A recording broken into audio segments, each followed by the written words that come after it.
Hello? Hello, hello? Hello, hello, hello, hello.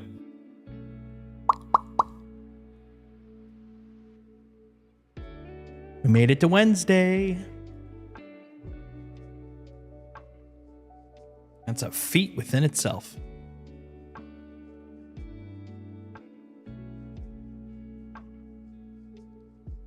Who's ready for space?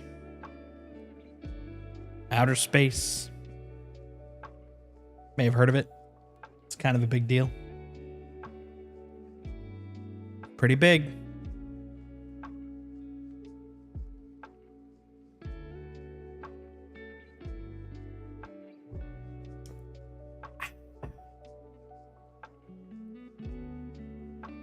Little caffeination before we start. Let's go!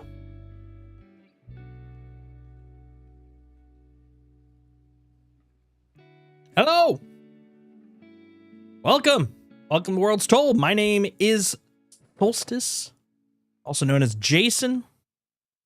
That just didn't sound right. My name is Jason, aka Solstice. That feels better.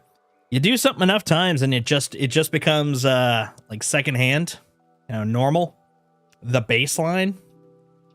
And I feel like that part right there is one of them, Welcome to Worlds Told. My name is Jason, aka Solstice. This is a channel dedicated to role-playing, storytelling, pop culture, and video games. What's not to love? Nothing. That's what. Everyone loves all those things. And if they don't, they're lying. It's a trick. It's a dirty, dirty trick. Happy Wednesday. Made it this far. We're just going to keep going, man. We're just going to keep rolling. There's more in the week. There's more time to go. And it's gonna be a good week, I feel. Well, I hope so. It's halfway. Yeah, so tonight we are going to be playing some Star Citizen. We're going to go over to the PTU. We're going to see if we can see how Save Stanton Chapter 2 is doing. Should be pretty cool, pretty fun. Mostly just kind of hanging for the next few hours. Next 3 or so hours. Tomorrow, for those that are interested, I'm going to be interviewed by my friend Pizza Maid on her stream, which is twitch.tv/pizzamaid. She has a interview show called Margarita's Happy Hour, where she interviews streaming friends of hers in their shared environment. So a lot of them, because she's a Phantasy Star streamer, a lot of them take place in Phantasy Star games. However, since she and I know each other from Destiny 2, that's where we're going to be. We're going to be over in Destiny 2 chatting about all sorts of things. It's going to be pretty fun. So, hey, if you got the time, you want to chill, come hang out tomorrow, 4:30 Pacific, 7:30 Eastern. It's going to be fun. Once again, twitch.tv/pizzamaid. Got a dog over here. He wants attention, of course. Always wants attention. Never stops. Never stops. So I'm just giving him some scritches. Some scritchy scritches. Like a good boy.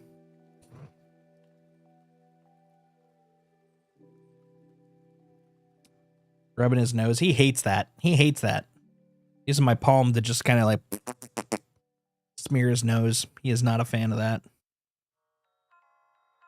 He's got a cold nose. And right now the studio also is very stinky. Not a horrible stinky, but not a great stinky either. I turned on the heat for the first time this year. I really should have turned it on like a week or so ago, but I keep going, man, it's so cold. I wish there's some way we could fix that. And it literally was, for some reason, not occurring to me that I have a frickin' like heat element here in the room. So I turned that on and now it's got that whole, burning off the stinky dust from the last year smell. The worst. Hey, seems logical. How you doing? How's your day going? How's your night going? We're into the evening. God damn it. This dog. This dog. Well, at least it's happening now as opposed to middle of the stream. Come here. Come here. There we go. There. You're in my blankie now. He's in my blankie. Look at this guy. How's your evening been so far? Seems logical. Hope it's been pretty well. And now you're warm too. Why are you looking over here? You wanted me to pet? Oh, I see. Is it this? Is it this? Oh, I got it. I got it. You're not here for me. You're here for snacks. You're here for snacks, huh? Oh, nice. Which org did you end up with? What do they do? What's their thing?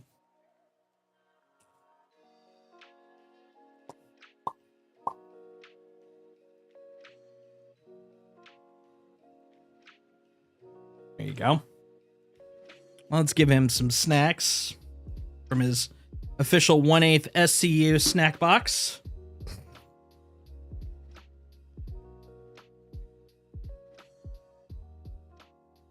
Hey, you wanted it. You want it. You got to take it. That's up to you. No? All right. How about this guy? Oh, Atlas. Nice. Yeah, they're pretty big if I remember. No? All right. Look, I gave you an option. All right, now I'm going to put you down. Gonna put you down. That way you can have snacks as often as you want. Man, there's nothing more snug than blanket wrapped around your lap gaming. That's the best, snuggiest type gaming. Except for if you roll on your freaking earphone. There we go.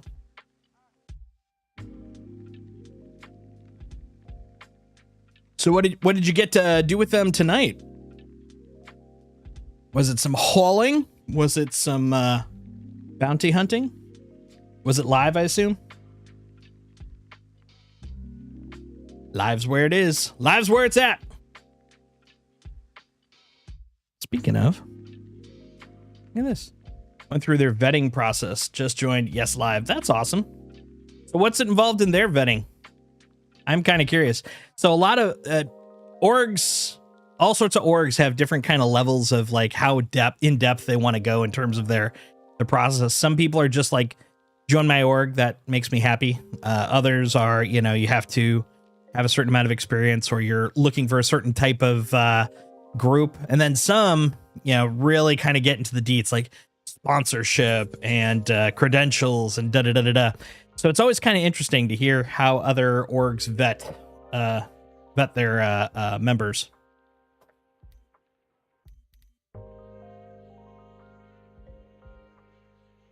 Oh, wrong one. That's why.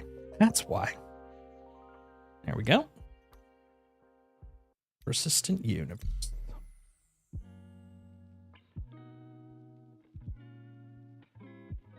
All right, since we're over in the PTU today, let's see, who am I gonna play? Let's see, so I've been doing Sistrundle lately. Do Vaughn.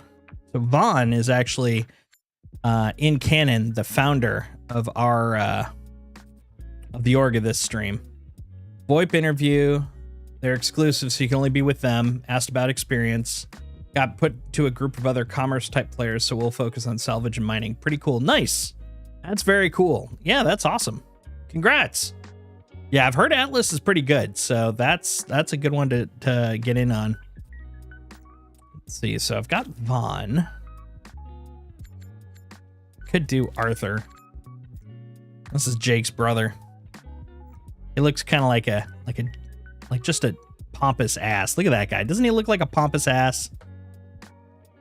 Yeah, we're playing him today. All right, Arthur. Don't let us down. Looks like an English teacher. That's fair. That's fair. Hey, Darth, how you doing? As an English teacher, I know. Nice. I've been mining my heart out for like a week now, ever since I started playing. I'm about to buy me a mole. Nice. Moles are good. Moles are good. You've been using the Prospector? Prospector's good stuff. What have you been up to, Darth? It's been a hot minute since I've heard from you. Let's see. Accept. I accept all of this. No tutorial for me. I know well enough what I don't know what I'm doing. And we'll pick, of course, Lorville. Gotta keep with the lore. That is where Arthur and his family came from. That's where we start. Insanely busy holidays, then low Twitch appearances. Nice. Yeah, I'm glad that the I miss having the time off during the holidays, but I'm kind of glad that they've passed and we're on to the next, I don't know, phase. The phase of life, the circle of life. Prospector and Vulture. Nice. I love the Vulture. I love Vulcan. Vulcan is fun. Who doesn't enjoy a little Vulch here and there?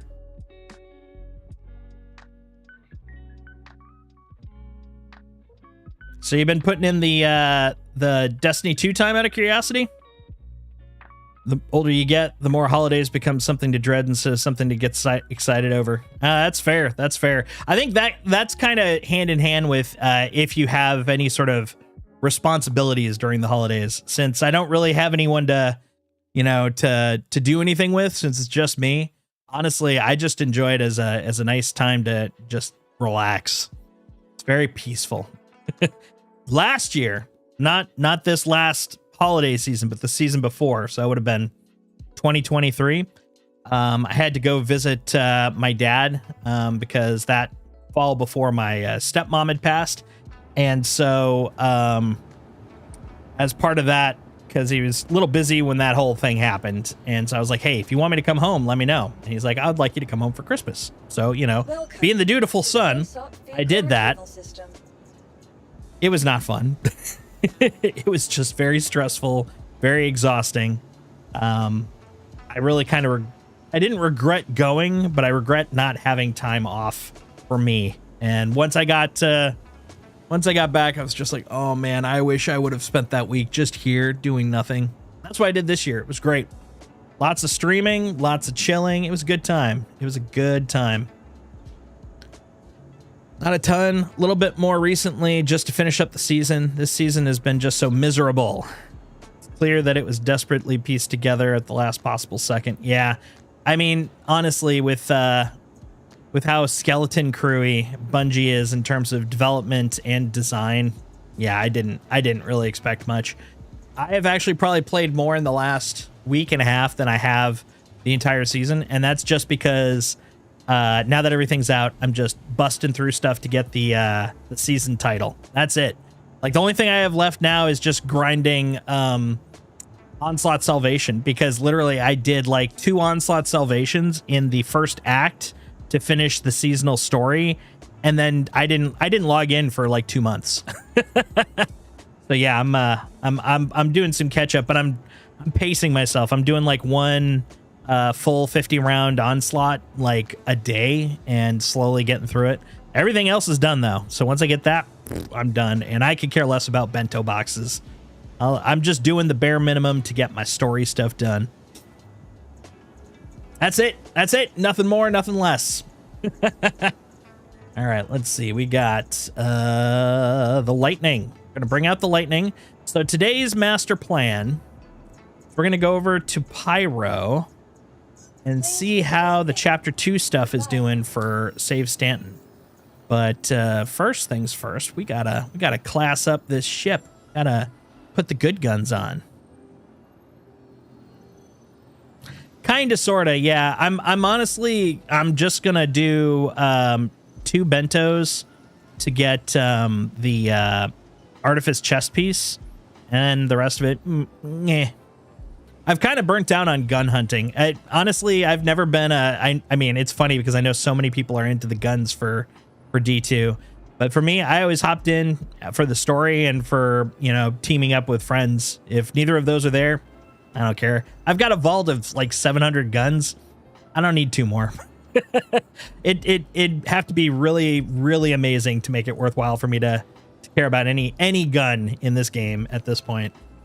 Matter of fact, I've got the shotgun, the new shotgun, the exotic, but the only reason I have that is, once again, it's all narratively tied. Man, that game, let me tell you.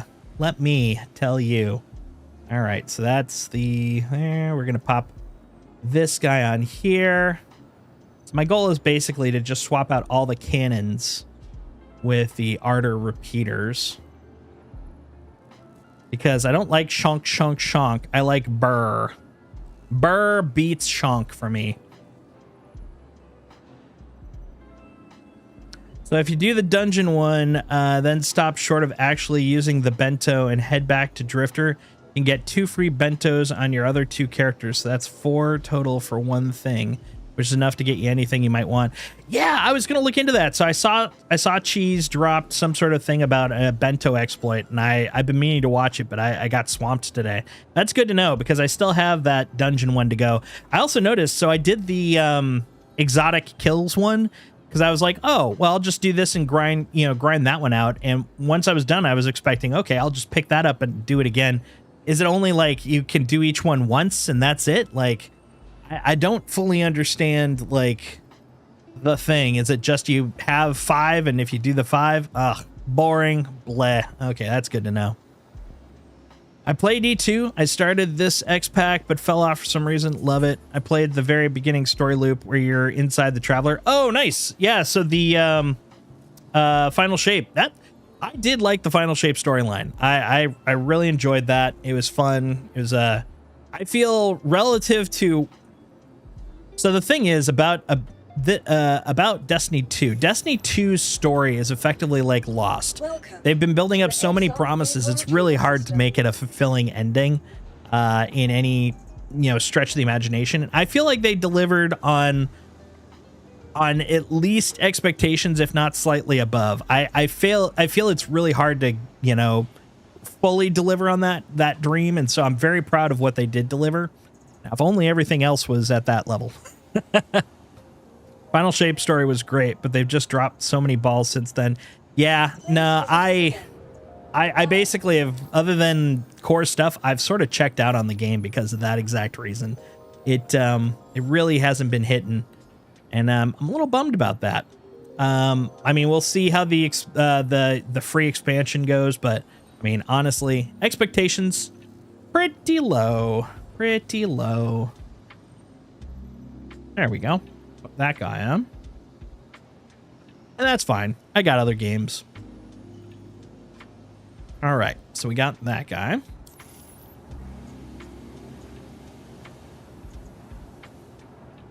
What was I going to do? I was going to do one more. One more ship. ASOP vehicle retrieval system. What ship? What other ship shall I fly around with? Probably the Hornet Mark II. Yeah. Yeah. I don't need to call that one, though. It doesn't have a livery I could give a crap about. Okay, I think we're good. Got to wrap up some stuff, but wanted to pop in and say hey. Nice. Well, thanks for coming by, man. Have a good night. Always good to see you. Thanks for chilling with us briefly. Say hi to the gang if you see them. 07s. There we go. Let's bring out the magical ship. So yeah, tomorrow I'm going to be on my friend Pizza Maid's interview show, and she does her interviews because she's a PNG tuber. She does her interviews in game. So she picks the game that the she and the interviewee have in common. And as it so happens, the one we have in common is Destiny 2. So tomorrow's interview loop will be all in D2, which should be pretty fun. So definitely come by to check that out. That'll be at 4:30 Pacific, 4:30 p.m. Pacific, 7:30 p.m. Eastern at twitch.tv/pizzamaid. Could be fun. Looking forward to that. Honk. Honk. Turn that down a little bit. Gets a little loud.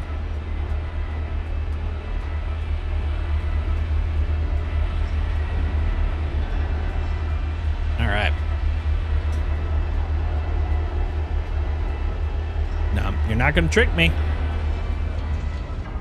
In live right now, if you tried jumping in there, you'd just fall right through the floor. So I wanted to be a little cautious. Be a little careful, you know?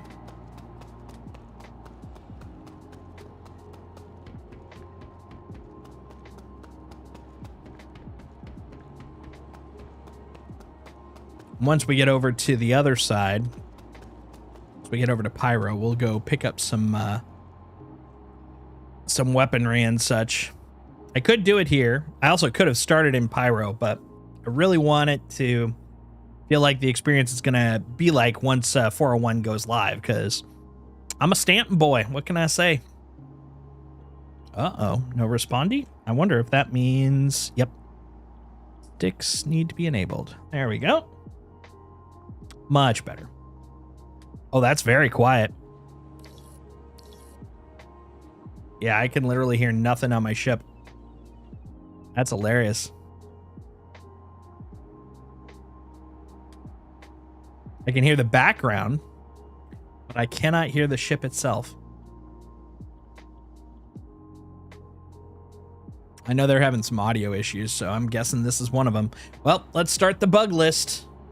Welcome to Bug List. Problem of the day, brought to you in part by crap.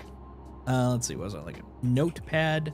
All right, so first one is no ship audio, like at all.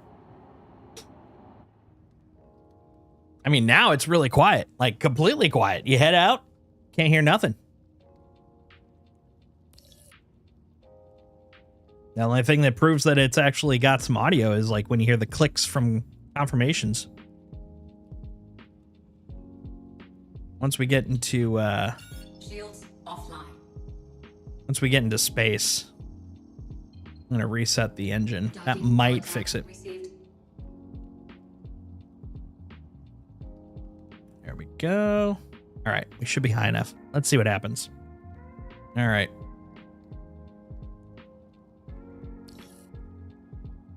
All systems offline. Damn straight.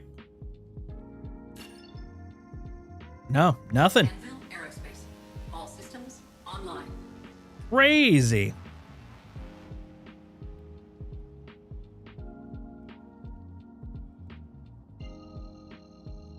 All right.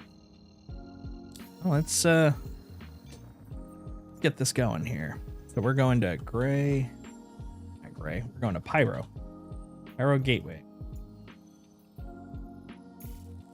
This is going to be a very peaceful run if I can't hear anything, man.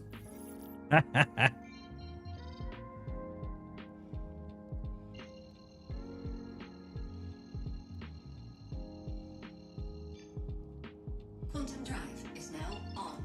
Oh, Quantum drive. not a single lick of engine sounds. This is crazy.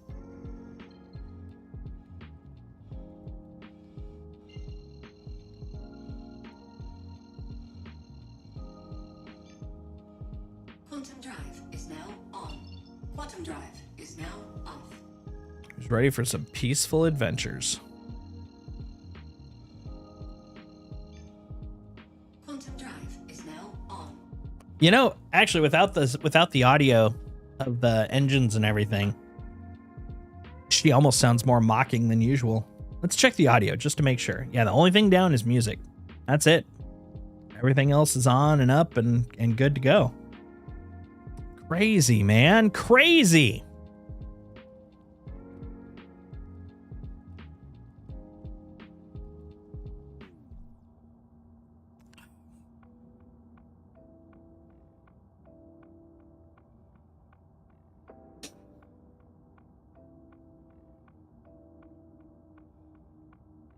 Connie Cargo Bay is so ass. Man, they have not flown a Zeus CL then. Because, man, the, I gotta say, the Connie Taurus, it does okay. It does okay.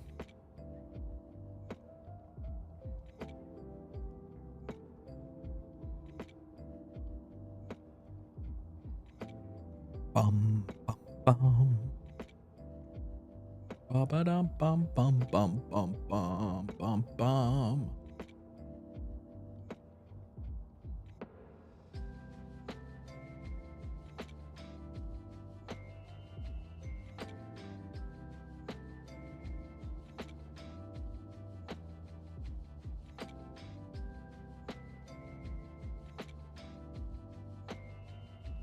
Yeah, there's something missing, you know? When you're just flying quietly through space, just does not feel right, you know? Does not feel right.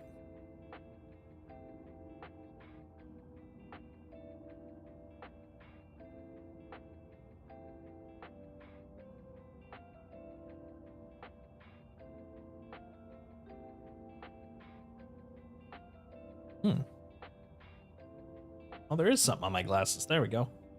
Oh, there's that. Fixed one problem.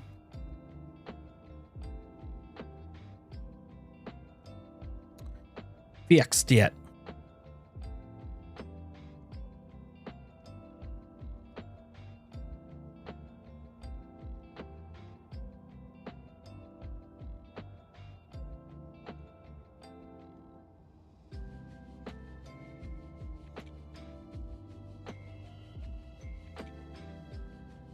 Part of me, admittedly, is pretty revved to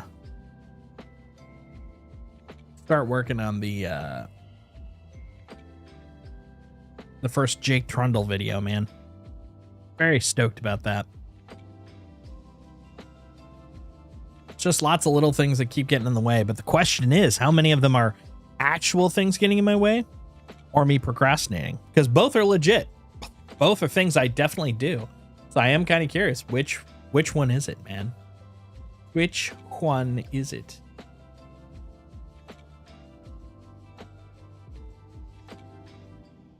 Quantum drive is now All right. off. Oh, yep. Do your drawing. All right. So in theory, actually, hold on. I'm assuming that it's still this way. Let's see if I look at contracts now. All I see is salvage. Okay, never mind. So I was going to say, in theory, oh, wait a minute. Why are we still careening through space? I was on cruise control the whole time? Oh my God. I could have killed myself.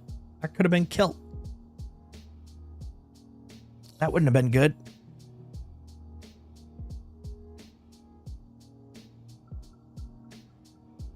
All right, let's go through first. I mean, no salvage. Ain't got no salvages. Let's put it up to here.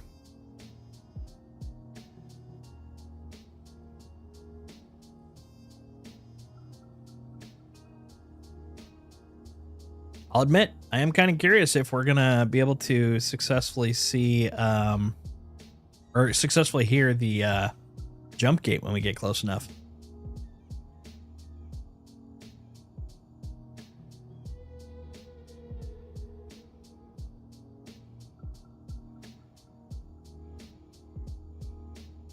All right, here we go. Okay, well, we got that. Ah, it's closing. That's all right. I didn't get there quick enough. They're like, hey, you know what? You took too long. We're closing, pal. Closing. Activate jump point. Come on. I wonder if they changed the... Let's check quick. Bindings, controls. Did they change the quantum activation? Engage, quantum, hold. Oh. Okay. Well, let's find out. Oh, I didn't click it, clickety click enough. There we go.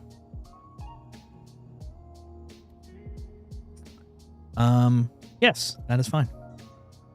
All right, let's try that now. It doesn't seem to be doing anything, is it? I'm trying to activate it. The thing is, I know it works on the mouse, so I've got no problem doing it. I just want to actually get it to work as it's supposed to, you know? On my stick.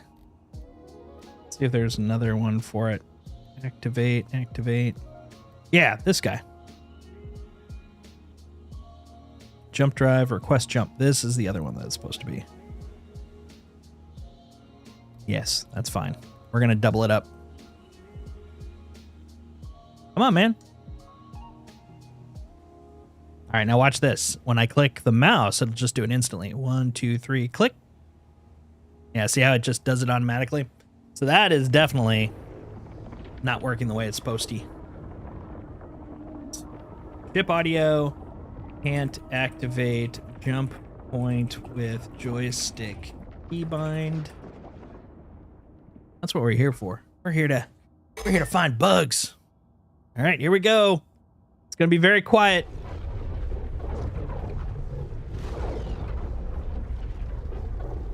Hey, at least this time I'll be able to hear the warp sounds more.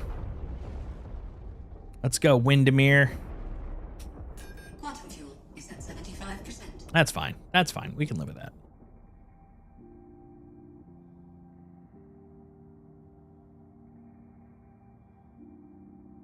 What's interesting is I've noticed the flight speed, the meters per second, is always the same. So it doesn't matter whether you're in a faster or slower ship. You always seem to kind of move at the same speed. You peak at 1299, and unless you do something to slow it down, it's what it will always be. No more, no less.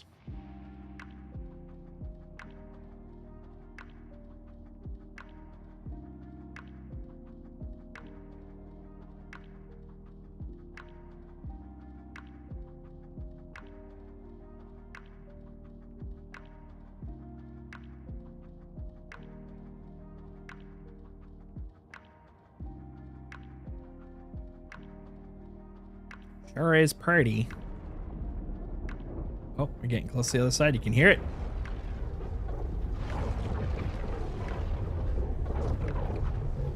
Oh, did I beat Windermere? Boosh. All right. Good for us. We made it. We survived. What do you mean too close? I must have just gotten too close. Damn it. Oh, well.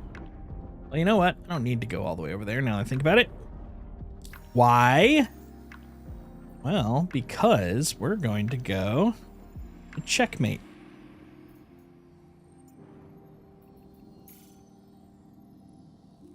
There we go. Because that's where we're gonna use as our base of operations. Oh, also, hold on. Let's look at contracts. Do we have any priorities? Nothing yet, but we just got here. So, you know, that's not the end of the world or anything. Okay. We'll look again once we get situated at checkmate.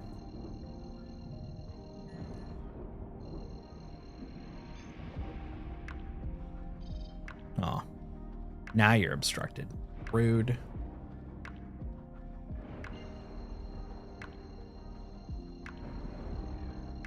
I swear that one piece kind of looked like New Zealand to me. Is now on.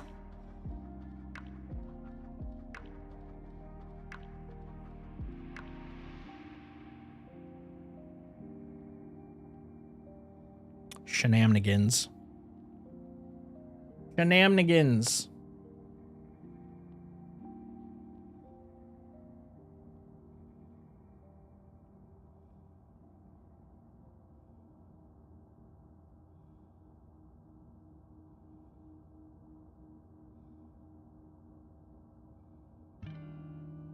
It is eerily quiet. Too quiet. Wait. Hey! Why did you move? Indy moved his bed. Like, completely moved it. Is that where you want to be? Right there? Alright. That's fine. That's hilarious. I like look over and I'm like, oh, Indy's laying next to me. He does that. That's expected.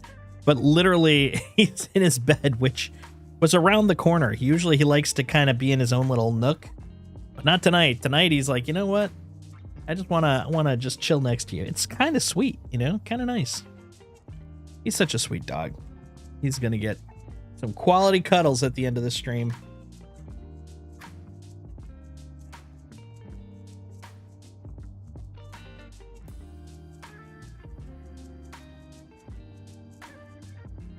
Quantum fuel is at 50%. That's fine. We'll be at checkmate long before then.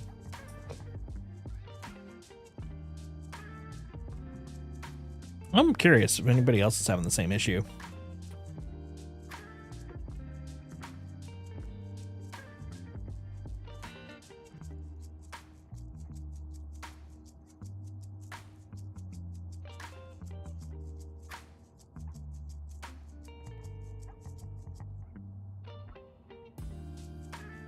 Oh my goodness. Changing the temp to F? Sir. This is a game made by a UK citizen. There's no way that we can change that to an F. It's a C all around. Honestly, it's more scientific too, but it's funnier when it's, you know, because Americans want F for freedom units, you know? Gotta have our freedom units. That's just without saying.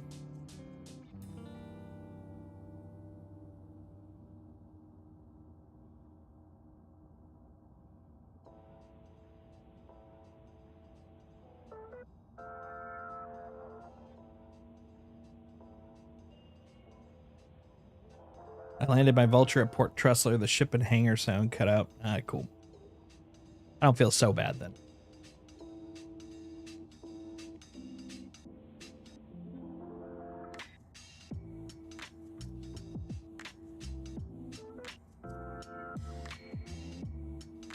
Gigabilities to go.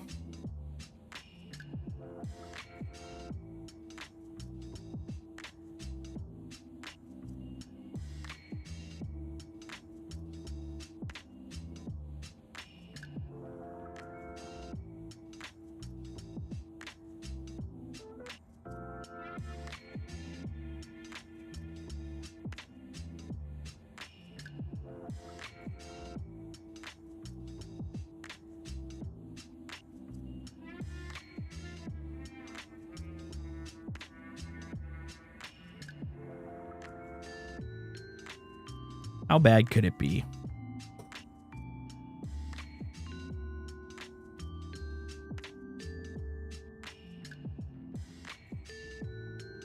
All right. Once we get to checkmate, we'll check on the status of our contracts and see if we actually see any. Because if not, we might actually just kick it over to live because, I mean, hell, if we can't test what we wanted to test.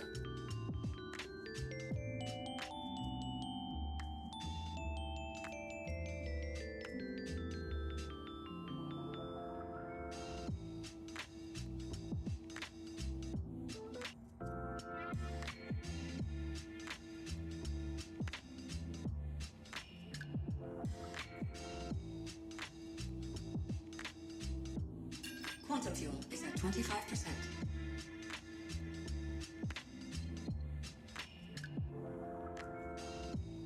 Quantum drive is now off.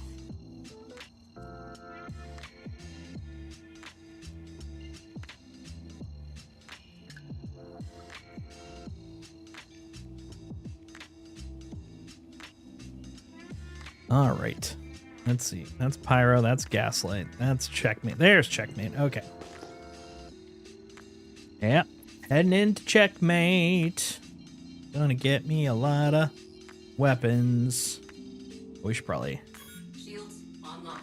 Number one, we're going to checkmate, so we should be a little bit more defensive. But also, number two, don't need to run into everything. You know? You know?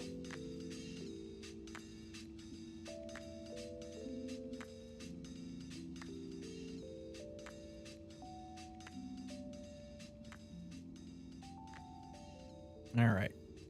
Rising up. Rising up. Back on the street.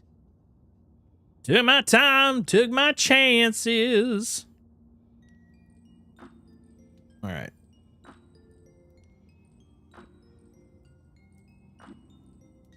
Well, let's see if we can find a home.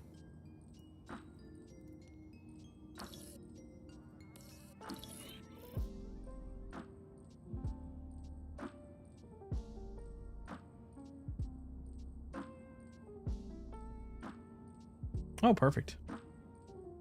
Perfect.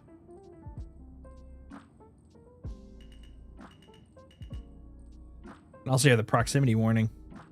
Landing gear deployed.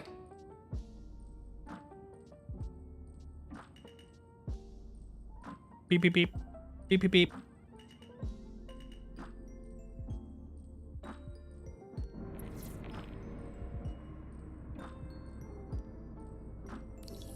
There we go. Oh, yeah. Thrusters off. I couldn't tell because I didn't hear the audio cue. I'm like, is it delayed? And I look and I'm like, no, they're off. It just, you heard nothing. You heard nothing. All right.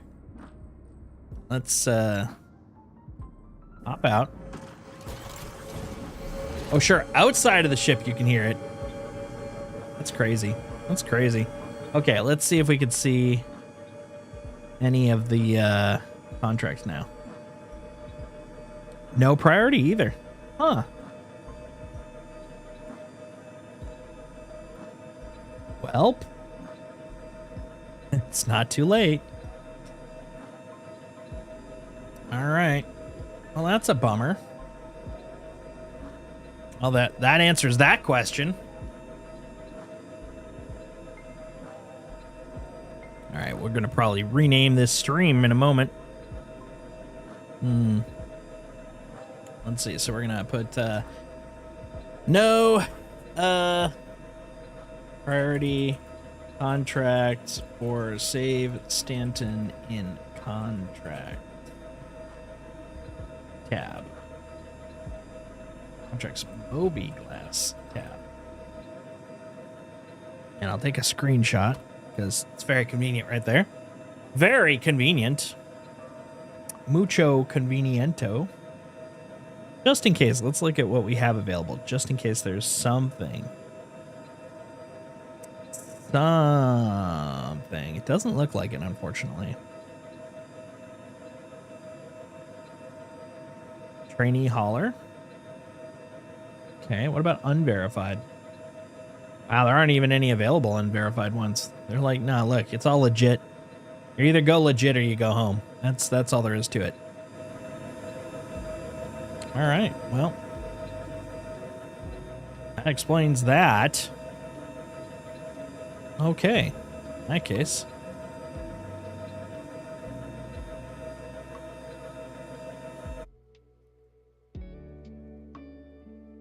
If that's the case, then we're gonna swap out. Go over to live, you know?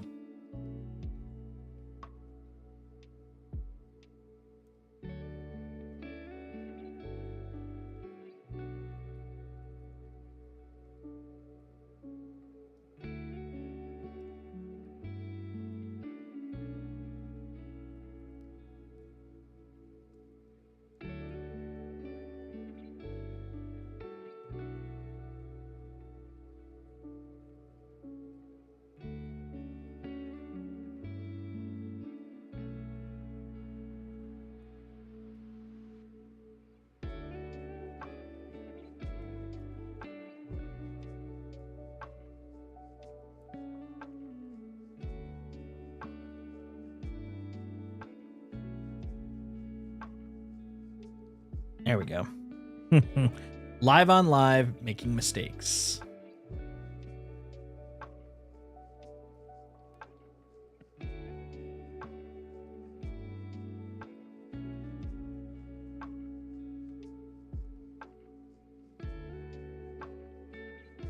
Go.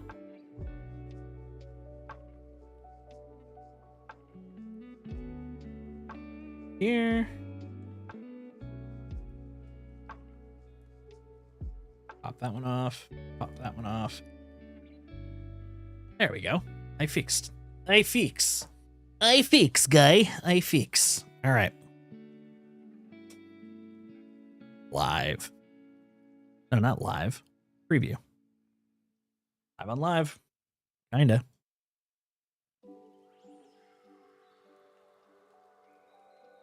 It's really more live on preview. I should probably put that, but I did like live on preview.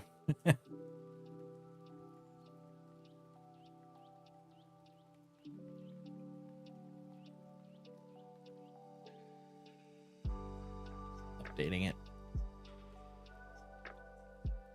There we go. That's better. That's better. I fixed it. I fix. Don't worry.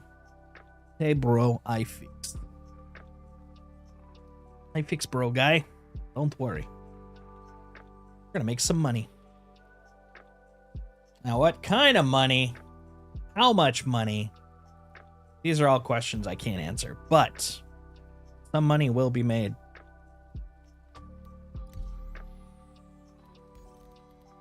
In the USA, preferably. Yes, please.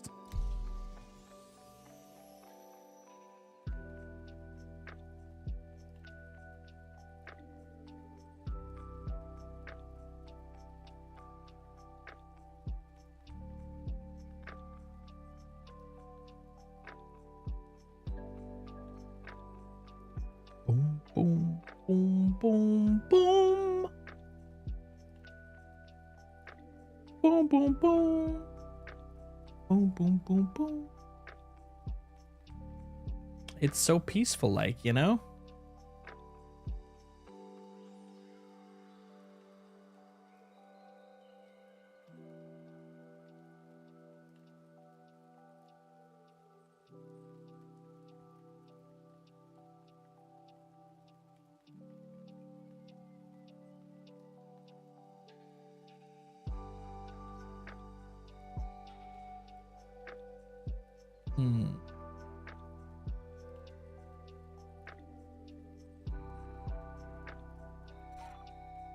Oh, I know that sound.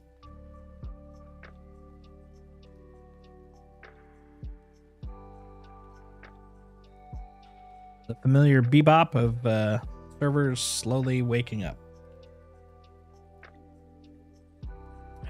I've heard rumors that the best part of waking up is Folgers in your cup, so I could be. I could be.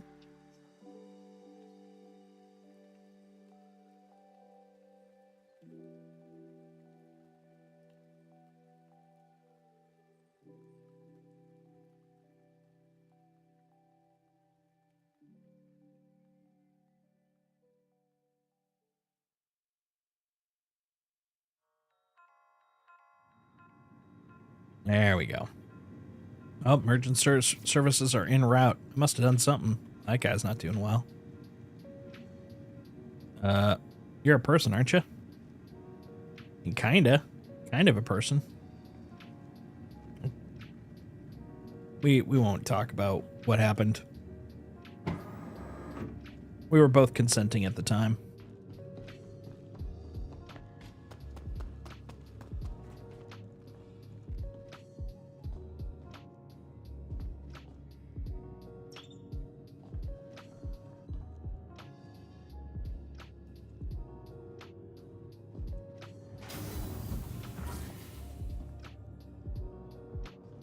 Oh, well, I mean, it kind of worked.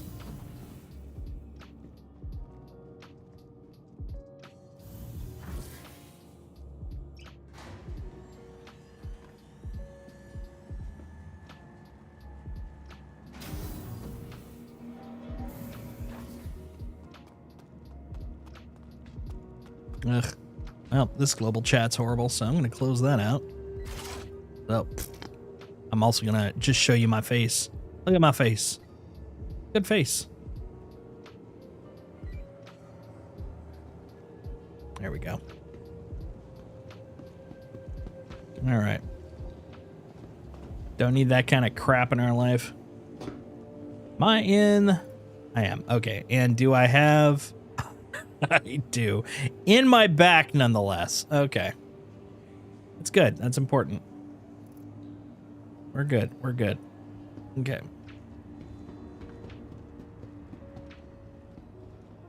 Something in... The capsule.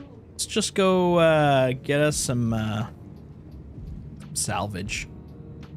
Sounds pretty nice, you know? We'll salvage this this night with some salvage.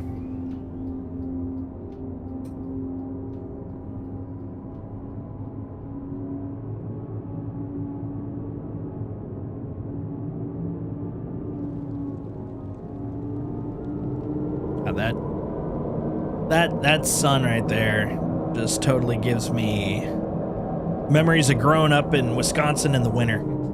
That is the winter sun right there. Even though it's the sun that we always get here, but still, you know.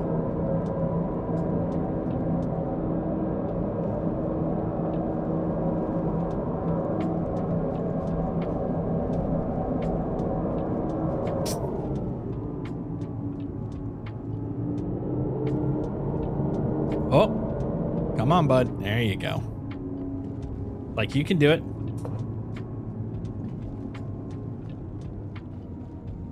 Oh. Come on. Nearing next stop.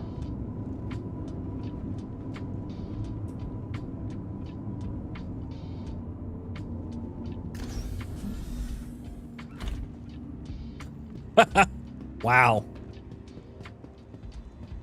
That was a ride through Narnia. Wait a minute. That doesn't look right either. And 4.0 isn't a rough, but at least working-ish kind of point, you know? I'm gonna be away from here. There we go. Pink! How you doing? How you doing? How's the Pink Ranger ranging today? I'm doing okay. Just a chill Wednesday. Frolicking through the day. Look at me frolic. Hey. How's your day been?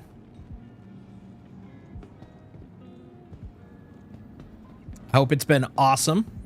Be sure to explore all New Babbage has to offer. Welcome to the ASOP. Look, I will explore what I want to explore. You can't make me explore things I don't want to explore. Has a lot going on Vehicle today. selected. Doing okay, just tired. Had a bunch of medical tests run this morning, so I feel like nothing. Oh, yeah. I hate medical crap. Your vehicle has been delivered to the It's exhausting. The Empire's leader in cutting-edge technology, Yeah.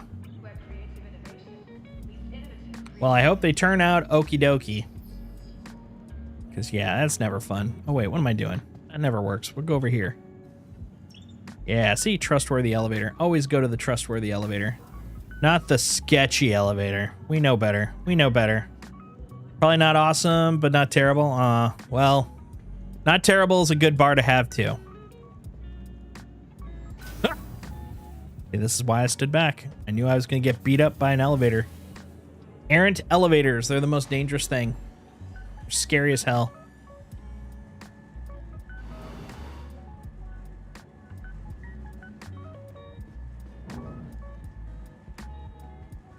Well, you can keep chill and just hang out here. That's a reasonable plan.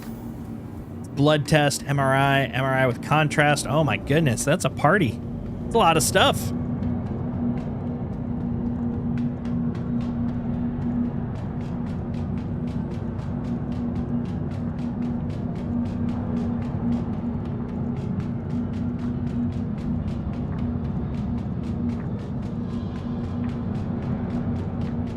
There's a lot of stuff. And I wanted to learn parking upside down, right? How do you expect to do anything if if you're not learning how to park upside down? That's the real champ maneuver. Best maneuver ever.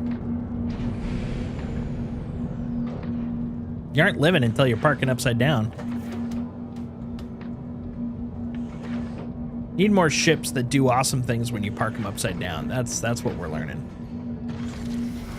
Life lessons. Yes. Yes. So you get it. You know. You understand.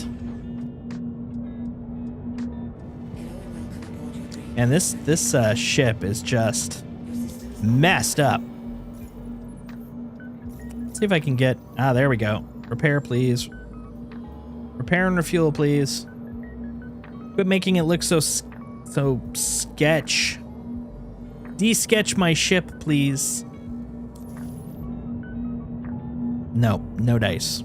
You're like, you know what? You get a sketched ass car. Well, you know what?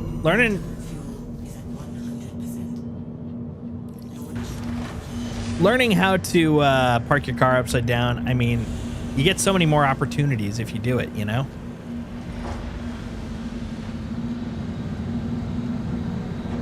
Excuse me, coming through. Thank you. Ooh, it's sunny out. Head towards the light. Like I was told, it's always a good idea to head towards the light, so let's do that. They still wow, they kept my freaking quantum from last time. That's impressive. So now I can perpendicular park. Yeah, right? Perpendicular park, invert park, double fakie into an ollie pass park, you know, all the important types of parking. All the important ones. All right, let's see. What am I scraping tonight? Let's find something scrape-worthy. Crew L4. Make L1. Ooh, that's a big boy, too. I like a big boy. I likes a big boy. We're going to scrape you, big boy. 50,000 space bucks. Let's get over there. Oh, perfect. I was pointing right at it. Let's go! Over there. We're gonna scrape a big boy. We're scraping a big boy to make some money. Making that buck.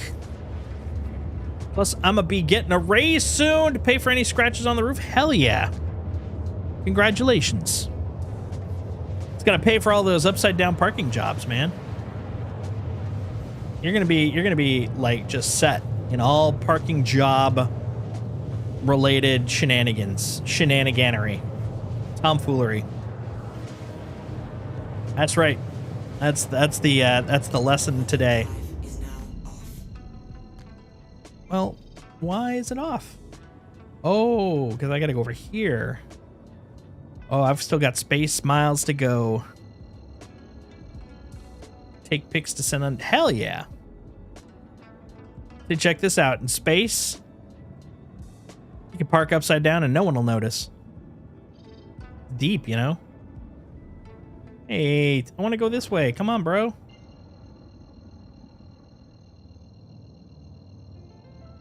And go. Woo, we're going. We're gonna scrape. We're gonna scrape. We're gonna make some money and scrape. Scrapity scrap scrap scroop. There we go. 23 kiloburgles away. Let's go make some money. Not even you fully know unless you're a gamer. That's right. I don't even know, because even though I'm a gamer, I'm not pure gamer enough to know whether I'm gaming gamily. Right now, I might be just mediocre gaming and I won't even know.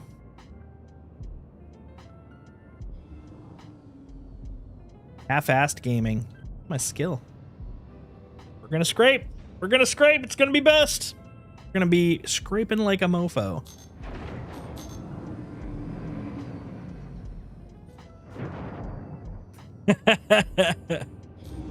Grip, scrap, scrape. We're gonna make you into shape. Scrapey, scrapey, scroop. Get over there.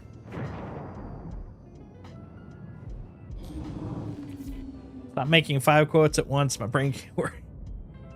Well, you know, maybe only about 1 out of every 500 quotes is a real banger. But you know what? All my quotes are at least clunkers. Come on, man. We're so close. We're gonna scrape so much. We're gonna make money. Scrapity scrape. Oh, slow down. Slow down, Jimmy. No, you're passing him. James! You son of a bitch! She's over there now! That's why I can't have nice things. Oh, wait a minute. Oh! Why are you going so fast? Jamothy! Jamothy! Why so fast? Damn it, Jamothy. So disappointed. Here we go. Look at this guy. Look at this guy. It's like a wiener with rockets. We can totally scrape that. Get scraping.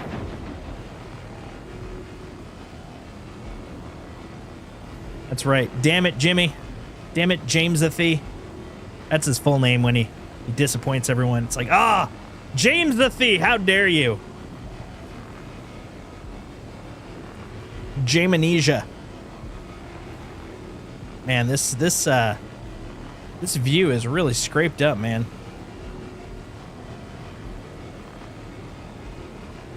I can't even. Can't even. Jamming Jimmy. Oh, what was it in Better Call Saul? Slippin' Jimmy. That's me. I'm Slippin' Jimmy. Like, I heard you had a car crash. No worries. I'll make that car crash disappear. Do do do do do do. Crime.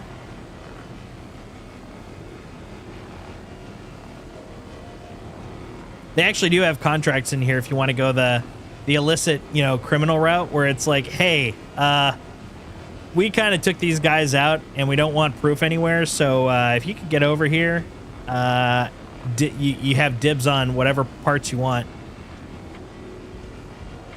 This one's legit. This one's an actual legit contract where it's like, this is a dead ship. Please get rid of it. It's on our property, kind of a thing. But yeah, they got illegal ones. Exactly. If you could just make that go away, it doesn't need to be here. That would be swell. You'd be really helping us out. Because you know what champions do? They get rid of shit for us. Yeah. Crime, see? Crime. Crimey crime. We could crime so hard all over the place.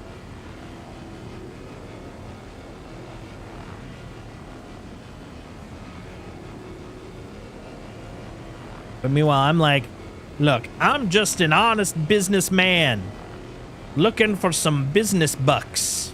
Do you have any B-bucks for me? Do you have any space cash? I'll also take Space MasterCard. That's right. You ever crimed everywhere? Ironically, so hard that you needed someone to clean up the crime scene? True story of B-Bucks, that's right. These are facts. These are all science facts. These are B-Bucks facts. And so I learned from the last time we were doing this, I gotta keep moving or otherwise they're gonna clean up my ship. They're gonna be like, you know what? You've been here. You've been sitting around too long. You gotta go. And then they'll eat my ship. So this time I'm like, nah, look at me. I'm an agile mofo. I'm just zipping around like nobody's business. See how I'm moving? Look at me and my agility. That's right. I take Visa, PayPal, Venmo, B-Bucks. Look, I'll take it all. I'll take it all. Oop, not that part. I won't take that apparently, but I'll take the rest of it. Oh, this screen is just so bothersome. It looks like someone's like scratched it all up with like frost or something. I don't like it. I don't like it. Makes it very hard to see.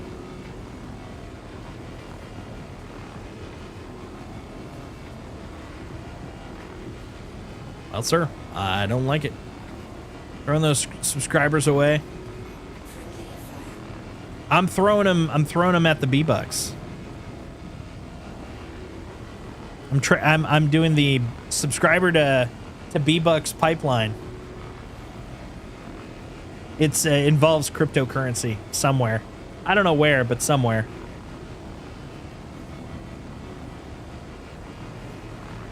Space crypto.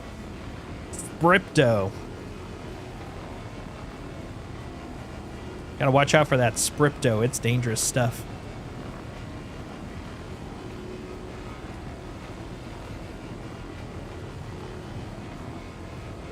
It is. It's not great. It's not great. Never trust a product that's based off of crypto for its database. There's a reason you don't use Excel as your database for major companies. Don't use a fancy version of Excel as a database for your games or other products. It's crazy town. Crazy. Don't be crazy. Crypto. It's all scripted incorrectly. Star Doge. There you go. I like it. I like Star Doge. Hey, Chewbacca.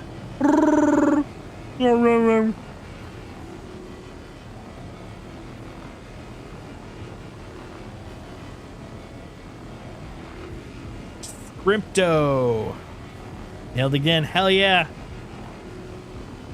I've been getting fluent. It's all about the flicking of the R.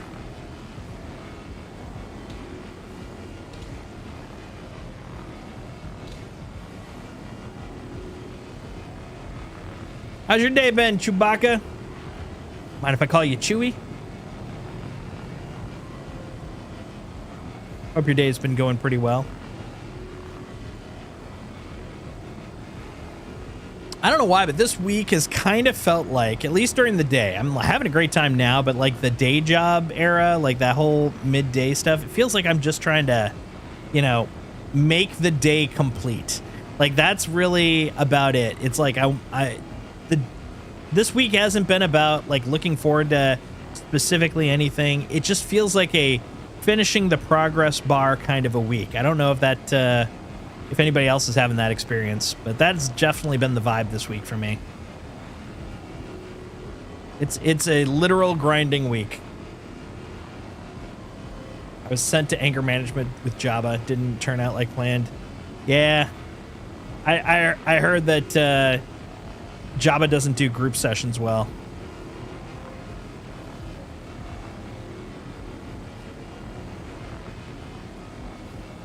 I mean, admittedly, his biggest fault was bringing a Kowakian lizard monkey to the whole thing, but you know, that's on him. That's on him. I love that word, by the way, Kowakian lizard monkey. To state anyone who didn't like their share. That's right. I like that. I like that. Yeah, he's just not a big fan of the share experience. He's like, Niwana Wango, it was my turn. What the hell? All right, I'm gonna eat you, and you're getting dropped in the Rancor pit. For the last time, you are not dropping another member of group into the Rancor pit. Oh. Hold on, I got one.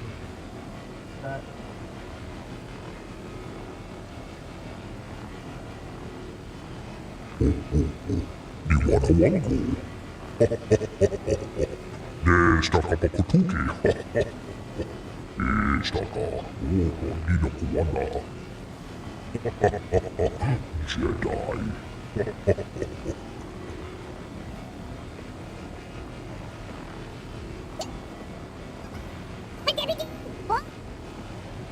It's like just walking Star Wars sounds everywhere. It's all about the party. All about the party.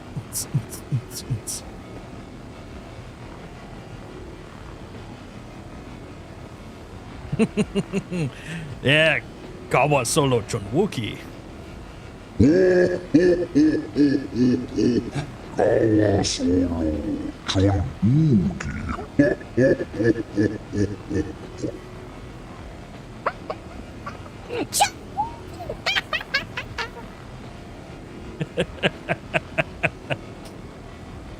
Salacious Crumb, one of my favorite characters. Thank you. I'll be here all week. See, look how mobile I am. I'm so mobile. They're not going to get me as detritus this time.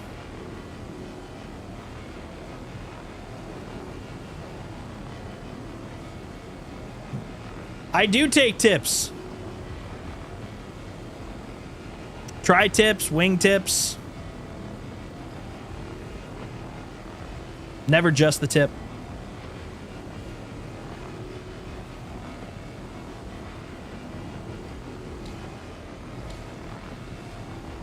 Don't be in the bad areas of Pyro after dark. That's right. See, my tip of the day is, despite what the parking enforcement people say, upside down is a legitimate way to park your car. What about wingdings? Ni wana wingdings. Utaka tuka isa Chewbacca. Wingdings.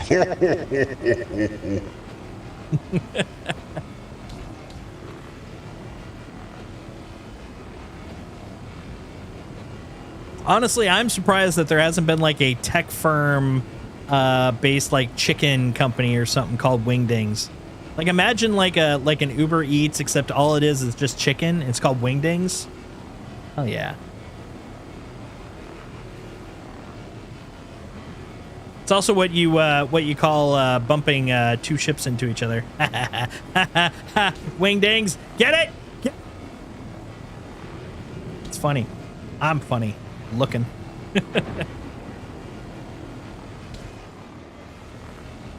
Come on, we got the scrapies.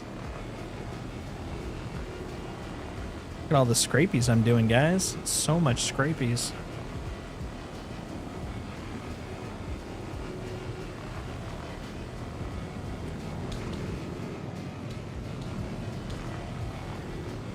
Man, yeah, this screen here is just, it's getting me, man. Look how like scraped and torn up it is. Even though in theory I'm at 100%, hull strength, so it shouldn't be all busted up like that. But it is what it is. You call two ships running into each other. Ah, get it? That's right. Get it? Get it? I'll be here all night, mostly because it's my apartment.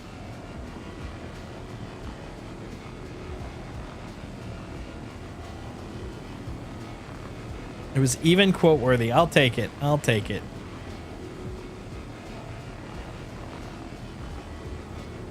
If I can make even one person laugh, especially if it's me, it's worth it.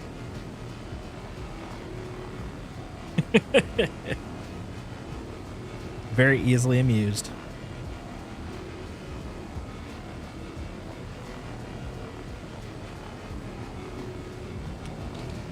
I'm a Badoom-tish kind of guy.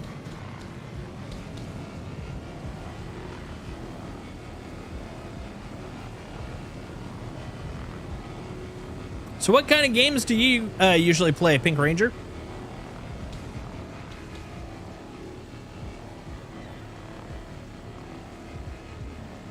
It's eerily true. It's a bonus if other people laugh, but really, as long as I keep myself amused, I'll keep going, much to the detriment of society, but I'll keep going.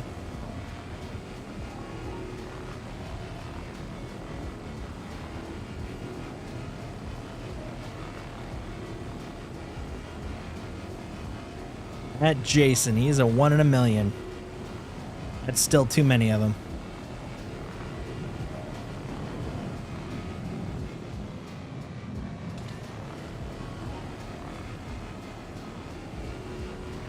Look at this go. Look at this beast. Scraping like there's no tomorrow. Action scraping. See how I'm moving like all around? Being crazy inefficient, but moving very quickly? That's because it's action scraping. Said before, lots of Nintendo stuff. Do horror. I remember the horror part. I was just kind of curious about the Nintendo part. Like, what kind of games do you usually like when you're tendoing? Other than dating sims. Yeah, dating sims are pretty awkward, man. Tried a couple of them. Just did not hit it for me. What I'd love is like an action dating sim. Like, imagine like a nice FPS or like a third-party action game, but it's more like a action romance movie, and so you're like wooing the significant other, but in the midst of combat. Like, it's all like a tango of combat, trust, and like acrobatics, and that'd be cool. I would play the hell out of that.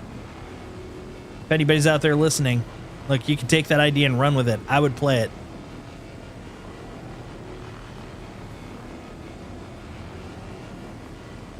I think primarily I love patter. I love a good amount of patter. Banter. Good banter. Give me some banter. It's also fun to say. Banter.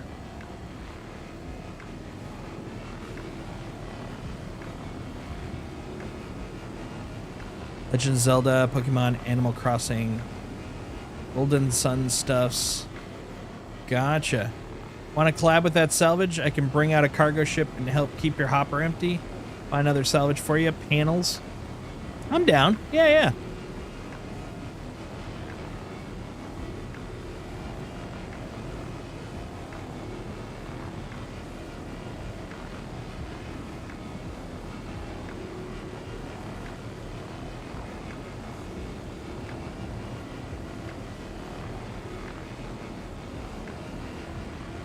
Swap ships.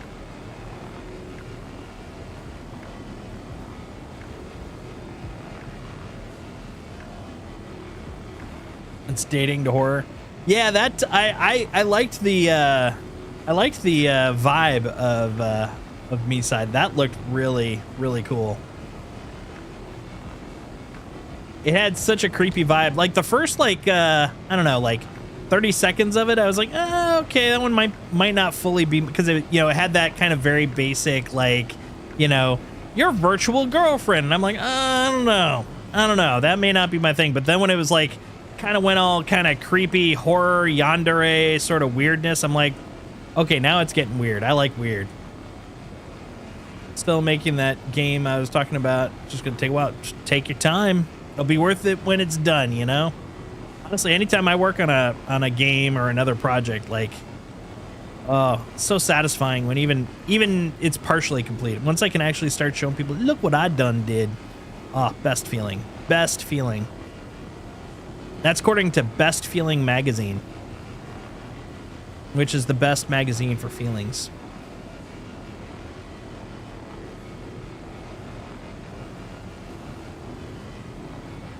God, I can't even tell where the frickin' crosshairs are.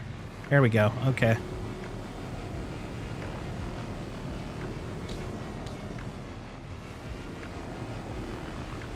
October this year might get pushed back some. I'll take your time. It's one of the nice things about being indie. You're not bound to a particular schedule or anything.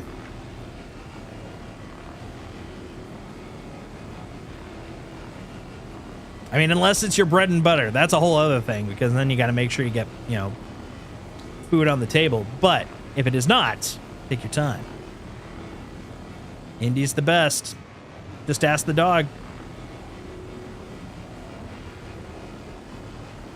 He's always like, man, I love being indie.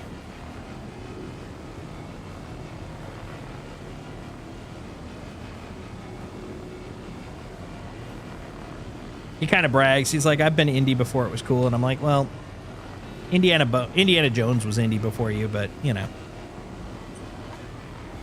Something I always wanted to do. Yep, and that's the best reason to do it. I like doing things just to know I can do them, you know?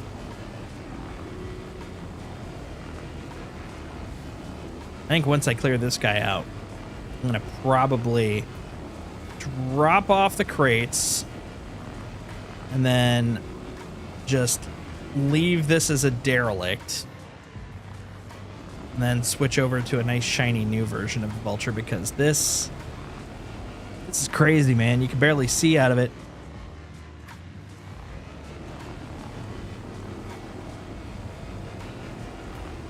I'm telling him.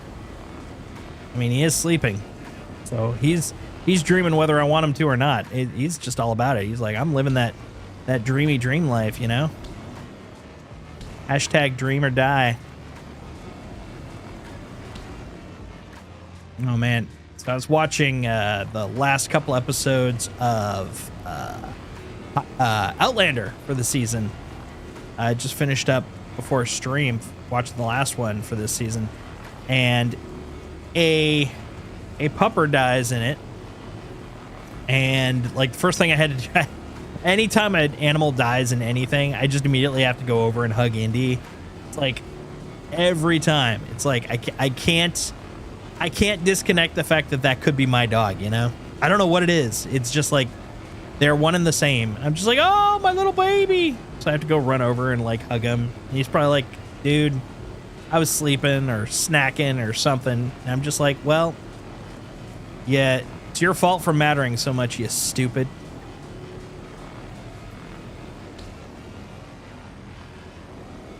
Go. Doggo dreams. Yeah, doggo dreams are the best dreams. Same. Anytime a kitty dies, I hug Caffrey, and for pups, I hug Show. Yeah, it's just so hard to like imagine the mortality of our you know chosen loved pets. You know, we logically know it, but our brains just defy it. They're like, disagree. They're immortal, and you're stupid for thinking otherwise. Honestly. Like, that's a fault on you, buddy. And I'm like, aw. I'll happily accept it. If I'm mistaken on this, I would be so happy.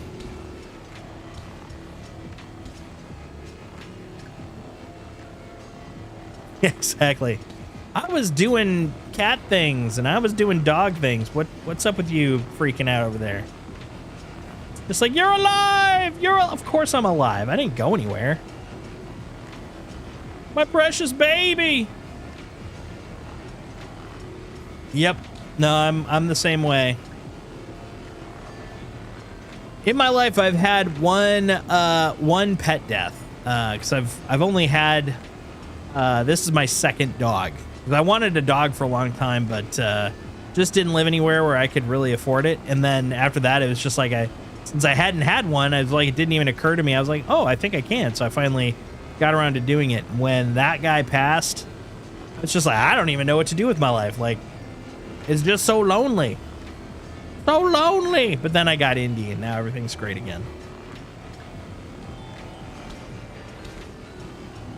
I will say though, like on a kind of rational level, I did specifically go out to a few more restaurants than I usually would. Primarily because I was like, look, number one, I don't like being home right now because, you know, everywhere you were is where the dog was, you know.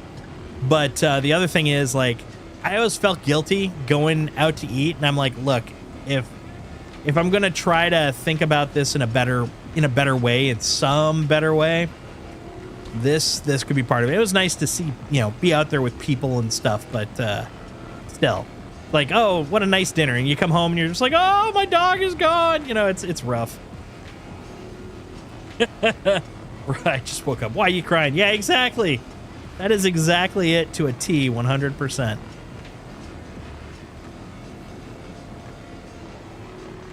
Bruh.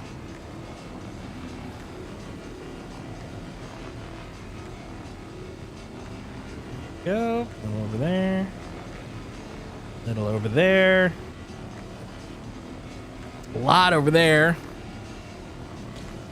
Yeah, this guy needs some scraping. So much scraping. Like, you don't even know how much scraping. Like 18 scraping units. A lot of scraping units, I gotta say. Oh, not there. I remember my first kitty passing away. I couldn't even stand to go in my room for like 2 months. You'd always be asleep on my bed. After I got Caffrey, no issues. Yeah, it's hard because it's like you want. Oh, that was me pushing forward. It's hard because, you know, you want that companionship, you know, and so it's like, you know, rationally, like not thinking about the emotional side, but rationally, it's like I want another dog in my life. You know, I want someone to be around, you know, but then simultaneously, it's like, you know, it's a family member that just you lost. So it's like your brain's like, well, I'm in mourning, you know, or your heart is. You know, like your brain's like, I can get something else, but your heart's like, dude, like I'm still missing my pupper. Calm down. We'll get to that phase when we feel up to it. I will say though, when it came to Indy though, my friends got me to that phase more than I did. I had a couple of friends who, specifically one who is a vet tech and does intake for rescues when this one rescue org gets new animals. And she met Indy and was like, this is your dog. She literally like sent me pictures and was like, this is your dog. Here's the rescue number. Call them up. You got to meet him, and then you'll take him home. And she wasn't wrong. Met him, and I'm like, yeah, you're my little boy. You're coming home with me. You're coming home with me, buddy. And that was how Indiana Bones came into my life. Although at that time, he was named Perry. Perry. It's an okay name, but I mean, not Indiana Bones, you know. Indiana Bones is an amazing name. Best name ever, according to Awesome Name Magazine.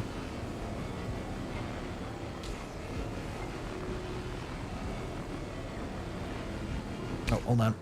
I gotta go downstairs and move some shit.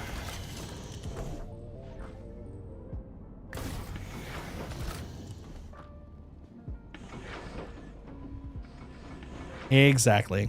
Exactly. Okay. Make me composites.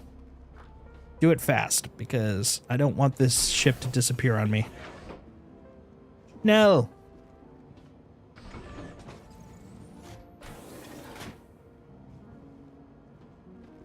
Movinsy boobinsy. Hey, the platypus. What the? Still, oh my goodness, really? I'm in Armistice. Is that what it is? What the hell? Oh my god, I'm so confused. I don't even know what I'm doing. Okay, we're gonna move away from Armistice.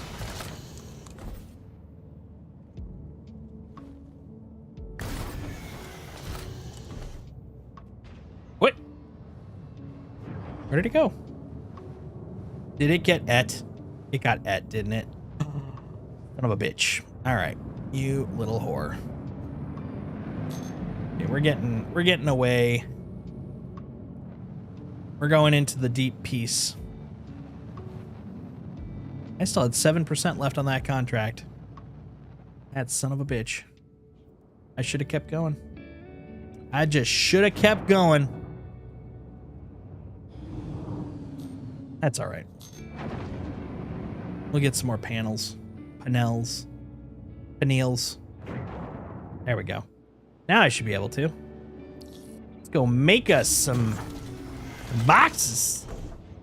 Make some boxes. All right. It's the panel police.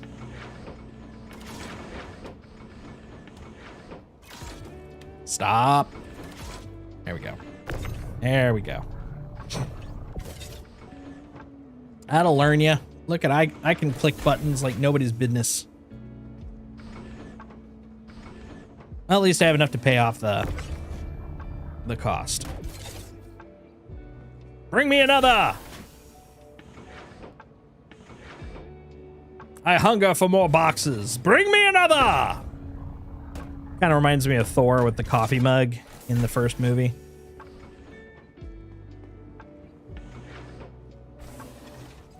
Yes, give me your box. Wait. Or something less suggestive. Yes. Ha ha ha ha.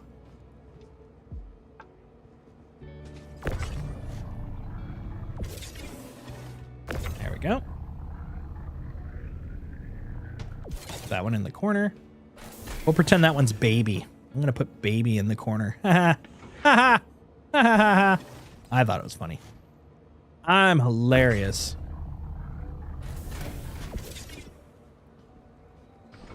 All right, so that should be enough, I think, to pay for the contract. And the rest of these should be candy, but I don't think I get more than that. Oh, hold on, I get one more at least? I get at least one more. Gimme. Gimme. Give me.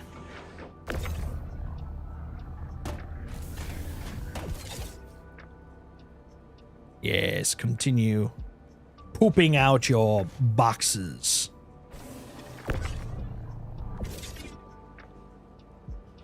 Speaking of platypuses, I believe, if I remember correctly, they poop rectangularly.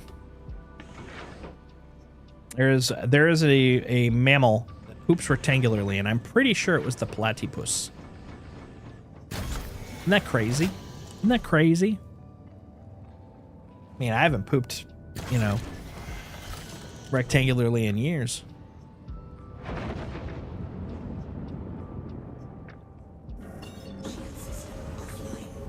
We're quantuming. We're quantuming. There we go. Not that one. That's ArcCorp. That must be Hurston. Yep. And if we keep going around... Oh, hold on. Are you claiming that there's still a ship there? Well, look. Look, if that's the case, if you think there's more, we'll scrape more. I'll do it. I'll do it happily, with glee. With glee and utmost joy.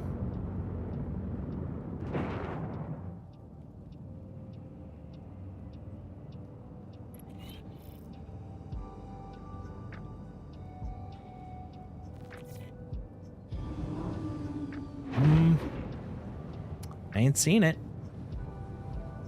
I ain't seen it. I didn't think so. I think it got cleaned up. It got cleaned up. So there. So we're going to Microtech. Going home. Sell these few boxes I've got, and then we're gonna toss this guy aside. Stop it. Oh. Look, buddy. Stop it with the stopping. There we go. Yeah, that'll work. Huh. Now we're cooking. Now we're making a forward-like direction.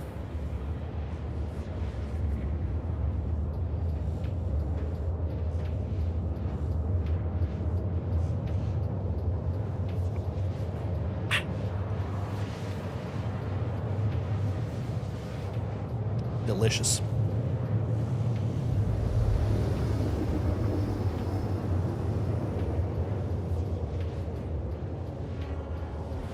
I can barely see through that screen, man. It's all scratched and dinged. There's no respect for the no respect for the hardware.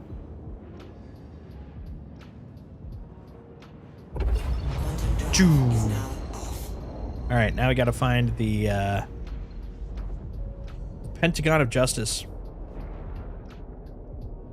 Yeah, I noticed that. It's really annoying. What I'm going to do is actually just reclaim and see if that fixes it, because repair ain't doing shit. And it's really annoying to see through this thing.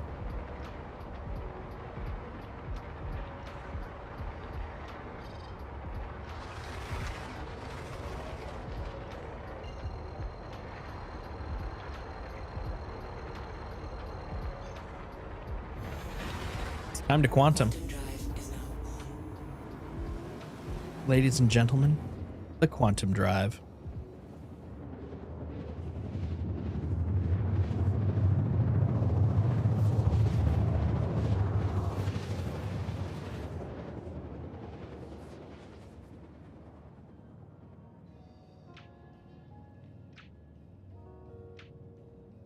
Quantum drive is now off.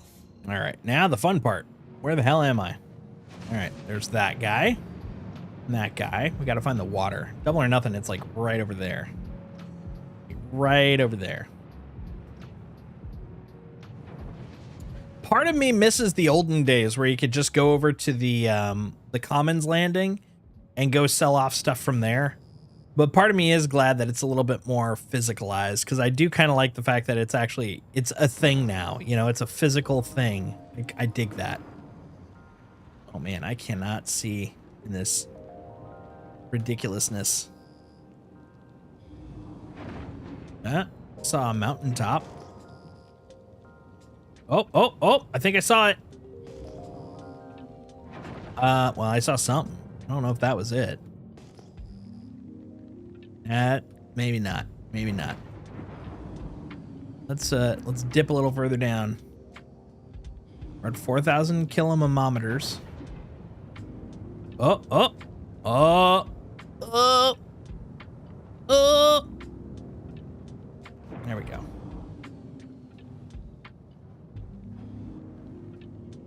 We're starting to get some visibility at least. There we go. Okay, I wasn't that far off. I found it. I found it, guys. Whee! Oh my god. Slowest rotation ever. Oh, yeah, that's where I want to be frozen. Nothing bad can happen while I'm frozen rotating like that. Dude, this is not a spin on a dime kind of ship, let me tell you. All right.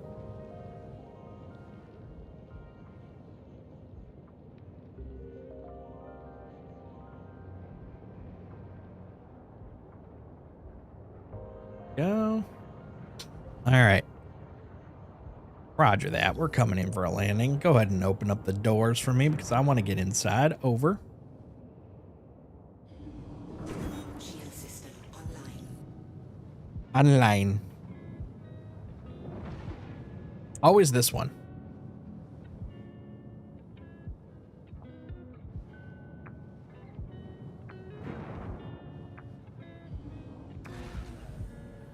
All right. Coming in for a landing. Oh. Whee. All right.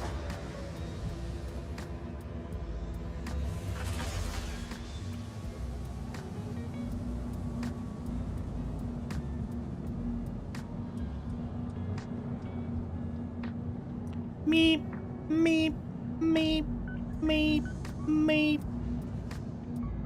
There we go. Landing complete. Engines offline. Sup, Lord Havoc? Yar, matey.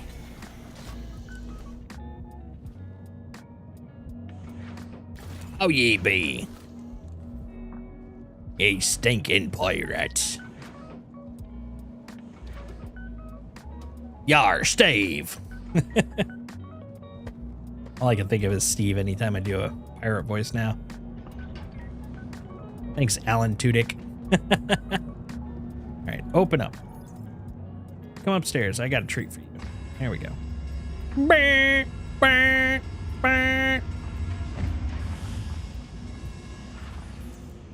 Ain't no party like a empty freight elevator party.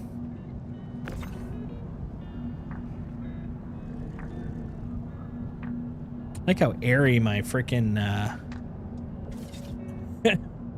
my hangar is. Look at that. Very airy, lots of room to breathe.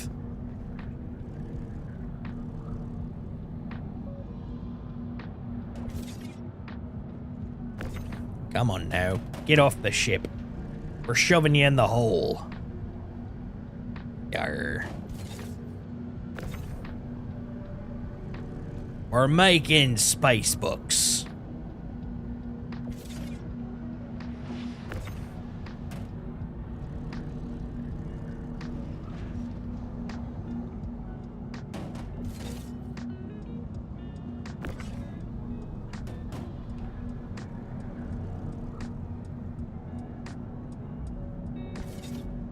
All right, yoink.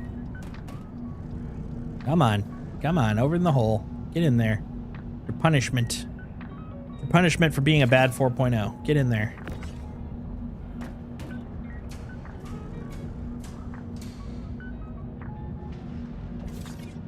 Well, that works too. And you too.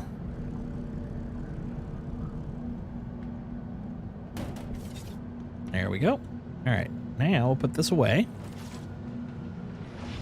And send them all down. Oh, I have 9 of them. I thought I had 8 for some reason. Well, you know, I won't complain. 9 is good. Lower the elevator. I require space bucks. Transfer to the warehouse. I've got 12 SCU worth of stuff. All right, now the important part. We're gonna do a redux of what we did on Sunday. Primarily because then I know I should be able to claim it. Because, man, this is a messed up little vulture that never seems to be able to repair anymore. It may want to, but it ain't doing good. All right, look at this thing. Look at this thing. You can barely see through the screen. And it claims it's at 100%. It's a dirty liar. Okay. We're gonna put this somewhere. We'll put it over here. Next to all the other junk. Yeah, we'll put, hold on. What about here? Yeah, this seems like a good place. There we go. Beautiful.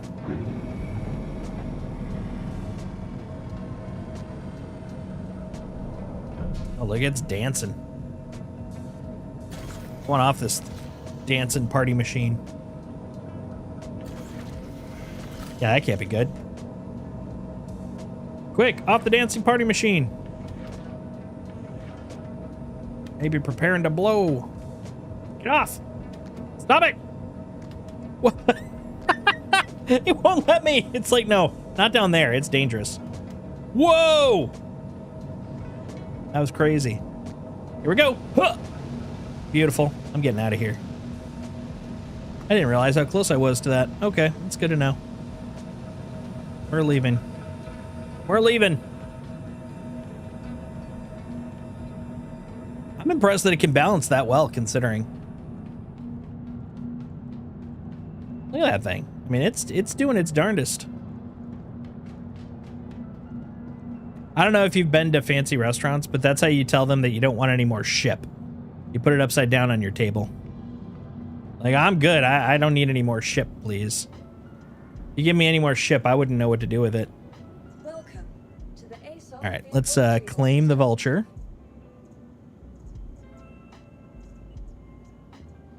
Yeah, I'm claiming this guy. He's messed up. Your insurance 9 months or 9 years? I mean, 9 days? I mean, 9 hours? No, 9 minutes. Okay, half of those were half of those were a joke. The other half were literally me trying to remember how time works. I was doing so well, and then I lost it. I lost it. What? No, it's not the terminal. What are you doing? That was really weird, man. Well, hey, I got 93% of that Constellation contract before it decided to disappear. Ah, corpses. Am I right? What's the deal with corpses? Oh yeah, so February 19th is my official stream anniversary. That is the 3rd anniversary of me starting to stream on Twitch. And I've been trying to figure out what I want to do around then. I think I figured it out. I talked about it briefly before, but I'm really starting to lean into it. I think I might do a food stream. I don't want to fully call it a cooking stream, and here's why. I'm gonna go over to Twins. You know, it's fancy because it's got Y. It got a Y instead of an I. And I'm gonna get a list of all the sandwiches they have there, and we're gonna make those sandwiches on a stream. I think that'd be pretty fun. We'll do like chicken katsu. We'll do the ham and cheese, like just one of each. Like crust cut, made in triangles, the whole kit and caboodle. And if I can find them, maybe even get the little triangle packages so you can put them in there and wrap them and all that stuff. I think that'd be pretty bomb ass. So we'll try to do that in February. I think that'll be fun. I don't know when in February. What is the 19th in February this year? It is a Wednesday. Ugh, but cooking stream after work? I don't know. Maybe we'll do it on the 16th or the 23rd. Those are both Sundays. Those are my longer streams. And they're not a weekday stream. That'd be pretty fun. I think it'd be pretty fun. No one say anything if you agree. Excellent. I'm glad to hear that you all agree. That's pretty unanimous if you ask me. No access? Oh crap, I just accessed it. That can't be good. Ah! We're missing stuff there.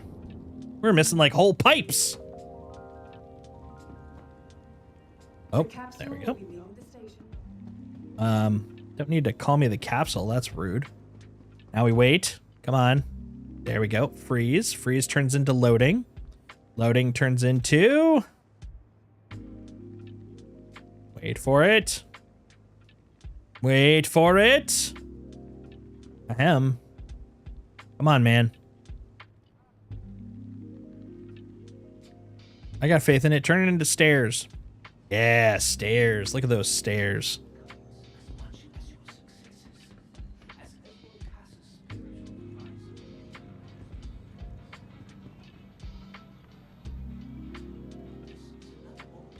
All right, welcome to the plaza. Retail and business. What? Both of them? That's crazy. Retail and business? What world are we living in?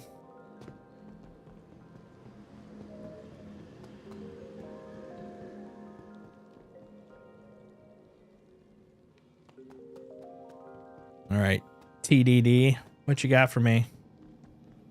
Hey there, TDD, what do you got for me? Bow chicka bow chicka bow chicka bow. All right, give me my stuff. Give me my new Babbage recycled recyclables. Yeah, look at that. See, 25% or 50% profit. Not bad. Not bad. Manual. I already loaded or unloaded it, so there we go. Look at that. I'm rich. I'm wealthy beyond a reasonable person's imagination.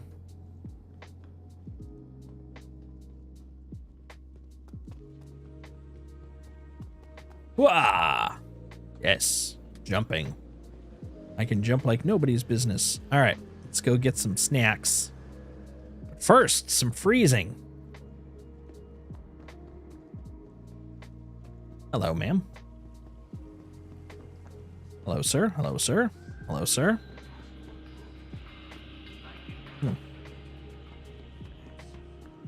Twins sandwiches. Yeah. Actually, you know what? Let's make the list. Let's make the list. Let's see what they do have. That way I could start prepping for this ridiculous sandwich event I'm talking about here. Where's my mouse? Where's my mouse? There we go.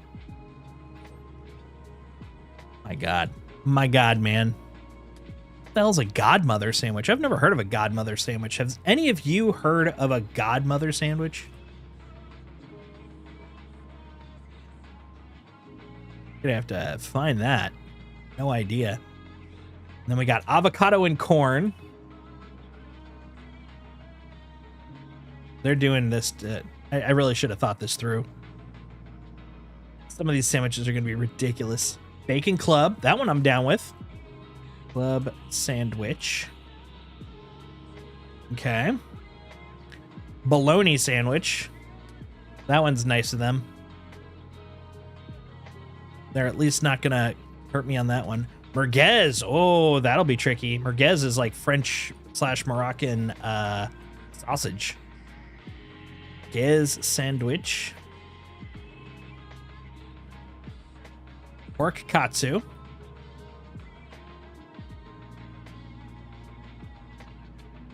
That one should be pretty fun. Back to Godmother. Avocado and corn. Avocado and corn. Why is this even an option? I think that's all of them, huh? Bologna, merguez, Godmother, turkey. Oh, that's nice. Classic. Turkey. Tukey. I typed Tukey, but you know, it's like turkey. turkey. Oh my lord. There you go. Sandwich. And then what else we got? Pork katsu, got that one. Avocado and corn. The hell with the avocado and corn, man. Those are full of choices. Yeah, right? Like a couple of them are like, ooh, these are pretty awesome. Like I could definitely enjoy a bacon club and possibly a godmother sandwich. I'm going to find out what that is. But then they've got, and merguez. Merguez is good, pork katsu, but like avocado and corn. Like, wait, what? I'm gonna eat it. I'm hungry. I need some avocado and corn in my body. Yeah, avocado and corn. I can't go wrong. Get one and try to tame a copion so you can have a pet. There you go. Yeah. Here, buddy. Here, buddy. Have you ever tried a avocado and corn sandwich? Man, notice it didn't fulfill me at all. I'm still at 84%. Come on, man. There we go. See, now that, of course that fulfilled because it's delicious. What are you doing over there, buddy? Crazy over there. Okay, hold on. Is there any crews? We have crews, or is it just synergy? No one cares about synergy. All right, Vestal. Time for some tasty Vestal treats. Drink up, my friend. There you go. Best thing about drinking water from a bottle, being able to throw it like a slob. Hell yeah. There we go. Get out of here. And so there are 1, 2, 3, 4, 5, 6. There are 7 sandwiches at Twins. That's going to be pretty fun, actually, I think. The worst part will just be having to eat a freaking avocado and corn sandwich. Like, there's got to be more to it than just avocado and corn. Like, that's... I'm gonna have to like send a message to like the lore team, because why did they do that to me? You're back! Freed from adulting. Oh my god, how did you do that? How does one free themselves from adulting? Let me know for future's sake.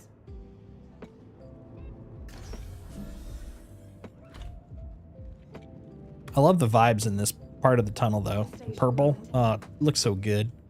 Bro, it's called skill. That's right. Skill up, punk. Get good. Get good or touch grass.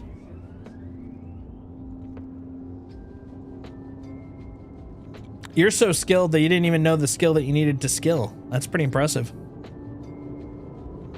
Get good, scrub. That's right. That's right.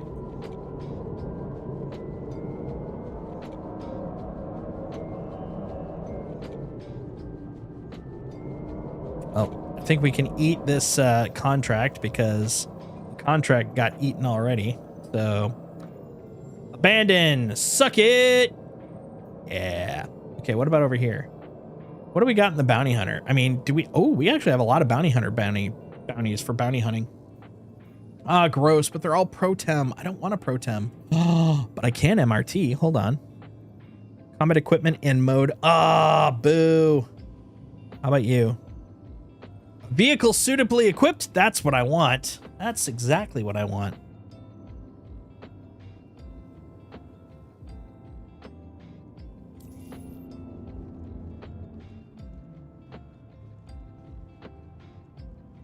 Oh, we're gonna take the loop. We're gonna leave and I can rejoin. So Birdie told me someone learned how to play Warframe. Want to do some duo stuff sometime? Sure. Absolutely. Yeah, I've got a little under 200 hours in Warframe at this point. I usually only pull it out when new content comes out, and then I bust through it. But it's a fun game to do with people, so I'm definitely down for that. I am down to frame up some war. Don't waste money on contracts for salvage. Oh yeah, no, I usually wouldn't. Right now I'm just doing it because I'm just screwing around. Although I think I will probably take a bounty contract because those are fun. You know what's fun? Bounty contracts. Bounties. Being bountiful. I can be bountiful. I've been known to bountiful every now and again. Yo, where are you, story and overall game-wise? Just finished 1999 and am starting to try to romance Eleanor. Because she's a crazy-looking lady. And she talks with her mind.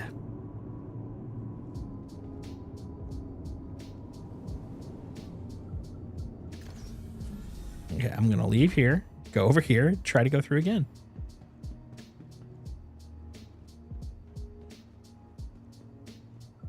Yeah, I got to admit, it's the first FPS game I've ever played where they added a romance sim in it. You want to scrape, we can do what I said earlier, but with bounty contracts and a combat cargo combo, it's your stream, you call it. I'm cool. It sounded like you were still finishing up your stuff, so I was like, I'll just do a bounty until you're ready to rock. Got about an hour left, give or take.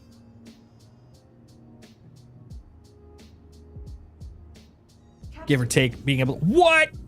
Wow, futuristic. Did you see that? I just got absorbed into a tram. Kind of impressive. Kind of impressive. Careful, doors are now closing. Yeah, I really like 1999. It's pretty boss. I was very impressed with it. In general, I'm just very impressed with the storyline stuff from roughly New War forward. Like before that, it was just kind of like a little bit of a narrative nudge to make you do whatever the new feature is. But they really started kind of bringing everything together just a little bit before New War, and it's been a blast. Can't wait for the next update. Maybe we can run some missions and do the next storyline work. Yeah, absolutely. I'm down with that. I'm super down.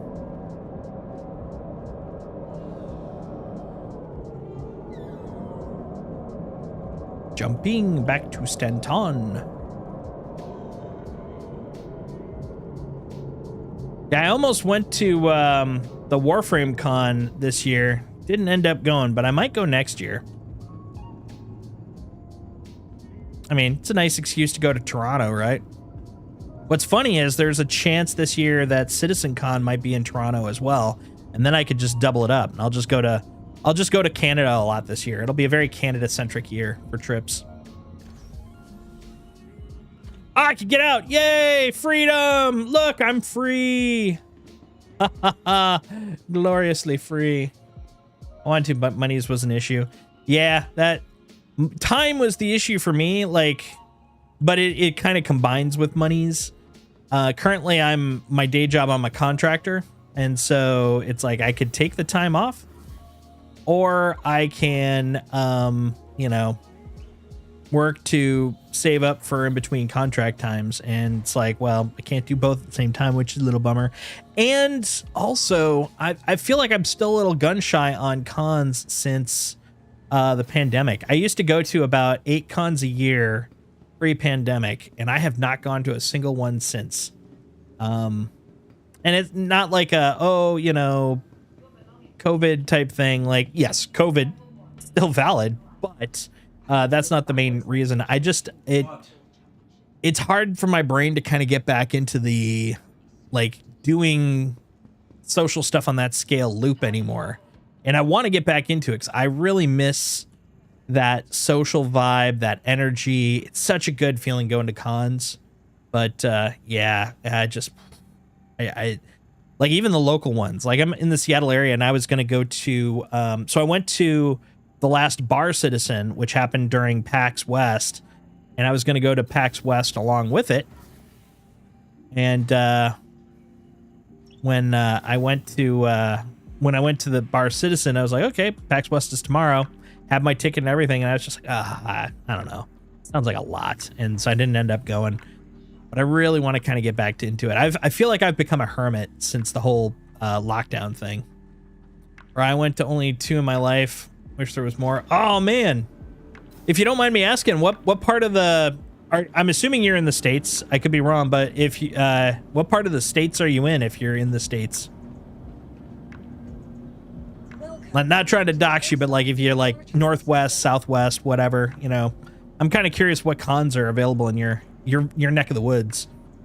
Literally have a Warframe Excalibur helmet that I made. Wow. Damn. Northern Pacific. Oh, wow. In the States. Nice. So you're in roughly my neck of the woods too. That's crazy. There are a lot of good cons up here. Matter of fact, we'll see if it happens. So if I used to write RPGs for a friend of mine's company, and they're having a big event in Portland, not next month, but the month after that. And he's been trying to kind of like nudge me to go over there. So I might do that. And if I do, I'll be vlogging it. So you'll see it on the channel. But I'm still not 100% sure if I'm gonna go there or not. I want to, but like, it's hard to kind of click that in. Let's just say there's a Cthulhu con in my area. Yeah. I think I know where you're roughly speaking at. Okay, that's fair. Now, there's some good cons up in the Pacific Northwest. I used to go to a ton of them. Drake Vulture. Yes. All right, you son of a bitch. Let's see how you look this time. Also, do I have my upside down one? Let's go see if the upside down one's still here. Oh, it's still there. Look at it. Look at that guy. Look at him just still wobbling around. He is having problems.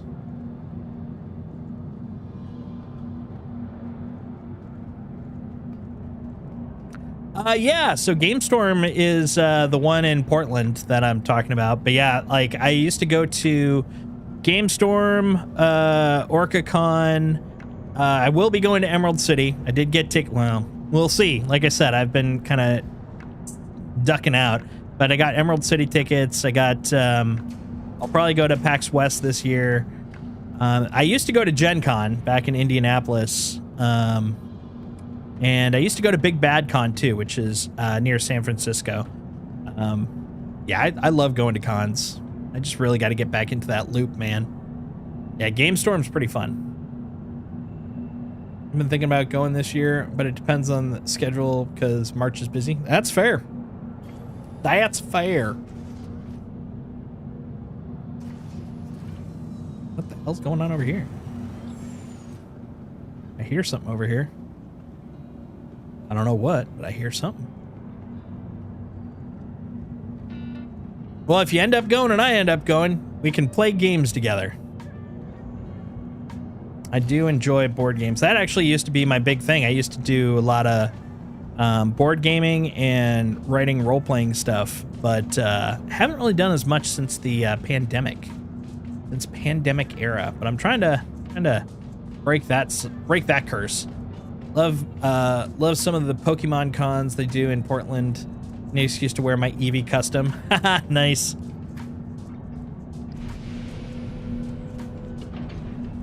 My friend's dog was named Eevee. She was a cutie. Ironically, she was a toller, so she was kind of bigger than what you would probably assume someone that would name their dog Eevee would have as a dog for Eevee, but it's a really sweet dog. And they loved Pokemon.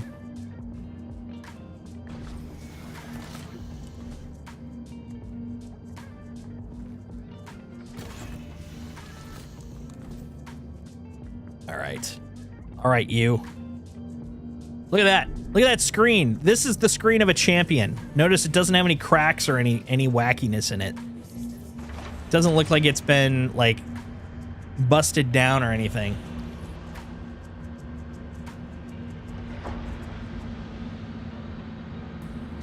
Umbreon.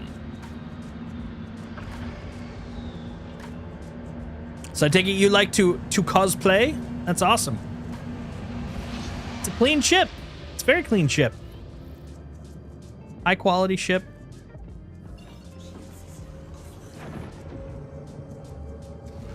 Bought it at the Walgreens down the street. It's a high quality ship. A+ ship. The shippiest of all ships.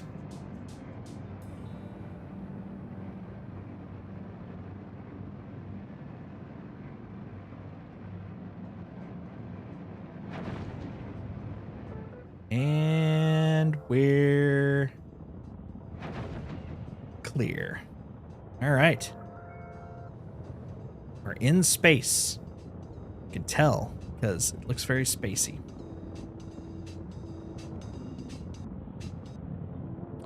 Gotten to do the Pink Ranger. I've gotten to do Zelda. Well, Pink Ranger makes sense. I mean, it's your name. Makes absolute sense.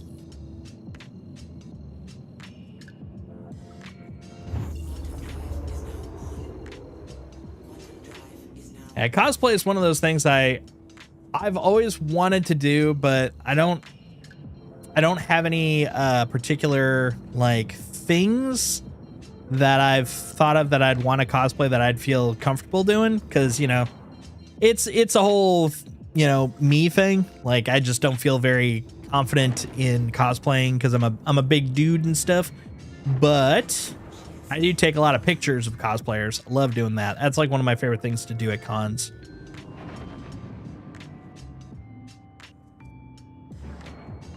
They all seem pretty eager, which is always kind of cool too. That's what I love about cons. All the people are there just kind of cheering on their fandom. You know, everyone's really excited about what they love. Once you leave a con, then you're like, oh, right, I'm back in the rest of the world where normies could care less about generally what I'm excited about. But while I'm there, it's like everybody's into my thing, you know? Could go as a Wookiee. Oh, there you go. I could go as a giant Ewok. Oh, you even sew your own outfits. Dang. That's badass. But do remember, anyone can cosplay. If we meet at the con, you can totally get a cosplay photo with me. Aw, well, thank you.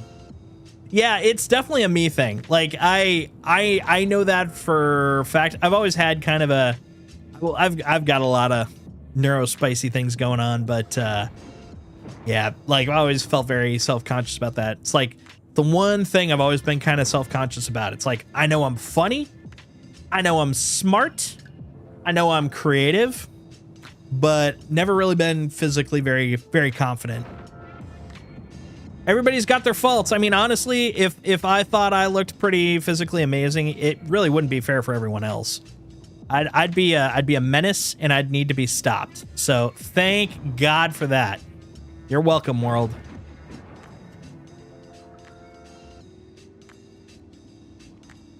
All right, where's it gonna go? Oh yeah, the Aaron Halo. Where's Aaron in his Halo? I always forget that. Let's see. Map time.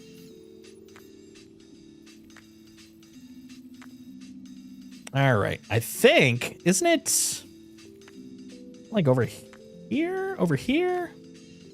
Which part? Oh, any part. Aaron and their Halo. Where's Aaron's Halo? Ooh, is it? Can I actually even put it in? No, that would be too easy. That would be too easy. So I remember it's usually like you have to go between two coordinates and then drop out about partially. I don't blame you at all. I used to be so stressed and would make like 12 changes even or before I even wore what I made. And it takes time, but I finally was just like, what's important is that I accept myself. Let's go. Hell yeah. Hell yeah. Outer Ring of Crusader. Can you pull me into void? I can. I mean, sounds physical. Sounds a little violent. Not gonna lie. Not gonna lie. 1 second, I gotta go into frickin' chit chat here. There we go. So I'm in there. And let's see. Do you have magical permissions? Let me see. You don't have magical permissions. Gotta give you some. There you go. Now you have some permissions. And now I'll drag you in. Look, there's a Wookiee on my screen. I'm fancy now. All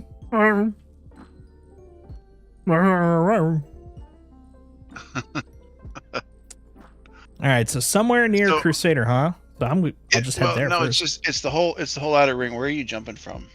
I'm jumping from Microtech. All right, so if you zoom out. Okay. So the ring that you pointed to first was actually correct. Like the south part has Crew L4. Zoom further out. Okay, let's see. Crow 1. Yeah, so go one ring out. Crew L4 over here. Okay. Yeah. So just outside of that, about 1,000 meters or about 1,000 kilometers to about 4,000 kilometers on the complete outside ring of that is all air and halo. So if you are coming from Microtech, what is that up there? Is that, I always forget which one that is. Which that are we speaking of? The station, kind of northeast. It's in the diagonal line between the sun and Microtech. Let's see. That would be, well, Arc L5's down here. Crew L4's here. Northeast. Or L5? Up towards, no, more diagonally, like a straight line from Microtech to the sun. Oh, Microtech. Right there. Right there. Yeah. This So guy? her- Mikael 1? Or are you talking about this guy? No, her L4. Was it her L4? Her Yeah. L4? Yeah. So Melodic feed. if you map to her L4 Mhm. and drop out in the ring prior to that on the outside edge of it, Oh, okay. you'll Okay. hit. Yeah. Violently. That's what matters. As long as I hit it violently. Oh, you some bitch. I got the you can't do that vibe Just click it a bunch of times. a bunch of times.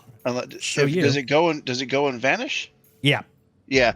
Just keep clicking it 7-8 times. It'll stick.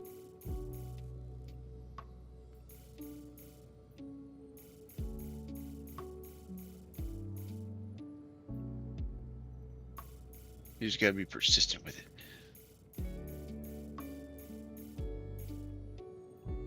Mm. Mm? Mm.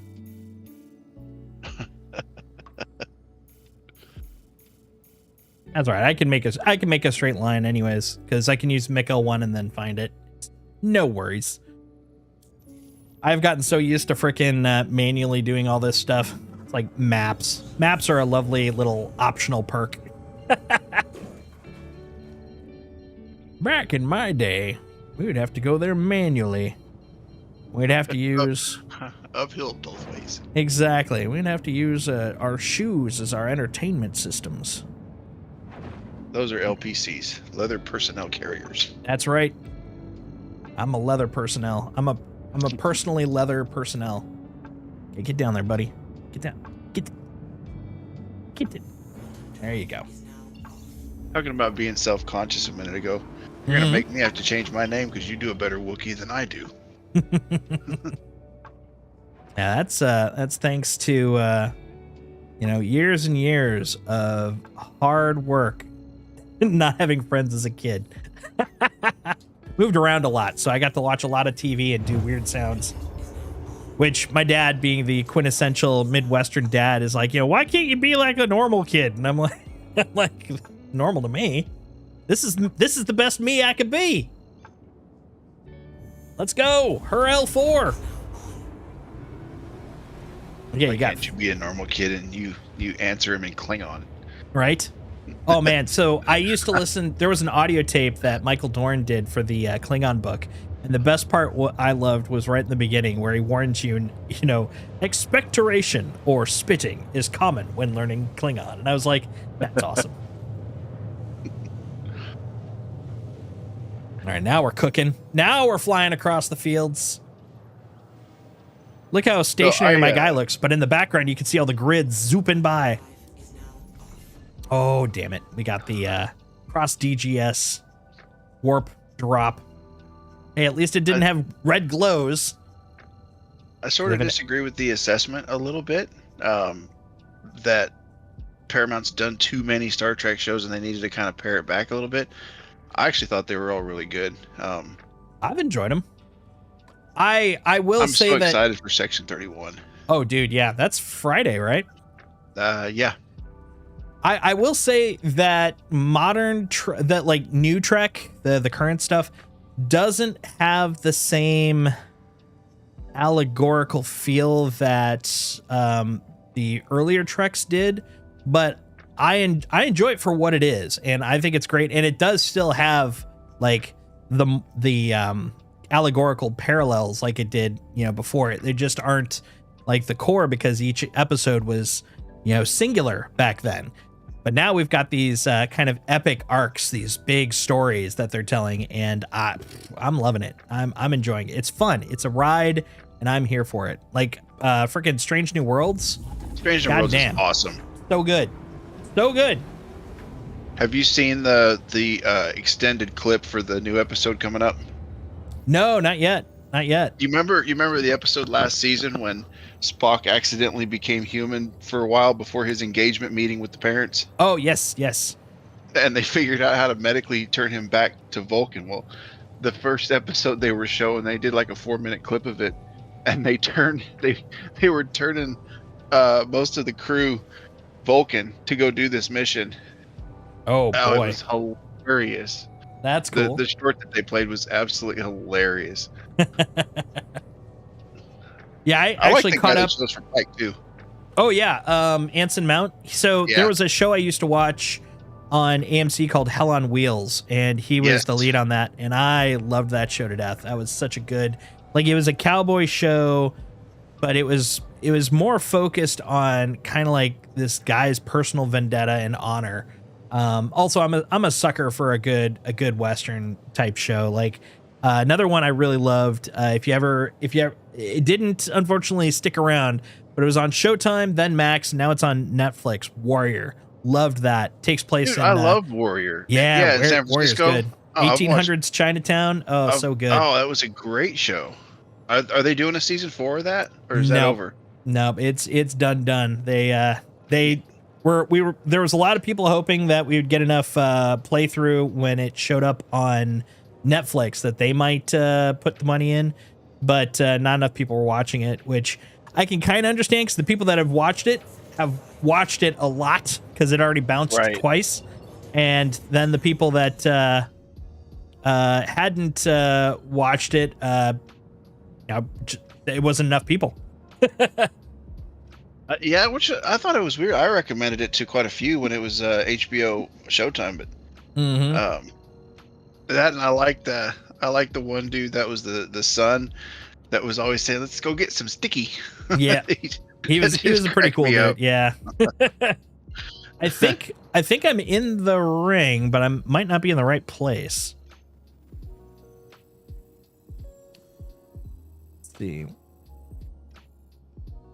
Yeah, so I think I'm in the right ring. Yeah, it's supposed to be the Crusader ring, or wait, no, it's the Hurt. What? Yeah, wait, which ring? Where are you at? Sorry. Where are you at? I'm at. Okay, you went too far. So point back at Mikhail 2 and jump like 2,000. You gotta go on the other side of that line. Ah, okay, got it. You're in the right spot on the other side of the line. Got it. There we go. I need to add you to friends list so I can find you. You're probably not on the same server I'm on. Probably. I'm on a European server with like 30 total people. Nice.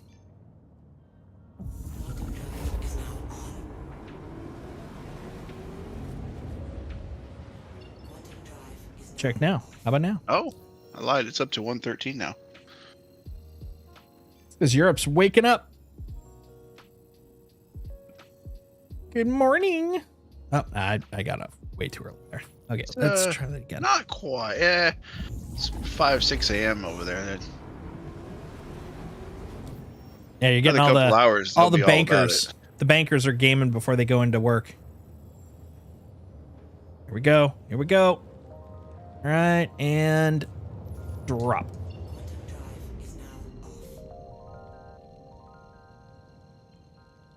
All right, somewhere around here. Okay,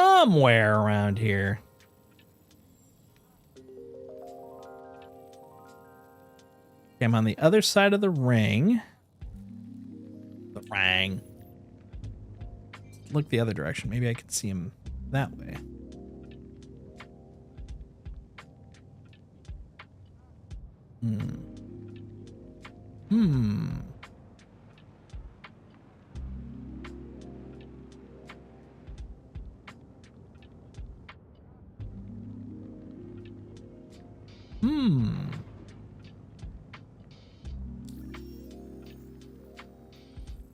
Warrior the book. Which book is that, Pink Ranger?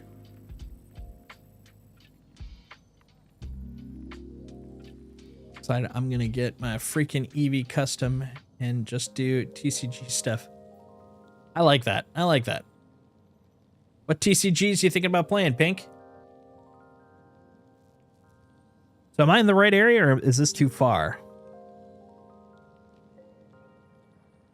Let me spread you out here. You need to jump from where you are like another 1 km. You're just a little too close to that ring. Ah, okay. Like go towards Mako 2 just a smidge more and you'll start getting into some rocks. Gotcha. Rocks. Rocking and rocks. Also, if you're looking for salvage panels, the closer you are to a station like Hurl 4, the more panels you're going to find. Yeah, that's usually what I would do. I'd hang out near the stations.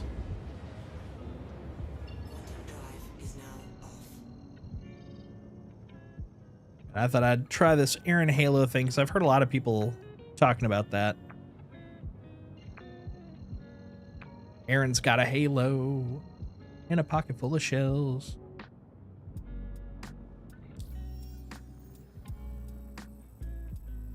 I guess why don't we just go over to one of the Crusader?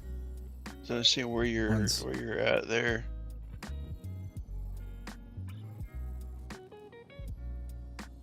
Yeah, you're still too close to that ring. I'm making my way over to you. I'm back in Stanton now. Stanton. Wait. Hold on. Zoom out. Okay. Out? Okay. Yeah, zoom out. Oh, that's a little too far out. I do that every single time. No. Okay. Go to your left of Pyro Gateway. Is that Left. Arc L5 or Crew L4? Left to Pyro, that'd south- be south Arc of the map. L5. That's okay. Yeah, so you're on the right ring. You just need to go a smidge further out. So yeah, just the way you're jumping right now, just a little more. Okay.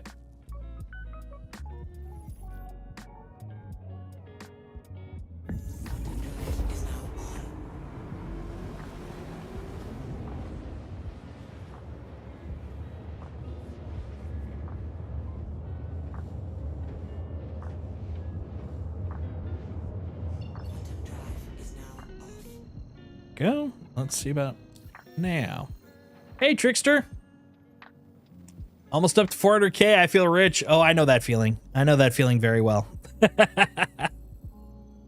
I'm 400K rich. It's the best kind. Well, congratulations to you, man.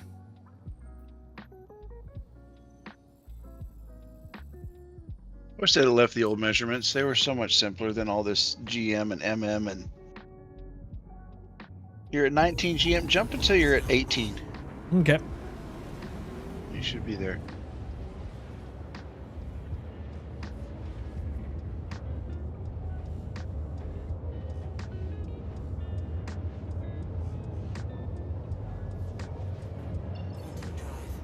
There we go. Okay, so 18. I'll remember that. Unknown, eh? Well, let's start scanning. And you cannot jump that way from any of the, like, the jump gates, like Pyro or, any of the other ones, because they're not on the same axis. You'll come in high or low, and you won't have any rocks. Gotcha. Yeah, those are rocks. You want panels? Give me panels! I would Start whipping out the scanner. map a course back to Crew L4 so you can kind of see which direction it's at and then ping in that direction. You should see some 12, 14, even 20K clusters. There's 1700. That's a rock. 1900. 1720. Zoom your mouse wheel up a little bit. See that wheel on your right, on your screen? When you wheel your mouse up, you'll see it. There. Oh, yeah, that's full. You want to back that off like 2 clicks. Okay.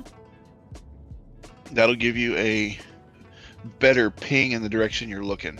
If it's none, it's kind of a broad, narrow, like not as far out. If it's like 2 to 3 clicks, then you're like 75%, and it's more kind of in the direction you're looking, but further. Gotcha. 1500. 17. All right, I'm refueled. 20. 3800. There we go. Get up to something. Now I'll check out the 3800. That's rocks. Is It's it? got to be an even. It's got to be an even thousands. 4,000, 6,000, 8 upwards. Thought that was the case. A Yeah, little surprised I haven't found any by now. I am. 17. I'm jumping to you, but I'm gonna have to send you a friend request and server hop. So Sounds good. I'll get close to her L4. 17. 17. There we go. 2000. One panel. Boy, they Time to couldn't get be scrapey. cheaper, could they? Oh, there we go. 10,000. There you go. That's 16,000. That's 8 panels. 1 million. 1 million panels. Where are my freaking sharks with the freaking laser beams? It's like, I know. They're over here. Having tea or something. I don't know.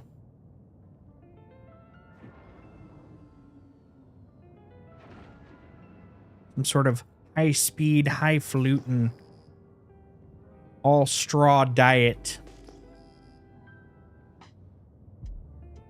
Keep on renting the Nomad and hauling. That's pretty good. How close are you to actually purchasing it? What is that, like a 1.3 mil? Something like that?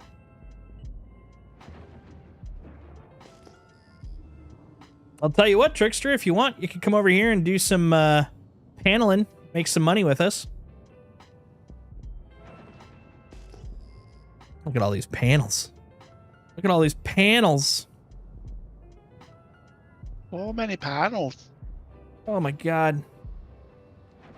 You want to talk about making some money? Get your bounty hunter rep up just a little, like VLRTs and LRTs. It's pretty Yep. much all you need.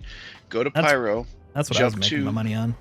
jump to checkmate, and you'll get missions that are single small ship that pay 120k each in different asteroid clusters.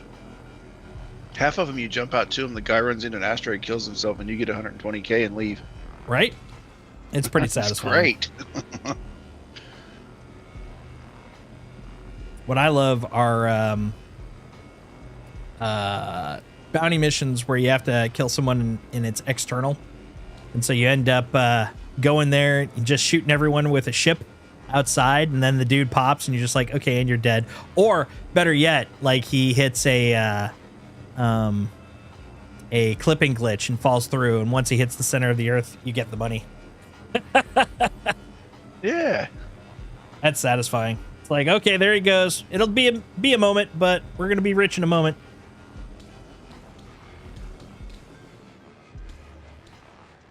What do you need for that? The main thing you'll need is a tractor, because you'll be basically my tractor boy, and then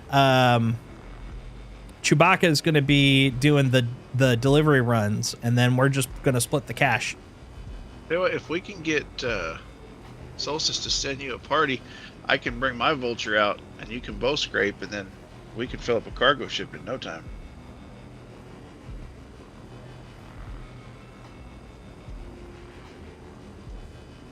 I'll leave that up to the boss. But yeah, I've got an extra vulture. It's already Nice. set up with the braids, ready to go. I mean, I could also whip out the reclaimer, but unloading a fix it, I'm reclaimer is afraid just of it. yeah, exactly. Until they fix loading, it's a lot to deal with right now. Well, have you used it in 4.0 preview? 4.0 preview, I haven't used it in 4.0 preview. They don't have the interior hit points registered correctly. You move around some of the 8 or 16 SCU boxes and bounce them off the wall, it blows up. That's interesting because they. Unless they fixed it. Well, the thing that's interesting to me about that is, and I haven't tried it, so I definitely am not saying that's not the case, but it is interesting because they, what was it, about 320, when they brought in the Atlas, I think that was 322, because of all the smacking that the boxes kept doing when they would move around, they disabled, you will see the visual impact, but it doesn't do any damage if it is floating by tractor, despite the fact you'll see it smacking around. But if that's what you're seeing, then that's kind of saying otherwise, which is kind of interesting. It's not something that I have personally been on the ship and seen, but I've seen other people streaming and made videos of it since 4.0 preview. So Interesting. they could Okay. be mislabeling them. I could be misspeaking, but I I've heard haven't it's I haven't done it at all, so I mean it's viable. I mean there's enough weird shit going on in 4.0 preview, so I mean 01 shouldn't be very far out. no, I was actually just over there and it was stable. The only reason I'm back over in live is I was going to do the priority missions and they weren't showing up, so I was like, well, I'm going to go make money instead. I They did moved find the 3 bugs though, so priority? I'll be posting those after stream. No ship audio, which was weird. Can't activate the jump point with joystick keybind, which that one's been around for a while. I can do it with the mouse, no problem, but the keybind won't work. And then no priority contracts, which, well, that I don't think they could ship with that if they're going to do save Stanton. It's hard to save Stanton if you have no job to save. Right. What's my in-game? It's Solstice, but it's 501 STICE. I'm going to type it in chat for you. There you go. I'm still jumping, but I'm gonna send you an invite from Spectrum Sounds good. because I'm lazy that way. No worries. So I think, was it your stream?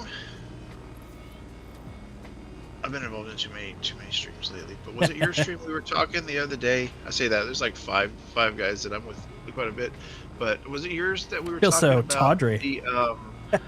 the well, and I got to call out BS on you because I mean you was like I'll be about another hour, and you was here 4 more hours, so Yep. No, Not you're my not fault. wrong. You are I not either. wrong. But the discussion came up of multi-crew gameplay, and we were talking about being able to bed log on other people's ships and what happens if the owner of the ship logs out. Was that yours? I think it was. We were, I have it talked came about up. that at points, so that definitely could have been mine. I think it came up. So I'm not currently Evocati, but I was, and I have several friends that are still, and Mhm. we've kind of done some theory crafting, and we've been suggesting to CIG, and I think they're actually going to take us up on it or do a version of it where you form not necessarily a guild party, but you have to form a group together for the gameplay on Spectrum, and the party leader forms the party on Spectrum, and it's more of a persistent party than an in-game party. And you say, all right, we want these members in the party, we want a Polaris, you pick your ships, Mhm. and those party members and those ships persist as long as at least one member is on. So That makes sense. if you're doing an exploration thing, right, so you don't have to necessarily be the owner, there's no trespassing, if you add somebody to the party in game, it acts like a regular in-game party for that person. But anybody that's in the main party, it all persists session after session after session as Mhm. long as that party is still created and at least one person is online. Doesn't matter who owns the ship. You don't need to be in Discord if you want to, just chill and lift and such. But you're welcome to join on the Discord if you'd like to, Trickster. I think that's a fair idea. Actually, one thing I've kind of seen recently. So one of our other Discord guys, my mod, Kragan, he's been playing a lot of Elite Dangerous lately. And one thing I did like about how they're kind of doing their sort of persistent logging, because they have carriers, and the carriers basically you can have people, you know, use them as their like base off in the distance, because you can move the carrier from, you know, system to system, etc. Is they are kind of like static locations, which I've less a ship parallel for us and more of like a starbase parallel kind of a thing, like a space station parallel. And I like that idea, specifically for when we get to like the capital C capital ships. I'm talking like the Bengal, maybe even the Javelin, where I've heard, now the thing is, this is definitely, I've heard from people who have, you know, followed it before, as opposed to this being firsthand knowledge. So this might not be accurate or even current if it was accurate before, but I was kind of told that with the larger capital ships, the goal is that they will persist at all times. If they're going to do anything like what they're talking about for bases, where they persist, but you can only attack them when you know, the owner is on and you'd have to be on their instance, etc. That might be a legit way to do it, where let's say I have a Bengal that's floating around in Pyro. If it is available and my, you know, my friends are on, like, they could use that as a static point to log on.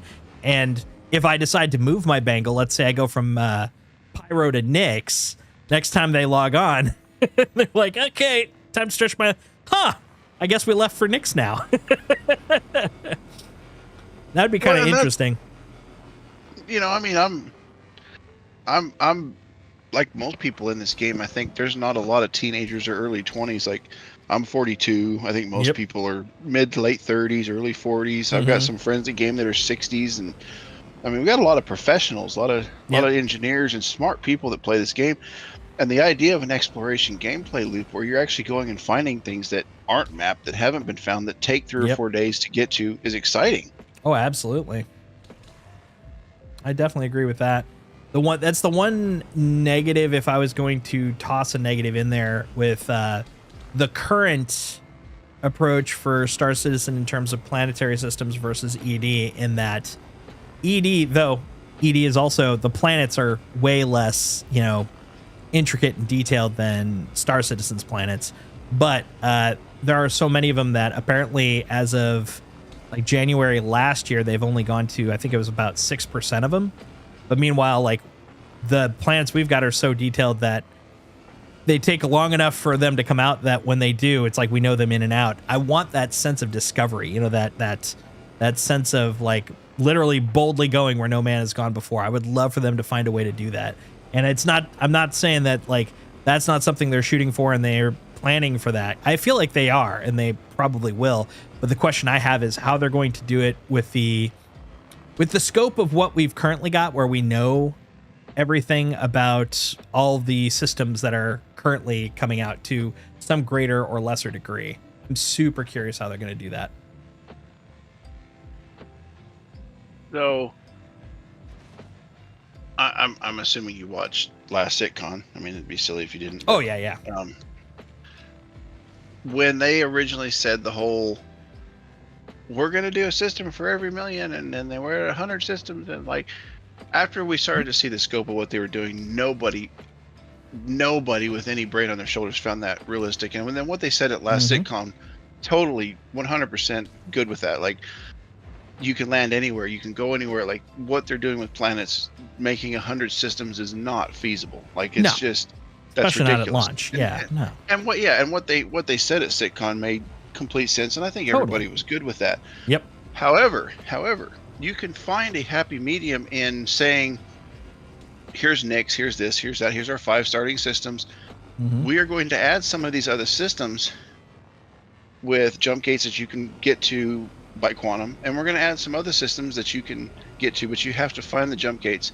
They're not going to be complete systems. They're going to have like points that you can explore on your own and go to and find things, but they're not going to be developed nearly to the extent that the systems you're familiar with. Like, they're exploratory systems for you to go and find. And if you want to build a base there, find a spot that you can build a base on that has an area big enough that's already been, mapped out and laid out. And I mean, and in that instance, I'm totally 100% fine with them doing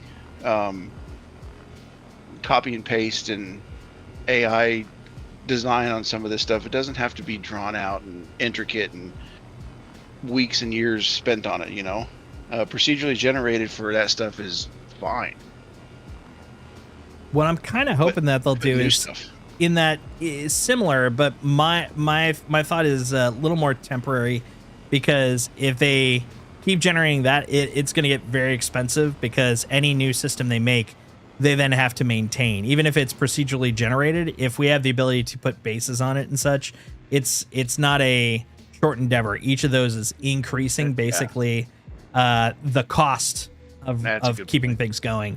But in that same vein, one thing I was thinking about was doing something like that, but with it being like a temporary instance. So exploration could be a procedurally generated area that you teleport to.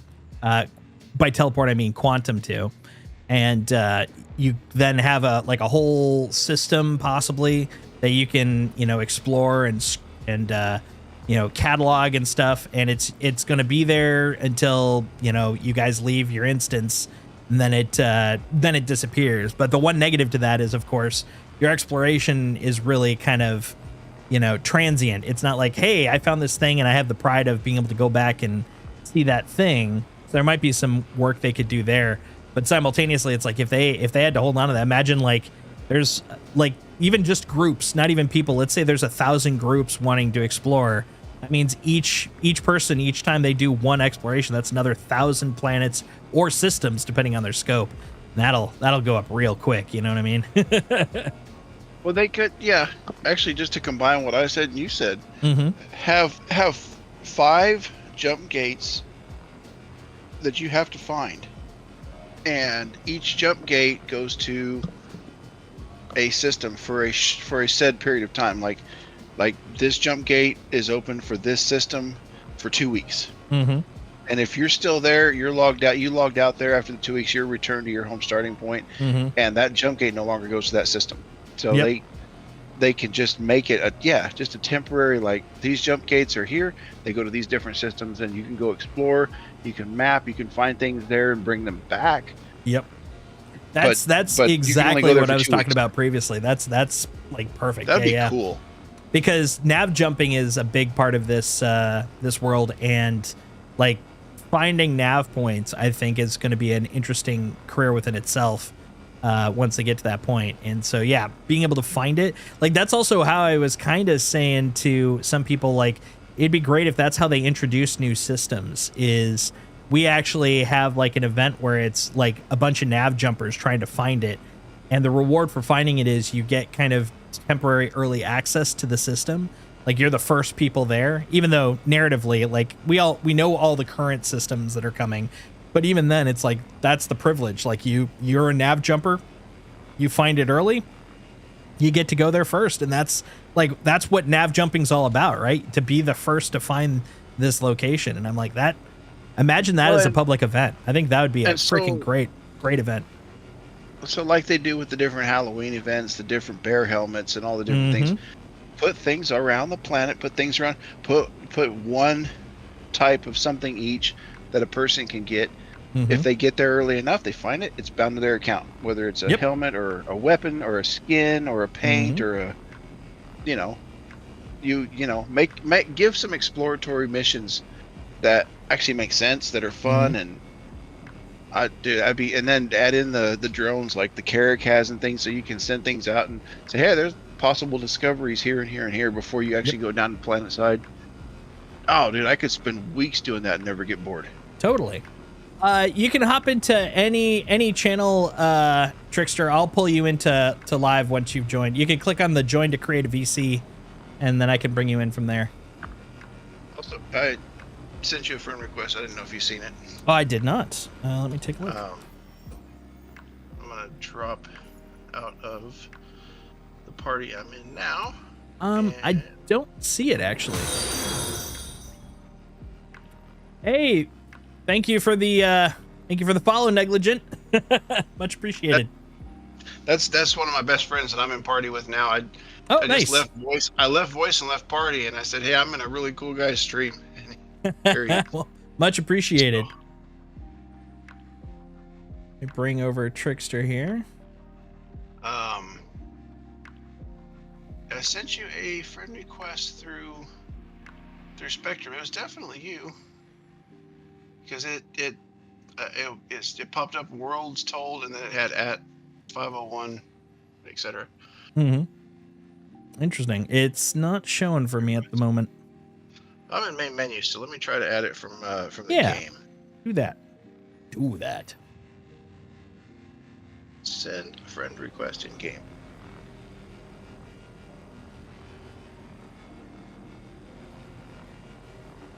Nope. This is delayed.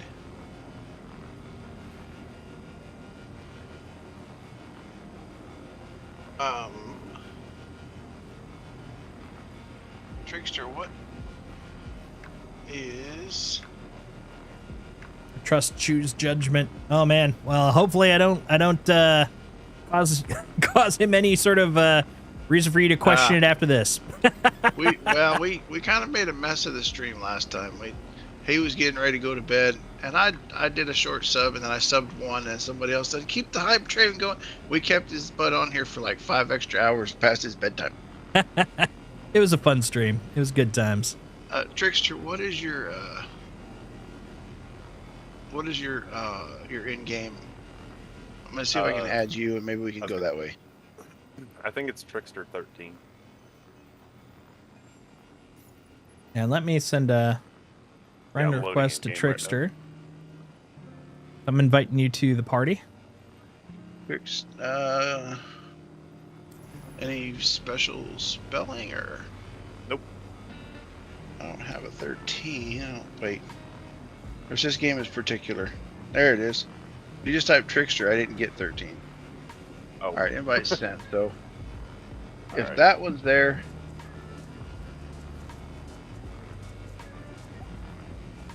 then we should be able to.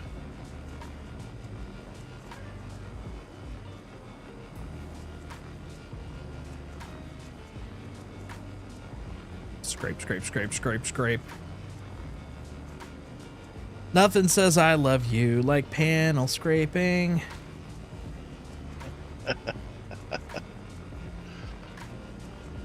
I get right on top of them.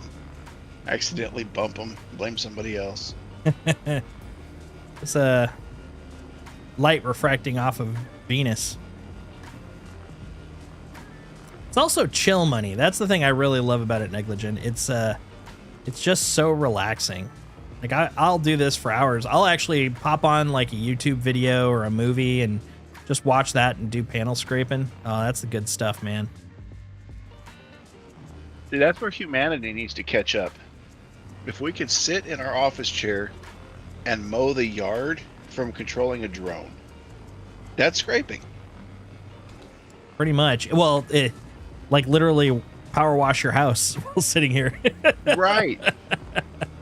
I have a friend of mine, LA Drone Services. He's in Louisiana. Mm-hmm. And he does drone control. Like he did all of LSU's college campus, and like it's actually amazing to watch because he's got the tanks of pressure washer equipment and water and everything in a large van, but he uses a drone with hoses hooked up to it and goes and he pressure washes the tops of these like 5-6 story buildings with drones, and they come out looking amazing. It's like, nice. you can do that. Like, I didn't even. He's had the business going for like 5 years. I didn't even know you could do it. Precision. You're just watching stuff. On both salvagers? Yeah, ditto. Looking forward to the third. Moment that Misk Fortune drops, man. Trickster, did you see the friend request?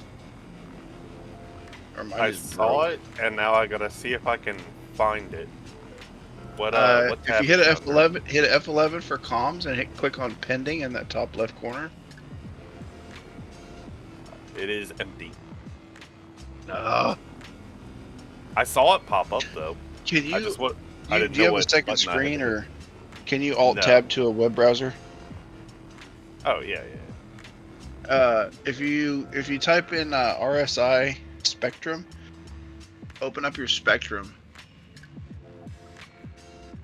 Yeah, assuming you should be signed in automatically, but on the far right side, you'll see a search glass, a notification bell, and then that friends list. If you click that, that'll show you your pending friend requests.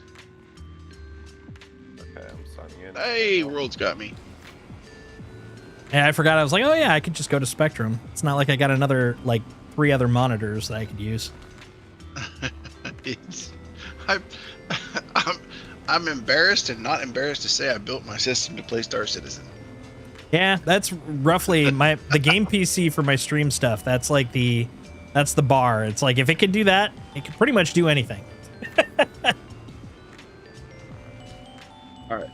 Interested in it, but not sure if I'll buy it. I'm kind of I'm in the same thing, but the other side of the coin, where it's like if it doesn't do like what I'm expecting it to do, I probably won't buy it. But I expect I'm probably gonna buy the Fortune. I like the dual auto hopper. I'm not a fan of. I feel like keeping all my boxes external while salvaging. I don't mind it on hauling. Like I've got a Hull C, but I don't know about for salvaging. Just sitting here with the boxes just on the outside. We'll see. We'll see. Feels like you're just waiting for the buzzards to come by and pick you clean. Right? Got to keep your head on a swivel. I'm a little nervous about your server. It's full. Like it's. Whew. Has it been running smooth? Oh yeah, pretty nice so far. Haven't had a crash yet. I mean, pretty nice for 4.0, but I mean, for that, pretty nice. All right. Well, I'm joining on you. Excellent. And then Trickster's got me added now, so Yep.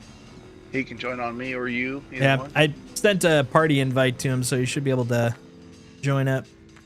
How do I accept that? It'll be in Same. that pending tab. Yeah, it'll be in the pending part of comms. And if it's not there, Then you let me know, and I'll send another one. yeah, you'll have to send another one. All right, no worries. He no charges worries. he charges a nickel for the second one though. The That's first one's right. free. No, man. I'm a streamer. It's 1 sub per send. Oh. Lucky me, I got some credit. There you go. There you go. Yeah, you did the gifted. You're good for a while. Invite to party. There you go. Should got a party invite now. Got it. And then for Trickster, there you go.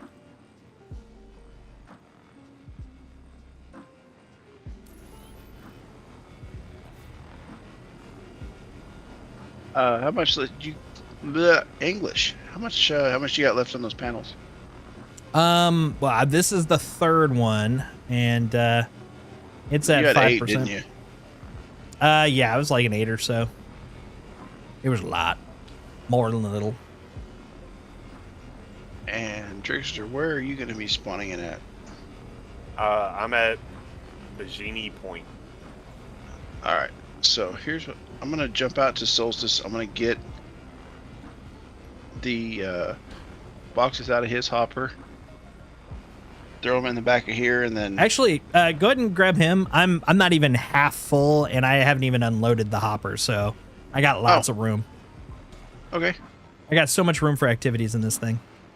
So much room. You turn your beds into bunk beds and everything. That's right.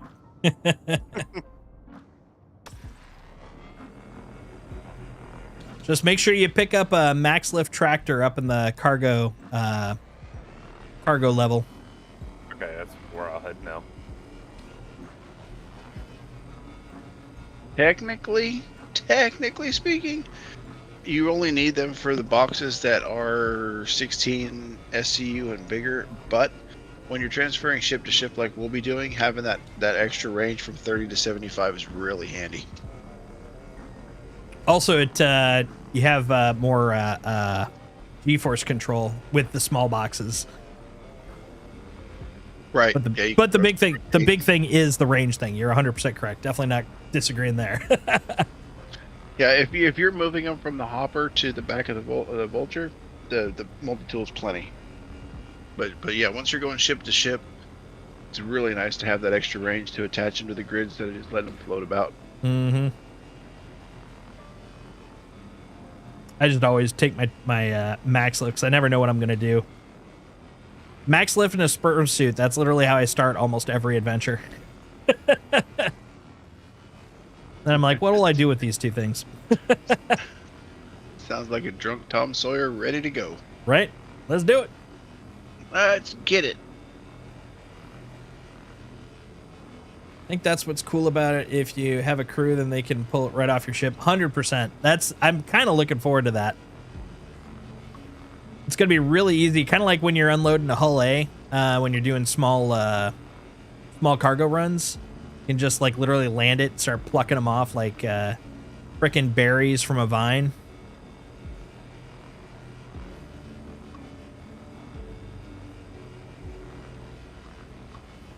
Also, it looks like it's going to be at least 18 SCU, which I also support.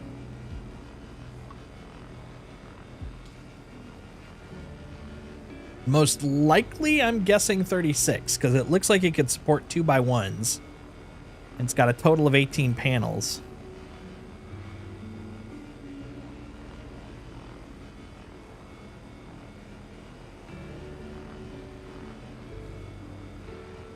Hey, do me a favor. Show Negligent your Java voice changer, because that's spot on. Spot on. Oh, that's amazing. Ata uki, chara, uchi. Ito chaka wanda. You couldn't get it more perfect if you tried. Tuga. Sigoboga, Chewbacca, Tanama. So I'm in the cargo services area. Where do I get the max lift one? I only see the regular one on the shelf. Go over to the kiosk that's like against the wall near the like customer service desk. Yep. And then just in the text field, just type max lift. That's usually all I have to do. But yeah, it doesn't show up as like a physicalized item out there. So do I just get the beam and the battery? Both of them? Just the beam. You won't need the battery. Okay. Eventually you will, but not in this patch.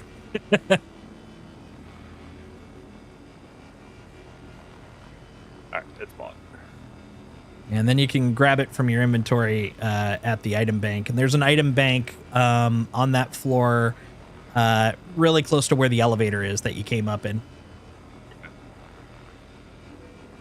As if I've done that a couple of times. Sounds like it.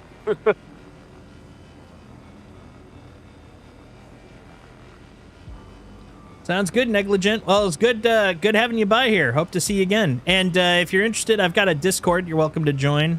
!Discord in the chat. We talk a lot of Star Citizen and other super cool, awesome, fun things. 07's, man. The only negative about this guy is he does a better Wookiee than me, and now I gotta work on it. I'm here to challenge people. it's Chewie, get better. Yeah, get good, scrub. Yeah.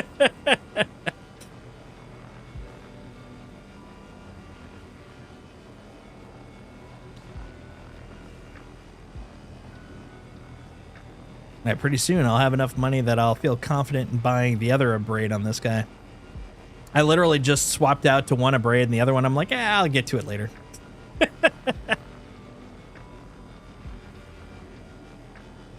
Honestly, I've played more 4.0 preview in the last like half week than I have pretty much the whole time 4.0 preview has been out, because I've been either in PTU testing or playing some other stuff. But now I'm back into the money-making biz.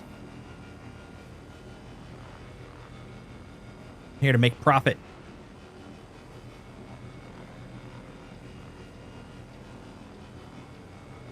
I'm here to make Quark shiver in his boots. I'm gonna become the Grand Magus.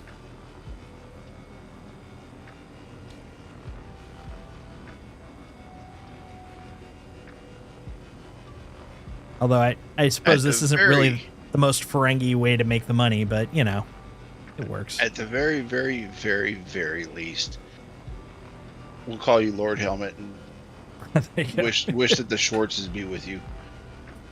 I can't breathe in this thing. They've gone plaid. Just because good is dumb. I know you've probably heard this, but I've got to bring it up now. Hmm? They're making a Spaceballs 2, and Yes. Mel Brooks is actually fully involved in it, which is so cool. I'm on board. Who was it that's also in there? There's a younger like a pretty Joshua Gad. Gad, that's right. He's doing a big chunk of it, and then I don't know about Princess Vespa. What's her name? I can see her, but I don't recall her name either. And then Rick Moranis is I think they actually have him on board now to come back. That's too. great. I know he's pretty much retired for a long time, so to get him out, that's awesome. Bill Pullman may do another one. Sadly, we don't get the late great John Candy, but Or Joan Rivers. Daphne Zuniga. That's her her name. Yeah.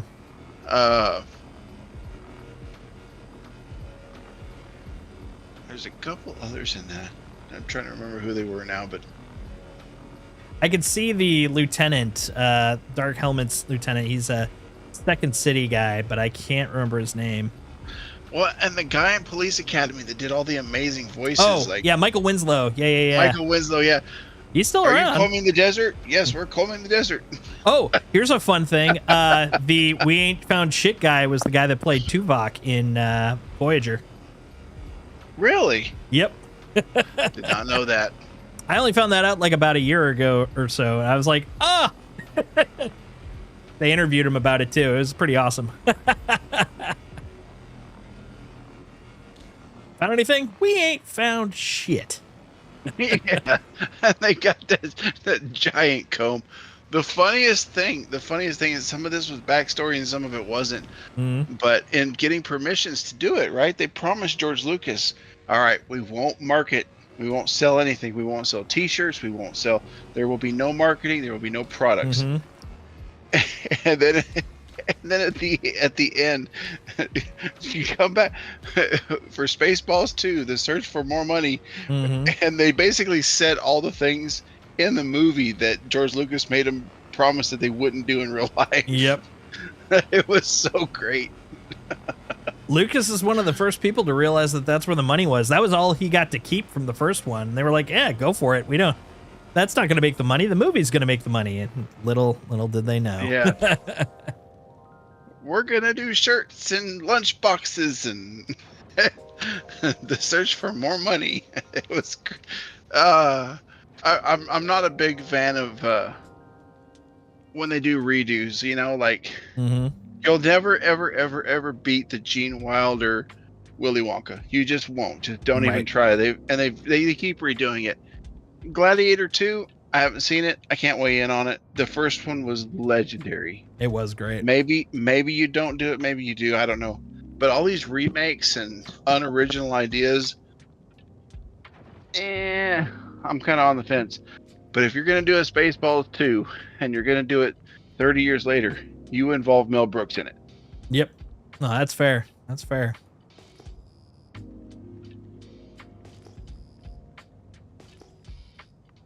What is he now? He's like 101? He's up 99? there. He's got to be in his 90s if not past that. I gotta look now. Green found one. Oh, Son of a bitch. he is 98. Dang, he's getting there. He is. His birthday's right after mine. Just a lot of years before.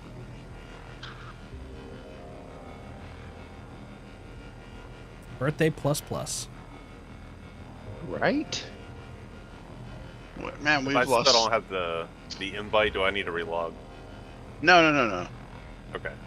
You're in the party. send- No, he'll- actually, I saw he'll s- Chewbacca's party. He'll Sorry, send, go he'll ahead. send you another one. He sent Yeah, me one. I'll send you Oh. another one. Yeah. So you should see it right after I click it. It should pop up on your screen. So if you don't see it once I do this, let me know. Let's Okay. see. So friends, Trickster 13, invite to party. There you go. Should If you pop up will at the top of your screen. And if you will jump to her L4, there's a vulture waiting for you.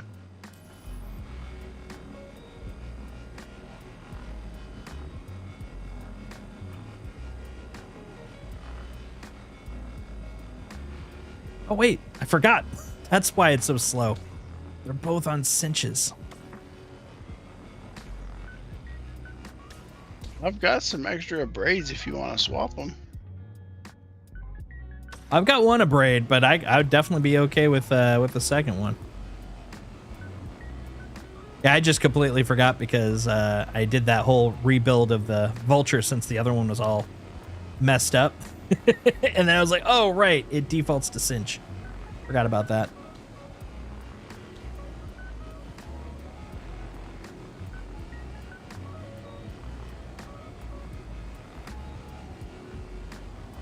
Did you get the invite?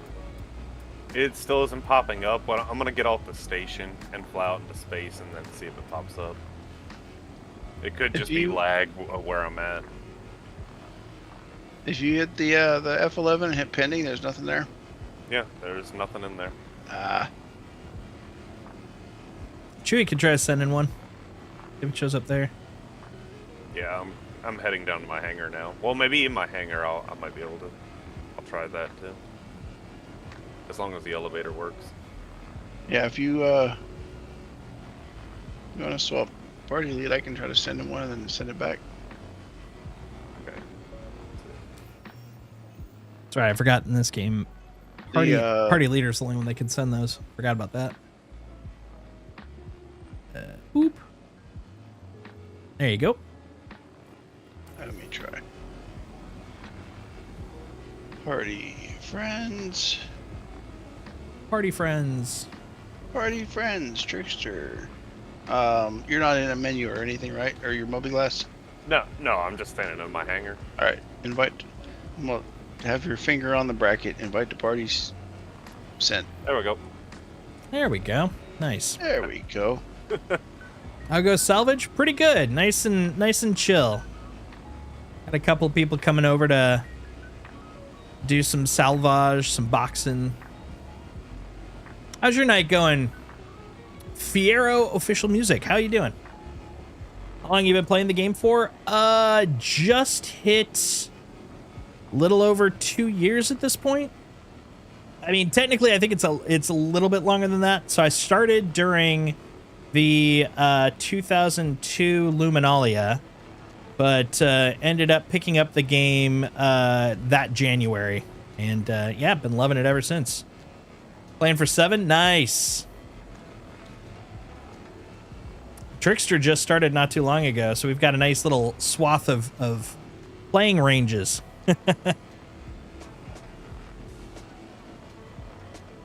What's your favorite ship, Fiero?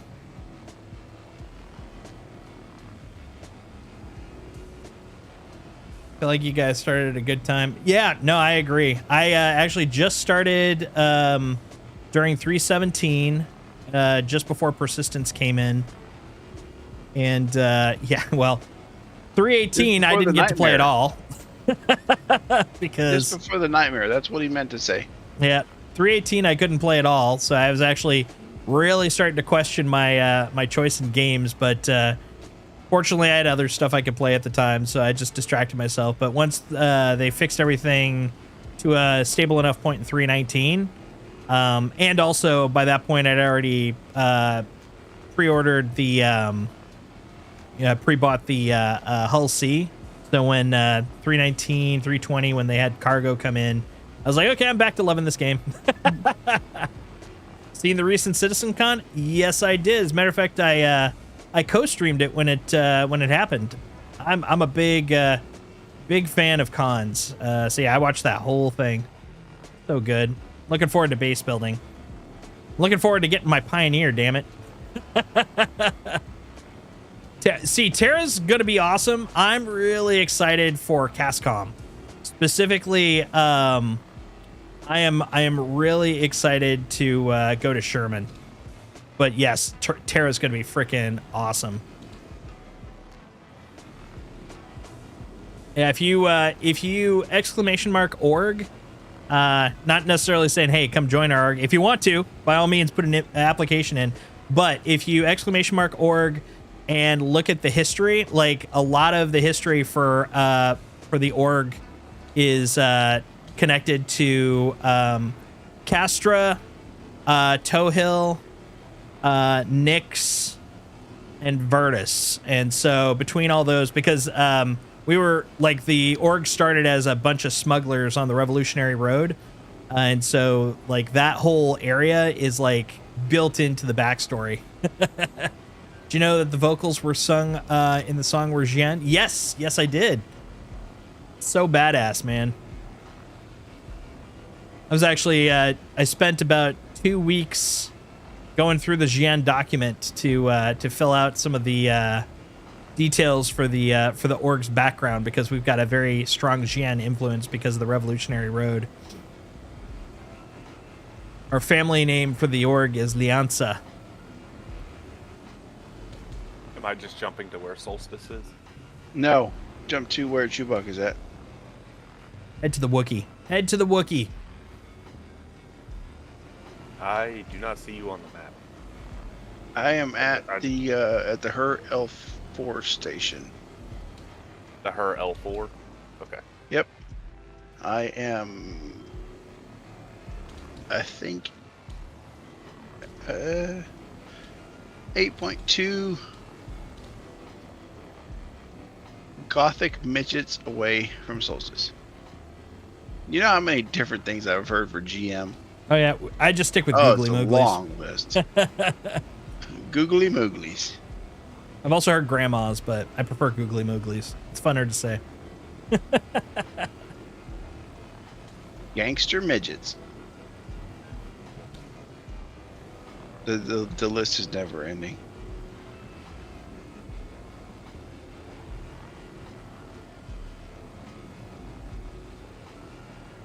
So do you have any what's it called? Oh, thank you for the follow, much appreciated. Do you have any ships that you're looking forward to having come out? Any on the big list that they showed? Well, the big preview montage that they showed?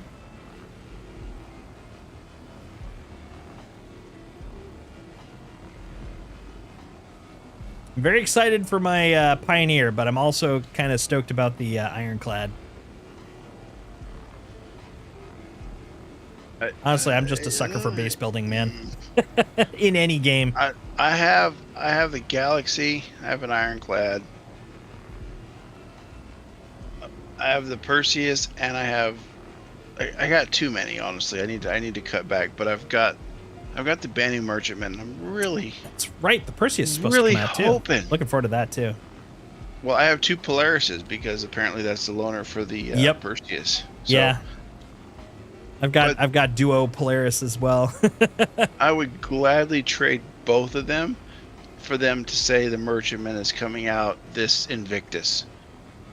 That'd make me giddy as a school child. That would be nice. On an F8C, Firebird, Eclipse, and Aquila. Nice. Those are good. Those are good. I had a Firebird. It's been upgraded since, but I liked it. It was nice. And I've got That one I kept. I got a couple of F8Cs. Pretty soon I'll get my 3rd one. Not like I need that many of them, but... Wah. On my way. 33. If you do the gigameters exec away. hangar, you can get a stealth build for it. I've seen that. I've seen the stealth build for it. It looks really sexy. Yeah, once 401 comes out, that's actually one of the first expeditions that the org's going to be doing is some F8 or some exec hangar work, some contested zone stuff. Although the first thing we'll be doing is Chapter 2 save Stanton stuff to get that all banged out for everybody. That was the original plan for tonight, was to go test that out, but wasn't working in the PTU. I'm just waiting for them to change back to the executive hangar ships being account bound, because I've got 6 full sets of the comp boards, and I've only claimed 1 ship. So yeah, I'm expecting that probably won't happen for a while, but I'm looking forward to when it does. I appreciate the community and I appreciate the cleverness that they have, but when they figure out a way to start duping things that are the main part of a patch, and they dupe them to the point that CIG says we've got to wipe this because none of this was intended, it's a little frustrating for those of us that actually worked for it. Hey, you're not wrong. Like, against you know, I duping? kind I'm of with get the we left 805 C2s outside and we duplicated RMC for money. Okay, fine. But now you're duping armor with comp boards in it. Like that. Now you're messing with people's actual account bound items, and that's that doesn't sit well with me. Yeah, I'm just not a fan of anything that really kind of takes away the game aspect. I mean, if you don't want to, earn stuff, like, why are you doing it? Yeah, there's a super fine balance that you can kind of play with saying, well, the game crashed and it cost me this cargo, or the game crashed and it cost me this armor that I had built up, and you can say, well, I feel like I'm owed, 1 load of cargo that I maybe shouldn't have had. Okay, that's fine, but nobody stops there. Nobody duping stops there, and it's really unfair to the rest of us. It's annoying. It's annoying. That's as well as you could put it. I just realized I've been just kind of chatting and scraping away. At some point, the hopper filled up. Okay, Trickster, you know how to find the pads? Alt N, that thing.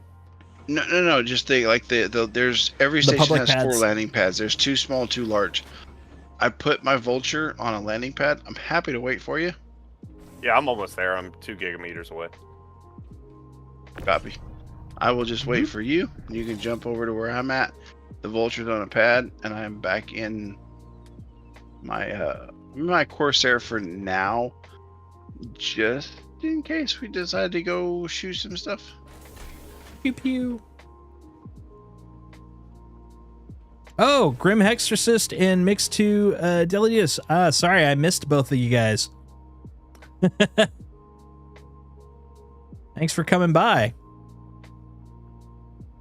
Just landing where you're at, Chewbacca. Get a braid for that Vulture. It's way better than Cinch. Oh, I agree with you.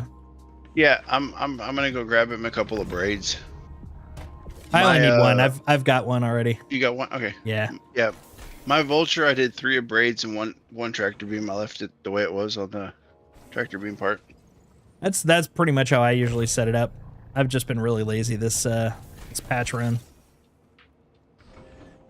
Hang out of here, worlds. Hope you have a good night. Thanks for coming by. Much appreciated. Have a good night. Hope it goes well. Hope to see you back again. 07s, man.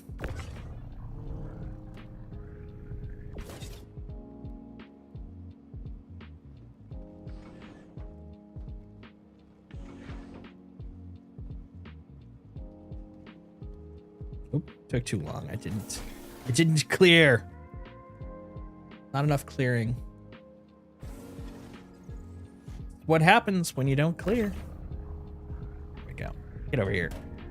Go in the hole. Damn it. Not fast enough. Must be faster. From one middle-aged nerd to another middle-aged nerd. Mm-hmm. Best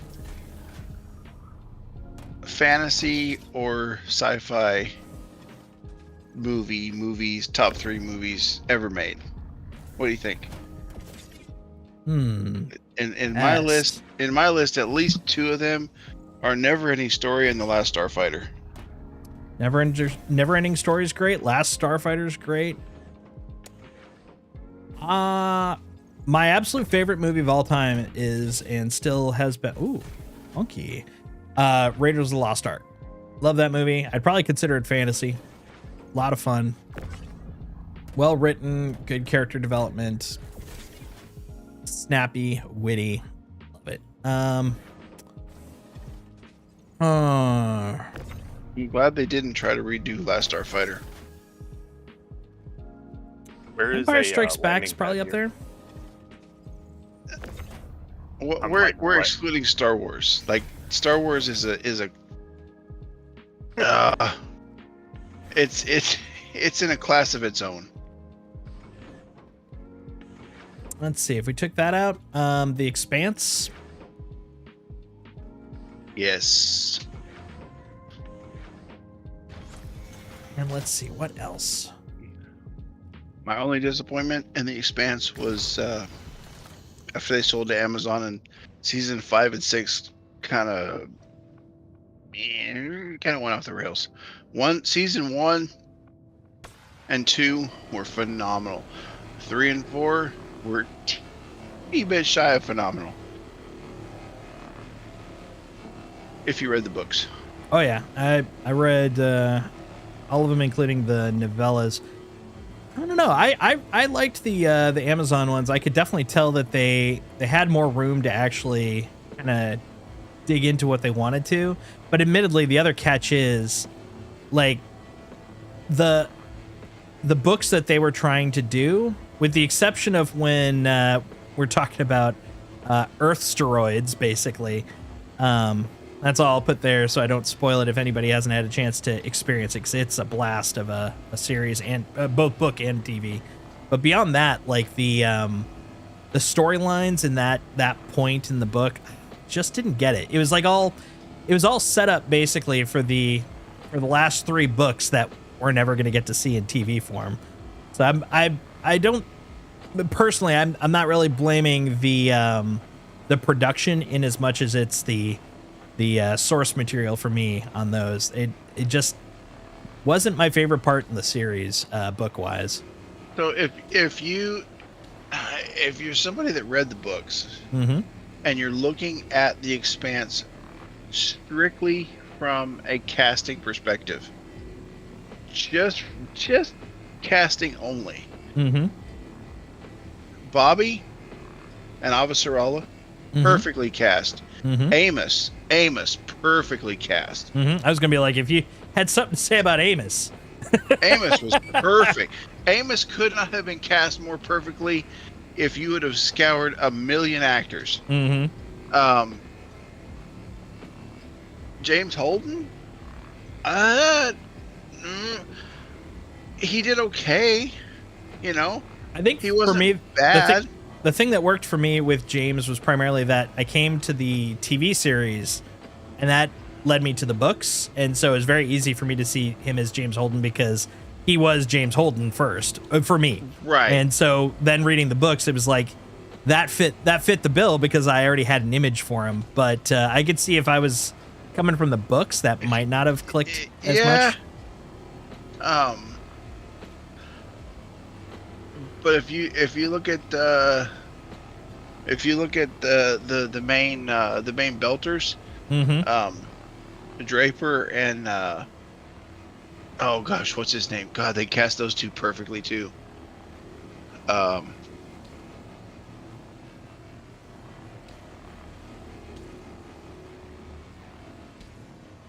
Beltalowda. What is his name? Trying to visualize them. I think I know who you're talking about. But yeah, they're like they're so like long. So that's the thing about the way they described them.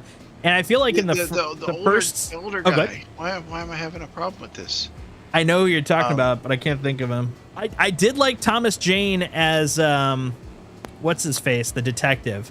I'll admit that's actually what brought me in. Detective Miller, yeah, dude, they cast him great too. Doors and Corners, man.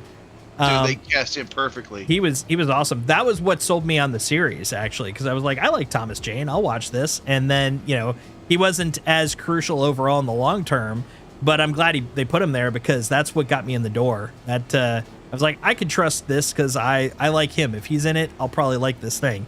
And then, well, I'm glad I liked the rest of it because he went relatively quick. He's still there, obviously, but he wasn't as crucial as he was in the first season. So I was like, oh, okay. But yeah, they sucked me in, man. That was such a great show.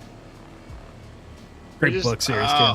I love Naomi Nagata. 50-50. She did good. Could they have cast her better? Maybe. Could they have cast her worse? Definitely. Like Naomi did a great job. I love that Southern Louisiana French belter Creole that they used. Like I loved it. Absolutely loved it. Such a great pigeon. It really was. When I was running around in Elite Dangerous, a bunch of named locations were Beltalowda, which I was like, right? Yeah, of course. I can't think of the guy's name. The big black guy that played the guy that ran Tycho Station. He also played in Walking Dead. Yeah, excellent casting. He was great. Fred something. Fred Johnson. Fred Johnson. Yeah. Yeah, he was great. He was awesome. He didn't. Now, when I read the books, he didn't match what I was visualizing after hearing descriptions of him. But I of course, still loved him. He was a great actor and did the role justice. But he just didn't visually appear as There's something about the way they described him in the books that just didn't match. But I'm like, screw it, man. You don't need to look like the guy if you can portray the guy. And goddamn, could he do that? Goddamn. I'm right next to you, Chewbacca. Where do I need to go? Oh, I'm sorry. Yeah, I'm literally floating right up above you. Down there on the pad. See that vulture down there? Down there on the pad. Below you? Right there. Where you're pointing? Yep. If you look at the stream, it'll look like this guy. Okay. Probably yellow. I'm assuming you're probably using default paint, but yeah. I've got the Dying Star paint. I just haven't applied. Oh it. yeah, Dying Star. Oh, it's upside down. But it's yellow. That's why I'm confused. What's upside down? You're upside down. I'm right side up. It's all relative, man. Sir, I have not been drinking yet this evening. You're upside down. That's what it is. I was upside.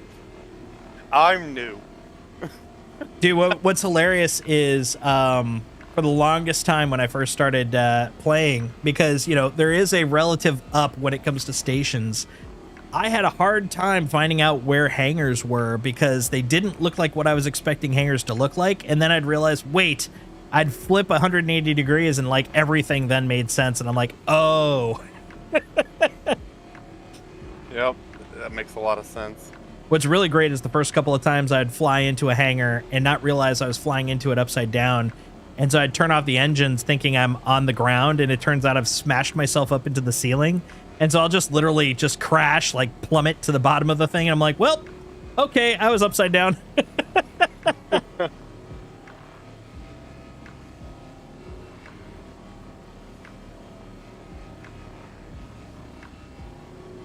Oh, by the way, Trickster, you were mentioning, I think your friend might be interested in doing the flight school. Yes.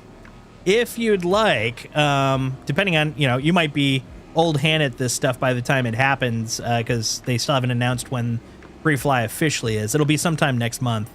You're welcome to participate as well if you want to kind of get brushers on it. I mean, he's gonna get the package, but you can at the very least run with him and get warmed up on some of the other things you might not have locked in on yet. Yeah, absolutely. Okay, then I guess I just exit ship once I landed. Yeah. Just exit ship, and then you can. How do I know if I have my helmet on or not? Upper Don't wanna left dive. corner, if it's if you see a rectangular hologram instead of a circular one, you have your helmet on. If it's an orange circle, you don't have a helmet on. Oh, okay. How do I put it on if I don't have it on? If it is in a backpack, you can go into inventory by pressing I and then just drag it on your head. If it is attached to your head with Alt H, just press Alt H again, and that'll put it back on your head. Got it. And if you don't happen to have a helmet on you, go land inside of one of the private pads and then go upstairs and buy a helmet. Yeah, I'm good. What was your thoughts on Alex Kamal, the pilot for? Actor-wise, really loved him. Unfortunately, after the stuff that had happened, I'm like, well, no, I'm understanding why we got to get rid of him. But I thought the actor was great, in terms of acting. I thought him as a Martian, as a pilot, like as a Texan Martian too, which is like their whole culture. Yeah, like what they cast him for, I thought he killed it. Mm-hmm. Why? God, I'm trying to blank. Ashford. That's who I'm trying to think of. Clace Ashford. I'm trying I'm to good. visually place him. The name's ringing a bell. Hold on. Wait a minute. I'll show you. Beltalowda.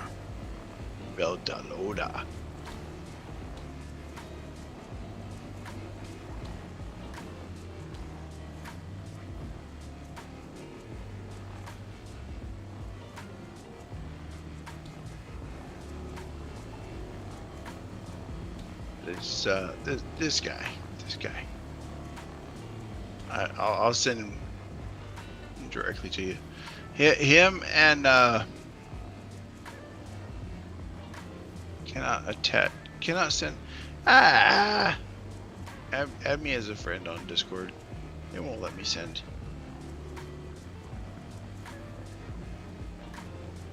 Let's see. Who do I have here? Requesting friendships. It's Chewbacca. I will accept this friendship. Ashford.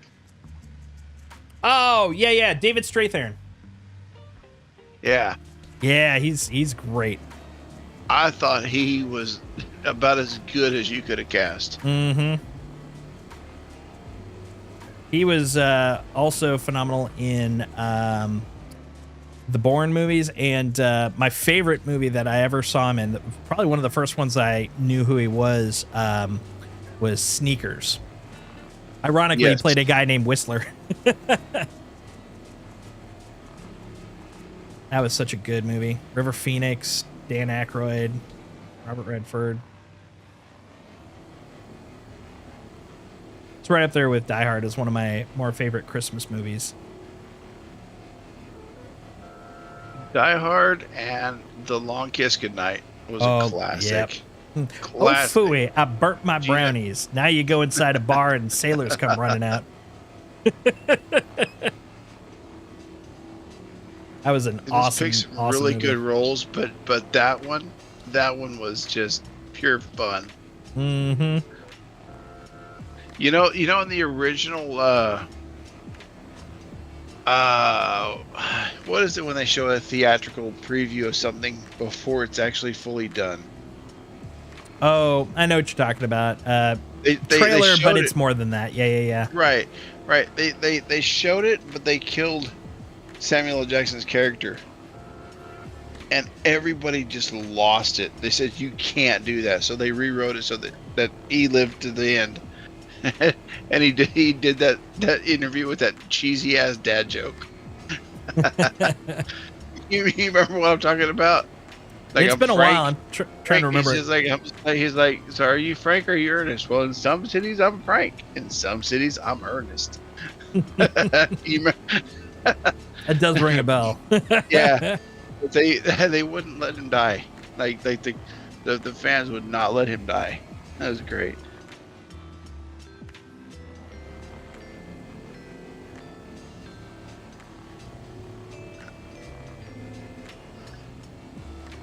Samuel L. Jackson's a character.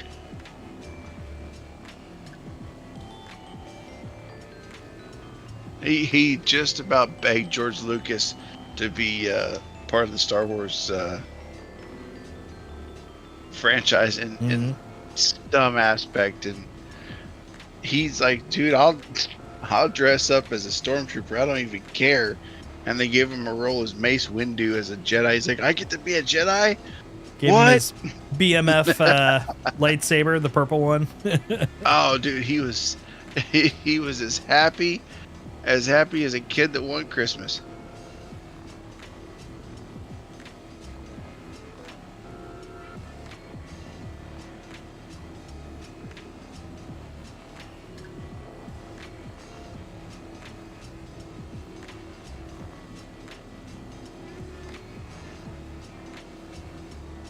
It's a good day. Trying to think of what number 3 would be, though, in terms of movies. You know, it's one that always comes to mind. I don't know if I would consider it like top 3, but it genuinely could be. It's hard for me to kind of like after Indy, like literally everything is either I like it or I don't. There's not really a lot of ranking after that for me, but Tron Legacy is definitely up there for me. There are parts that I felt were really kind of flat, but there were so many parts that just really hit for me. It also, I feel like, was a good piece for the era that it was in. It was this just kind of like emergence of the digital world, which like even we were just trying to kind of figure out and take on. The music, of course, was legendary, and like the effects, like they still influence stuff today. I mean, honestly, I could say that even more so about The Matrix, but there's something I think The Matrix is probably more important and more powerful to me, but Tron Legacy I feel was a little closer to like my vibe, my feeling of the time, and yeah, it definitely kind of clicked for me a bit more, I think, in that sense.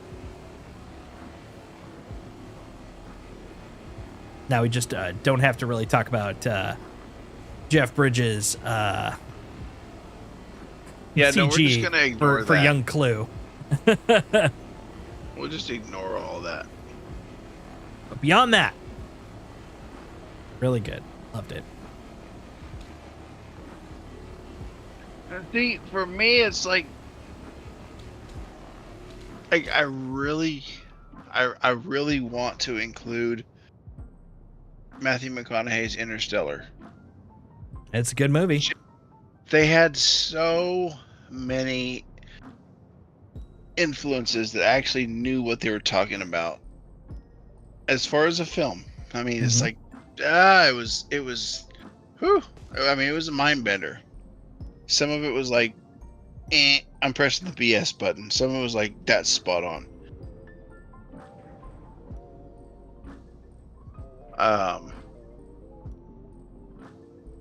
You know, but I grew up in the 80s and 90s, so I'm kind of on the Last Starfighter, E.T. Kind of on that, not bandwagon, but on that train, as it were. No, that's fair. I think I agree with everything you're saying. The funny thing is, I actually wrote a game for that genre, and I spent like a year and a half like in that world just to kind of get all that together. And now I'm kind of like not burnt because I still love them, but it's just like I will watch not that. Right. I will watch not that, please. Thank you. I mean, the original Harrison Ford Blade Runner was a good movie. Oh yeah, no, that's that was a good one. That's a phenomenal one. I mean, do you call Terminator and Terminator 2 sci-fi or action or like I'd how do you say categorize yes. that? Because those were amazing. The Fifth Element, like Yeah, Fifth Element was The great. Fifth Element was a great movie. Loved seeing that in the theater. Oh my god. That was back when let's see, I had to have been about 18 or 19, and like all of my expendable money was basically spent every week going to movies.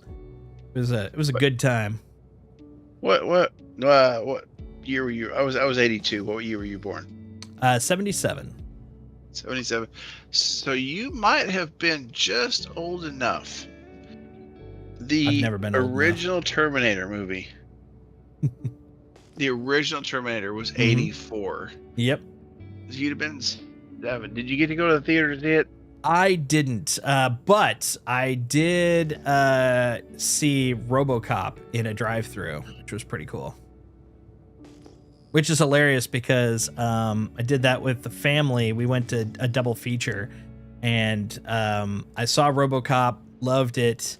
Then, eventually started passing out, went to sleep. Woke up to the second movie, which was Witches of Eastwick, which I saw parts of here and there, but it was always the scary stuff. And so it was literally up until about, what was it? Like 3 years ago that I found out it wasn't a horror film. Like I thought it was like a satanic horror, like a demon horror film type thing. And I was like, man, yeah, because I'm not a horror guy. So I was like, meh.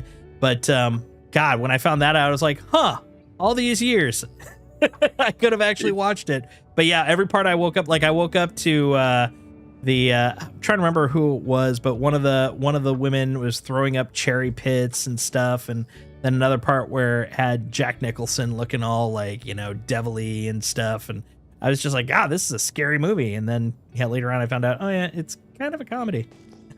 I was like, what, really? The one I'm talking about? Did you let's see, 77. How is 4.0 preview Terminator... any better? Missions and parties were bugged the past 2 weeks. Honestly, so I haven't been playing too much on 4.0.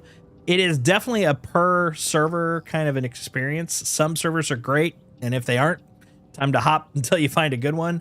But I haven't really been doing a lot of missions. I won't do any hauling right now because I was having problems with consistency on that. So I've been mostly hopping on, doing a little bit of salvage and a little bit of bounty hunting. But most of my time I've been spending on the PTU, doing bug hunting and stuff. But yeah, tonight hasn't been too bad. Having problems with hauling as well. Yeah, which is funny because that's my go-to. I love doing hauling, but the biggest problem I was having is consistency of pickup and consistency of drop off. So I just kind of gave up on that for live. But the thing about it is, anytime I'm in live, I want to be doing something persistent, moving the character forward. So I was like, well, what can I do that I feel confident in? And it was like scraping or bounties, because bounties, if you kill them, you're done. If for some reason it screws up, you're not out anything. Not too bad. You were saying, Chewbacca?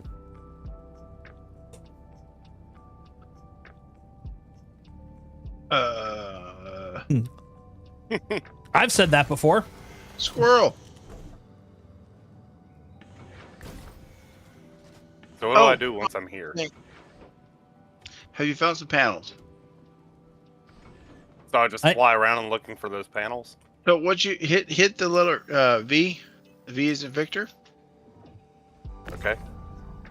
And then scroll your mouse wheel up twice. And then ping. So click your mouse and ping. What you want to look for is where it says unknown. It gives you a distance. Yep. Then point at it. Those. And then you'll see a number in the top center. Here we go. Well, 18,000. Perfect. 18,000. 18,000 is a good cluster. So head towards that. Okay. Once you get within about what is it? 1,500, 1,100 meters, something like that. The ping goes away, and then you actually see the physicalized items. Those will be your panels. Hopefully SIG works on just optimization this year. As they said, 3.14 was bad. 3.18 made me quit the game. Kind of on the fence for playing 4.0. Yeah, I actually started in 3.17, and so 3.18, I was actually unable to play the game because I got hit with the entitlement bug. I was just too entitled, and because of that, I wasn't able to play for about 2 months, and I was really, since it was so early in my gameplay, I was questioning whether I chose wisely to play this game at all. But they did, of course, eventually fix it, and still, playing it, big fan. I'm okay with 4.0. I like the way that they did it. I think it was smart that they put out a preview so that if you want to go do other things, you could go. If you want to persistently play because you like playing, 324 may not be moving your character forward, but at least you have something that's pretty stable. If you want to help out, 401, off you go. But if you really want to risk it for that biscuit, you can come over here and play 401 or 4.0 and hopefully get some productivity done. But yeah, I'm a big fan of getting some more stability in. The catch is, so my day job, I'm a software developer, and when I came into the game, one of the things I was really kind of interested in seeing how they're going to deal with it is, since this is an in-development game and this isn't a shipped game, but we as the players can't help but think of it in terms of shipped games, because that's what, generally speaking, we all know, is the fact that when you're developing, especially when you're working on features, this is kind of the status quo. Like, the development builds will be just stable enough that you can actually move on to the next step. They aren't stable enough where it's like you can play consistently, but to that point, like, to keep people interested and buying ships, which is their only source of income right now, you do have to get it stable enough that people can play it enough to want to buy more ships to play it with. And so there is kind of an interesting catch-22 there. And so I'm glad that they're focusing more on stability, but if they take too much time on stability as opposed to moving features forward, it'll actually become way more expensive to produce the game in the long run. So I am kind of interested to see this year where their line is going to be drawn on that. Yeah, not sure I'm proud to be a Grand Admiral or not. Yeah, I'm literally $1,000 away from hitting Praetorian, so I know what you mean. But I'm happy with what I'm playing. Like, this is, I've spent a little time here and there playing with some of my other Discord members. Been playing some Elite Dangerous, and it's fun. I do like it, but there are parts of it where I realize, like, this doesn't have this, and I'm saying arbitrarily this aspect that really brought me into Star Citizen. A big example is that immersive nature of, you actually get on a ship, you walk around on a ship, you're piloting in your ship. You're not an avatar when you get in your ship. You're not a ship that you can pretend a person is in. You are a person in a ship. And ironically, so many problems that we have all stem from that part of the functionality. It's because of the fact that a lot of people, you'll hear a lot of people talk about how why is sharding so hard? Eve has it. WoW has it. Like, this isn't new tech. The thing is, the approach that they've taken to build this game is very drastically new. If you imagine a ship not as just a polygon, not a model, the ship is actually a series of levels. So if you imagine it being like, if you've played WoW, you think of like Storm, what's it called? Stormwind. If you think of Orgrimmar, like those locations. Now imagine like the buildings for Orgrimmar as movable spots that can literally on the fly by a player go to some other part of the entire map. That's what we're doing. We've got maps on maps on maps. And on top of it, all maps inside of WoW, for example, have assumptive gravity. Everything goes down. It also has almost no need for detailed collision because it's literally just a single flat mesh. Everything in here has to have collision, has to have dynamic lighting, has to have its own unique gravity. All the like upcoming systems like engineering, life support, fire, all of those are also required on every level. Then you've got people, and now you've got to turn these combined levels into a movable object that has stats, such as hitting the ship, such as componentization of the ship, such as has this level blown up. Like all of that is just bonkers that they got this to work. And then on top of it, like, yes, Eve has significantly better scaling than Star Citizen. But what Eve does to handle that is if there's too many people, they slow the game down. And that works great for Eve because it's tactical. But you can't do that in Star Citizen where, like, imagine if you had 20 people and they're like, you know what, we're starting to feel the weight of everything. Our solution is now to make everything move slower. And you're going to start moving in ticks instead of real time. That's not an answer that you can really do in a game like this. And so figuring that out, which they haven't fully done, they're still working on it, right? But figuring that out is just so bonkers amazing to me. And it's very similar to kind of what I do networking. So it's all about like that speed of transit, speed of data transferal. Like the fact that they've gotten this far is bonkers. Like literally if they folded tomorrow for some reason, which God forbid, but if they ever did, like just as far as they are, that is a sellable product because literally no one has done this like in this scale before at any sort of functionality. So it's like, dude, goddamn. But it is frustrating that all that stuff they can do, we're still hiccuping, we're still skittering around. You know, I can't do my contracts. So as a player, frustrated. As a dev, blown away. Let's see. It's very frustrating over my gaming history. I was on PUBG when the beta dropped, so many bugs. I was on Tarkov early as well, many issues, and onto SC with its own issues. It's a personal problem, but yeah, come on. Yeah. No, I'm with you. It's so hard. Sometimes I'm like, dude, I put money into this. Why isn't this just working?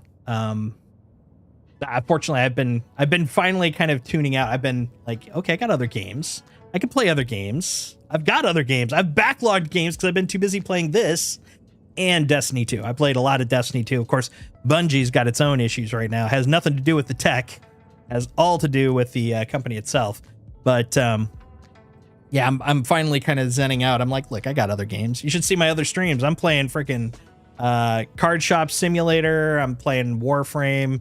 But that's my sanity choice because yeah, if all I was playing was Star Citizen, oh, I'd have so much. My face would be ruddier than it is right now. Where you at, Chewbacca? Man, I just stepped back. I was letting you cook, fam. Much appreciated. Letting you cook. I am between you and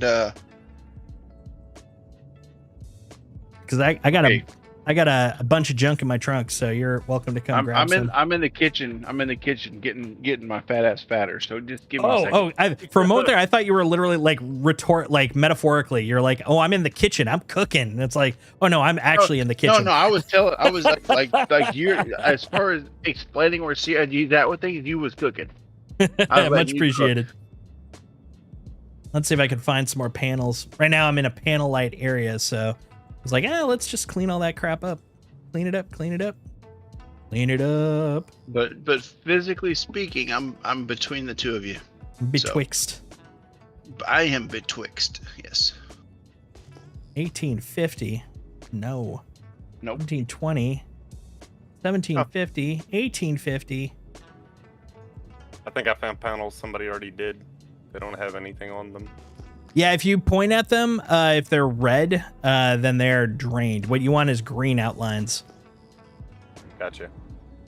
if they could just get some consistency on the game loops, missions, and parties, I think a lot of players would deal with the other issues like inventory bugs and some random explosions, etc. I do agree with that, and so that's kind of where I'm happy that they're gonna put a focus on that stuff. But here's the interesting catch with that. So one of the issues, this is one small bug, but it's a good example of kind of where ignoring, and I'm putting quotes around it because they're not ignoring the bugs, but ignoring a bug is better than working on the bug. So one of the issues I ran into, if you remember when the Sulen came out, right? The alien starter cargo boy with the thin ass entrance. If you took off in that thing and you flew it into space and you parked the Sulen out in space and you got out, you wandered around, did some shit, went back to the ship, it was almost impossible to get back in. And you'd have to like line yourself up perfectly to get in. Otherwise it'll keep bouncing you out. And I posted a bug saying, hey, we got a problem here. You can't get into the ship once you're out of the ship. And they marked it as won't fix. And they said it will be resolved with a later feature. And I was like, well, the hell kind of answer is that? Well, the later feature, which was literally like, I think 1 or 2 patches away from that point, was the fact that they put in EVA tier 1. So you were able to, when you're flying, you're now sideways instead of walking around like this in space, right? Remember how you were kind of just stand hovering? And so the fix was, well, if you go like this, you're bonking into the door because you can't align. It's like those kids puzzles where, you know, the square goes in the square hole, the circle goes in the circle hole. Well, you could never get that human shaped shape to go in the human shaped hole because you had to align perfectly. But once you actually went from this to zooming around sideways, you could just instantly walk in. And so when they closed it, it was a bug, and it was an annoying bug, but to fix it would have taken, number one, if they fixed it by changing the ship diameter, they would have to have reworked the whole ship, and that's a cost that would be a bit of a problem. If they flipped it around and they tried fixing the feature, like by either making them crouch or something, that's extra work on the user, or not on the user, but on the character side, that would be throwaway. Basically, both of those situations would be throwaway. They would just be temporary fixes.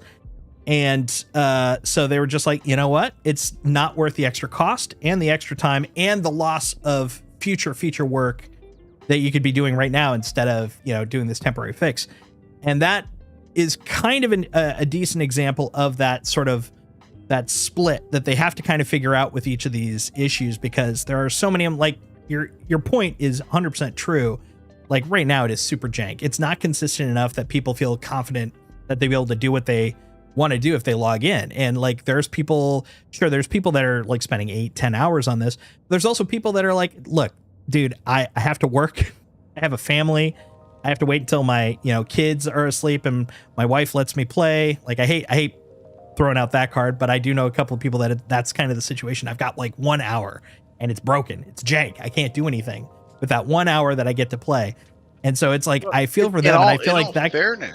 In all fairness, go back to 2012, 2013. Mm-hmm. How old were we? A lot of us that pledged the game initially, Mm-hmm. we might have been in our mid to late 20s. Yep.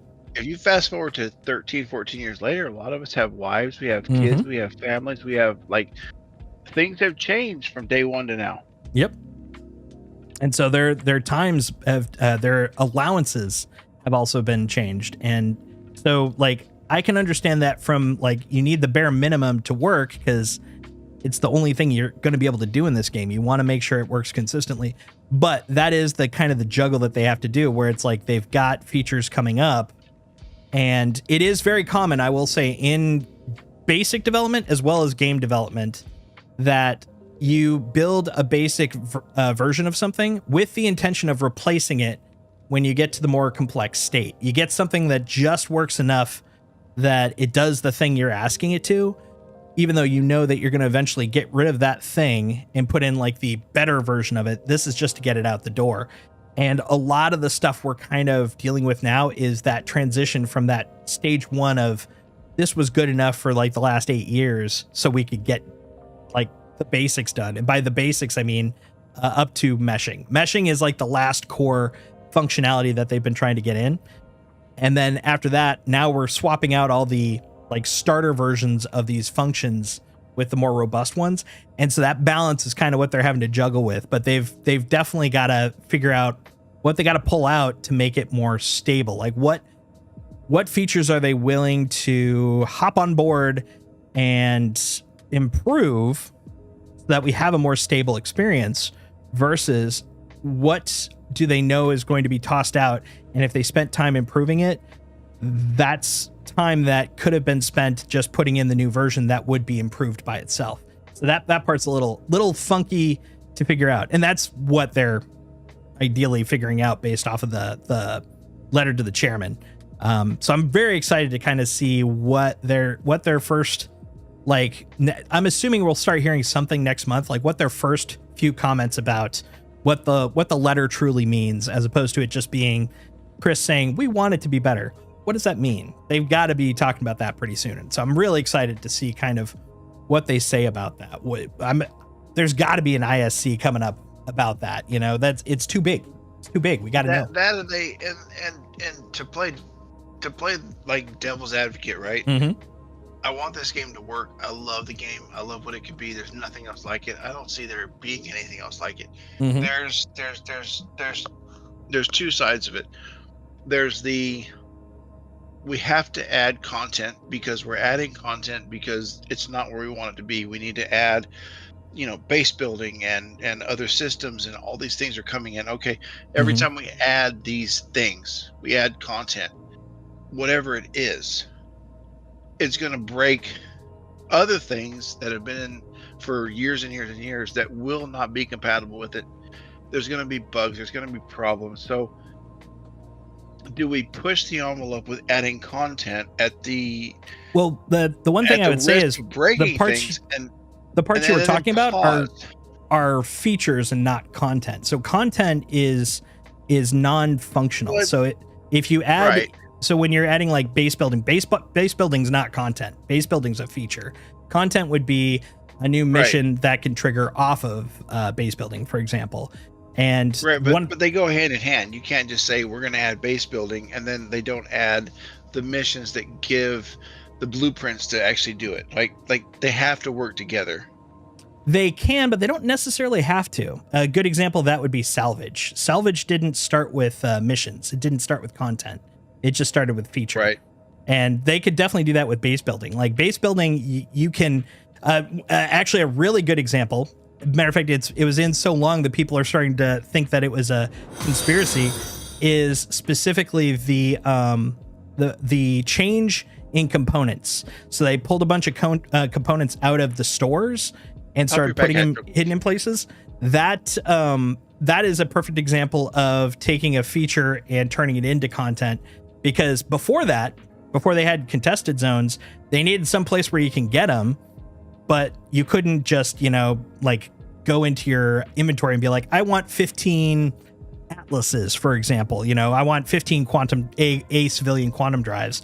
So they put them in the store. So that way you had something you could work towards, but it wasn't really a content item. But now that they had the content, in this case, contested zones, they could finally pull them out, which like slowly I expect to see that with even more of the like weapons and such, is that they'll start getting put where they are to belong. They won't be just instantly purchasable. But to your point, when it comes to base building is going to be big feature.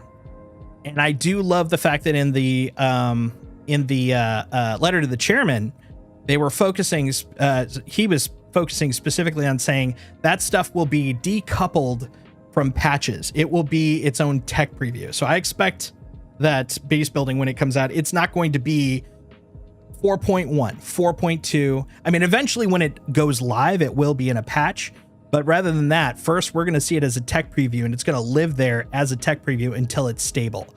which should Right. hopefully push towards what TrueHog is exactly asking for, instead of adding a new feature that destabilizes everything, which even with this plan, there will be instability, but the goal is it'll be less instability, because that'll always happen when you take a feature that's been worked on by itself and then reintegrate it, because other stuff has been worked on and now that stuff is finally coming together, and you can run into some problems there. But it should be way less than just, okay, we're putting it in here, good luck, let's see how stable it is.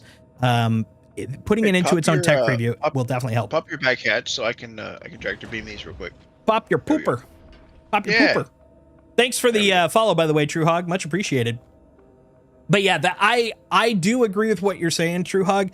I am curious about the balance they're going to make. I mean, that's basically the TLDR of that whole little conversation.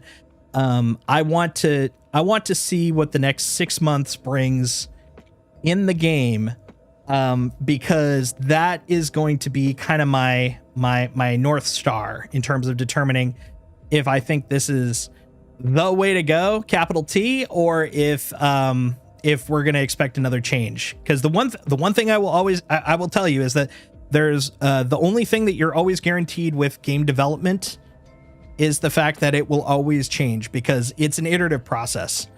I'll tell you a very small story that the first time I worked at a AAA studio hit me like a brick, because I had never thought about game development this way. I come from almost 30 years of software development, just, networky, worked at Microsoft, big company, but not gamey stuff.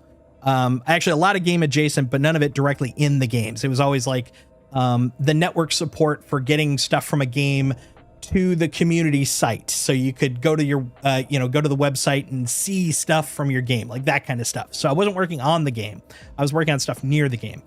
And all of that works the same way. You come up with an idea, you document the idea, usually in some sort of like spec or design doc. You then break it up into a bunch of small things. You start working on those small things. You then work on the bugs that come from integrating those small things. And then once it can do what it says it does, you're done. Mission accomplished. You win. You've made the thing, and there will still be bugs. There will be new features. Those new features will then create more bugs. It's an infinite loop, right? But in theory, you've made a product. You've been able to put it out to market. People can then use it. Life is good. Here's where game design is subtly different, and I don't feel like a lot of people think about it from this angle, but everyone knows this. It's one of those things where it's like so obvious that I think it may slip through the cracks for a lot of people. At least it was for me. I could just be the dumbest guy ever. I will totally own that if that's the case.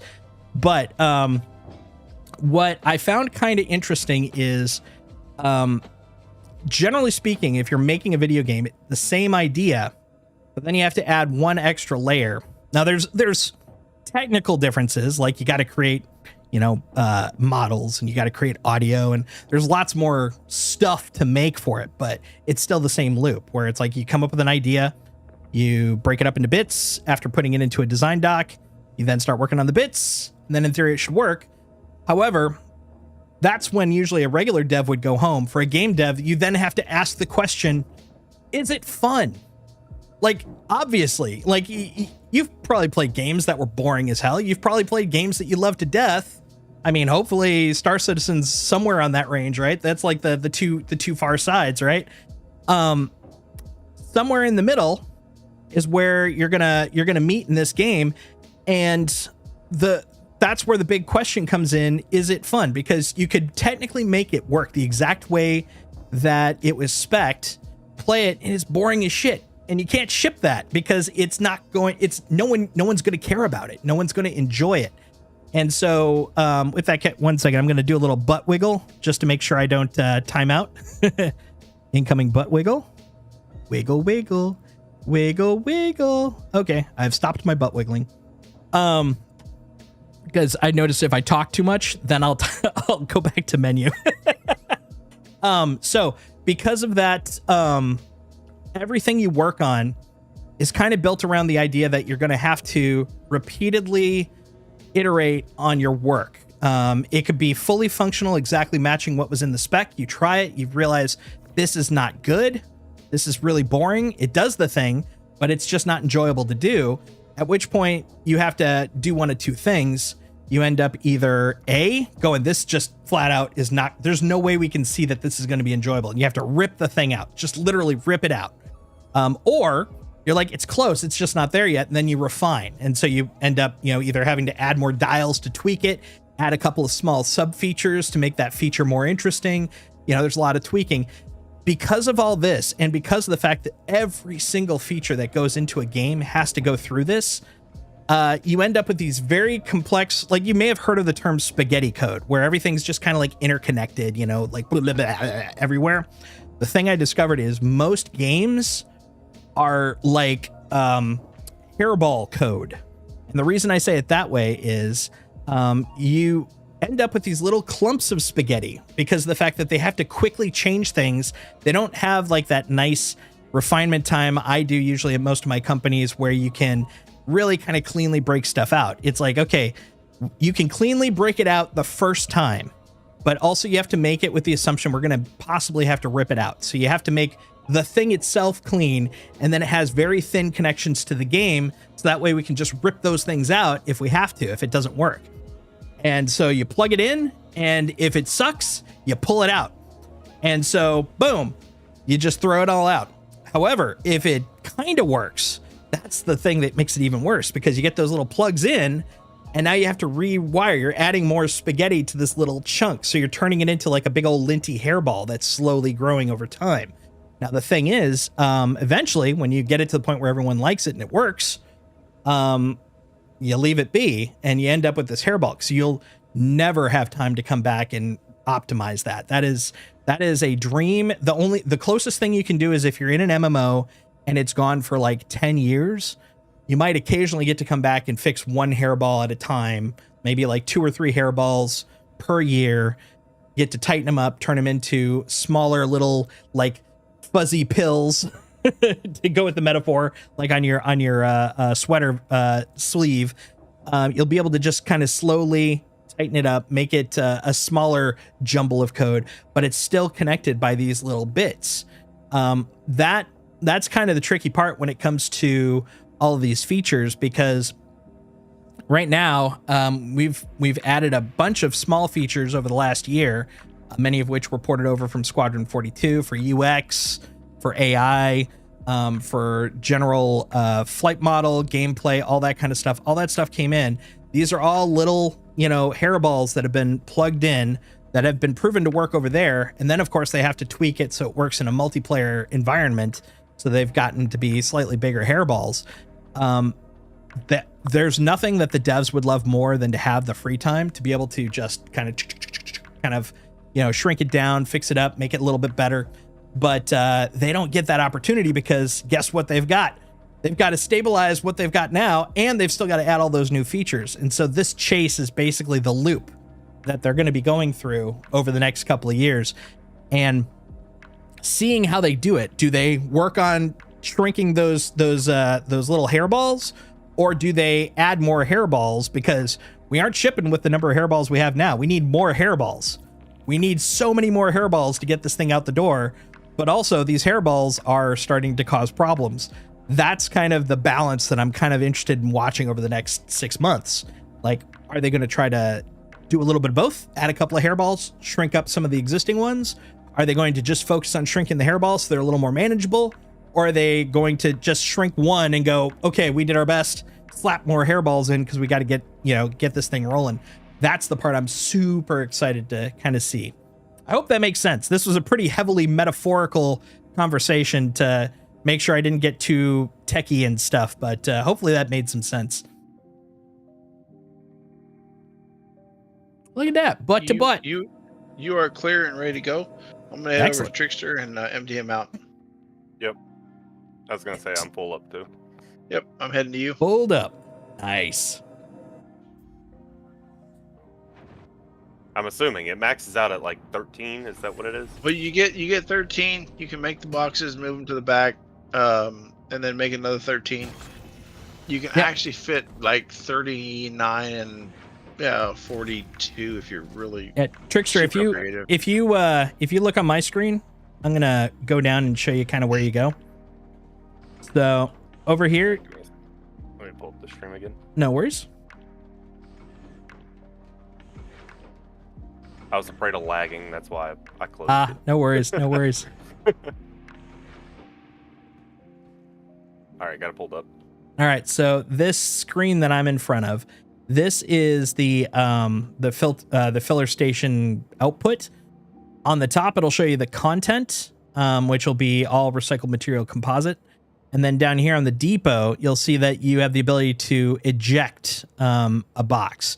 And down below, click the auto eject button, because what that means is every time you take one, it's going to create another one to output. And it's going to slide out right in front of that thing. You'll see that it's got a little 1 square spot. It's going to slide out there. And then if you look over right behind it, there's sort of a 2x3 grid that can hold up to 12 boxes. That's an actual grid. So you basically use the tractor beam to drag it from the little hamper spot over to one of the spots on there.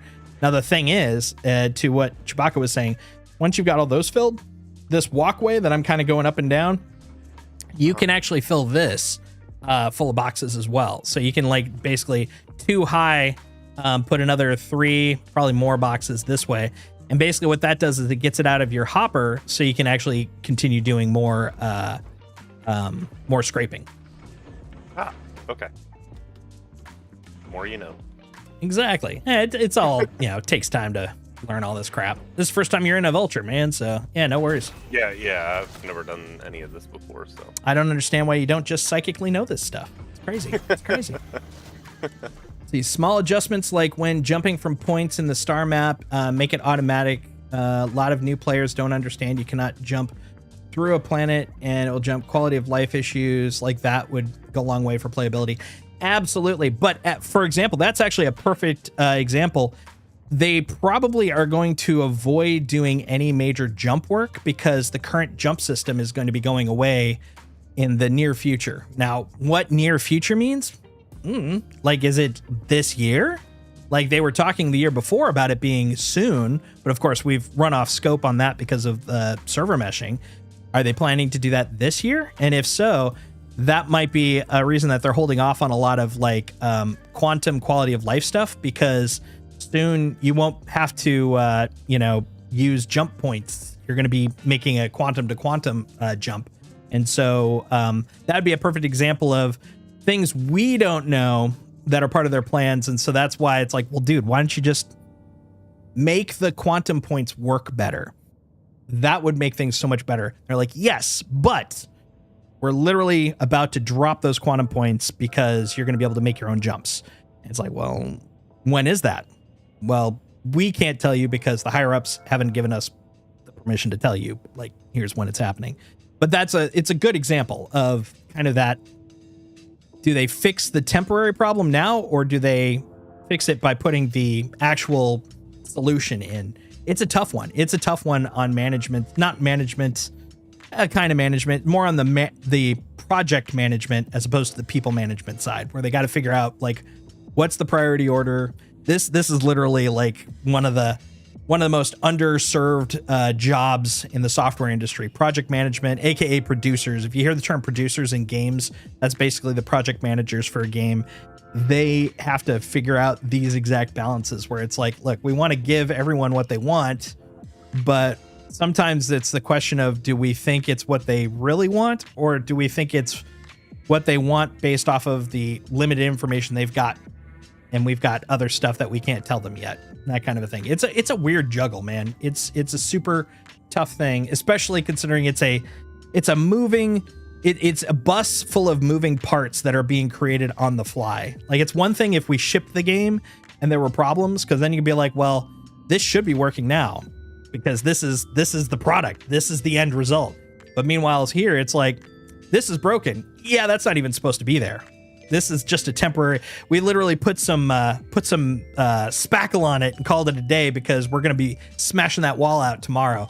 It's a really tough dichotomy. But your point is 100% valid in that Like there are quality of life issues. Like if they know it's a stable thing, like there are lots of things that are, going to be around for a long time, or maybe even finalized, like just small core bits that it's like, well, if this is final or if this is near final, can we make it stable?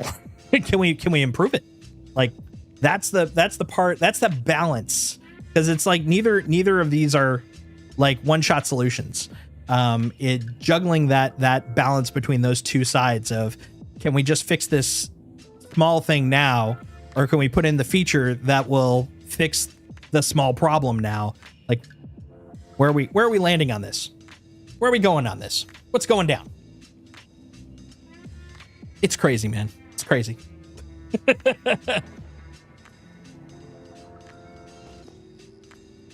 So Chewbacca, what did you do right here? I was clicking on the auto eject button and it would not work for me.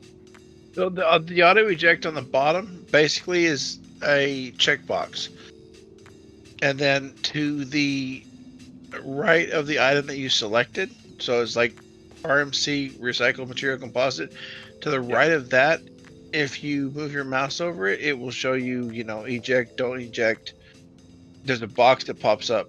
So selecting auto eject gives you the ability to auto eject as many as you have in the hopper, and then eject actually triggers it to eject. So it'll spit out 13 of these boxes. Gotcha.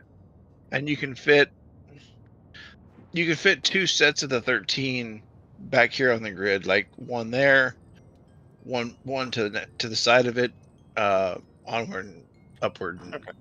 Gotcha. That's the battle cry. Onward and upward. Right. Pretty much. So yeah, you can put them here on this grid. And then I come by once you've got, 20, 25 in the back, and then the hopper's full, and then I'll gather them up. He's the milkman. Gotcha. Pretty much, yeah. Yeah. I'm a guy that the future ex-wife does not want to tell you about. Gotcha. I collect. I'll just leave it at that. I'm not going to expand on it. I could go south real quick. Very, very quick. I'm just leaving it alone. Vulture's night ship, love mine. Yeah, I love the Vulture. The Vulture has been a very core part of my gameplay for a long ass time. I'm really excited to see the Fortune. I just want to see what I love. Number one, new ships are always fun, but number two, I just want to see what they've got planned, because we've got 2 ships that effectively are, large and small. Like I want to see what we have as other opportunities, other options with the ships. Yeah, no, I called that like a year ago. It's like, well, we got the Reclaimer and the Vulture. We need a middle ground.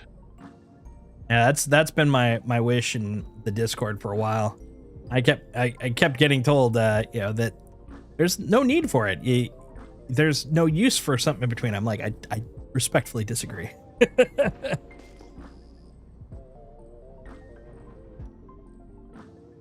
All right, what else we got? 1870 was a good year. 1870. 23 Skidoo.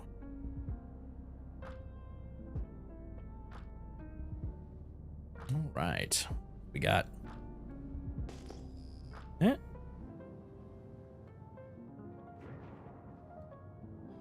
Beep beep beep beep beep beep beep beep beep. There we go. What about over here? 50. Garbage.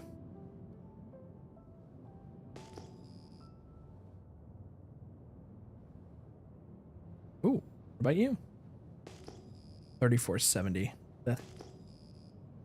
Bruh, come on.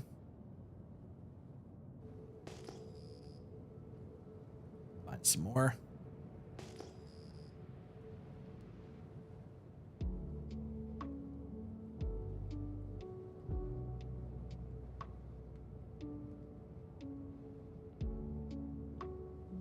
Oh, there you are. Away we go to the distance.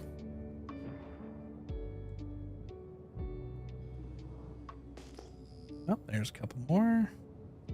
Nope.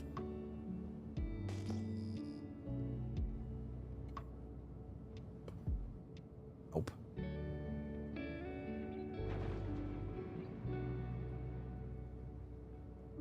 Oh, wait a minute. No way. Where? Where? You? No. You.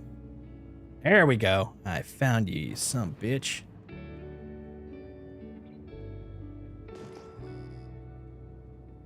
$12,000. My God.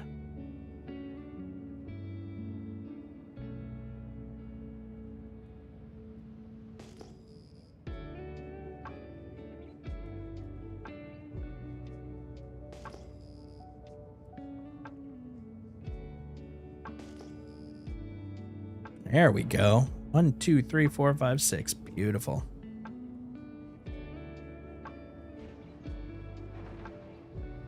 By the way, are you two in the Star Citizen channel on the Discord? Want to make sure you guys had that visible to you.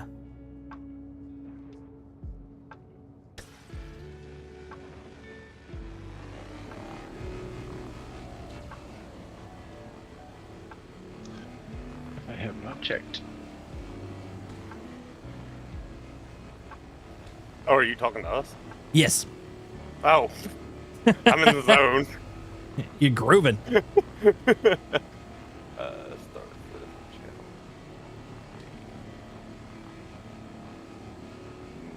So I'm not No, sure I when don't- if you joined. I don't see So if you up on the top of the list of channels, you'll see it has a section that says. Oops, if I click the right thing. There we go. It says channels and roles. So basically, if you click on that, it's going to show you the same questionnaire that when you first hopped on, it showed you, and just select the games you're interested in. Star Citizen's on there, and that will make the channels visible to you. And if you want to be notified about any of the upcoming Star Citizen stuff, you can click on the notification part too, down below that. Now I can see it. Excellent.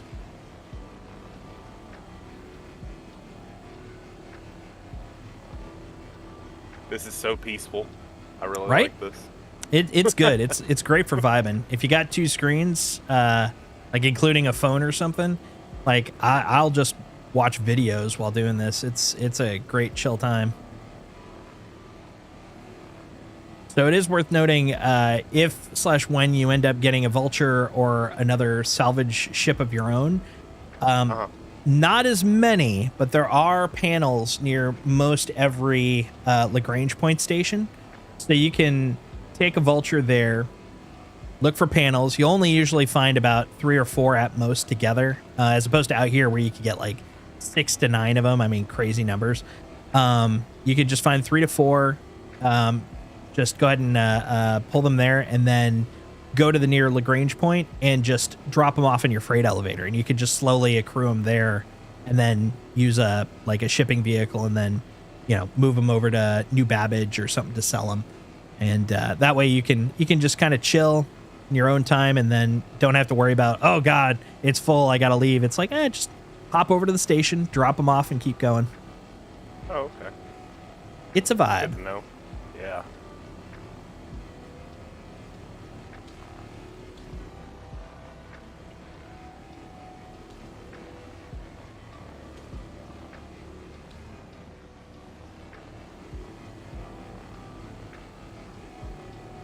And Now, as correct you me if I'm wrong, okay. you can take this stuff apart too, right?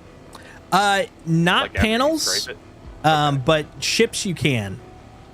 I can't tell you if that's by design or if that's a bug. I'm guessing it's by design, because otherwise that's you could get a lot for a single panel. But RMC is worth way more than the construction material anyways, so it's still just worth scraping anyways. While you're scraping up top, you'll notice that it has a handful of icons. It says salvage heads, and then you'll see HDL, HDR. So those are the two scrapey heads. Then FRA is when you turn on the fracture. DIS is when you turn on disintegrate. That's the part you're talking about where you bust them up and then you can take them. Below that, you'll see it has kind of like what looks like sort of a, I don't know, like a squiggly tornado looking thing. That's actually the amount of material that's left on the section you're on. So you'll see it has like a little like circular progress bar and then the percentage. The weight part is for scale because there are certain scales like vultures can't break apart because they're just too big. Not something you're gonna have to worry about if you're doing panels though. And then the last part, the little 6 hex sort of thing, that is shields. You can only scrape if shields are off, but fortunately panels don't have them, so they're always off. Gotcha. You were gonna say something, Chewbacca? I was gonna say I think the breakover point is constellations. Andromeda, Phoenix, all like any Connie. I think that's the breakover point of what a vulture can break apart, and then anything bigger than that, you need the reclaimer. Yep. The MSR I had that problem with, where it's like, yep, too big. I know they've changed it a little, which I'm thinking that might also be a part where the next ship will be useful, because if it's like a medium, it might be able to handle breaking larger ships, but not largest ships.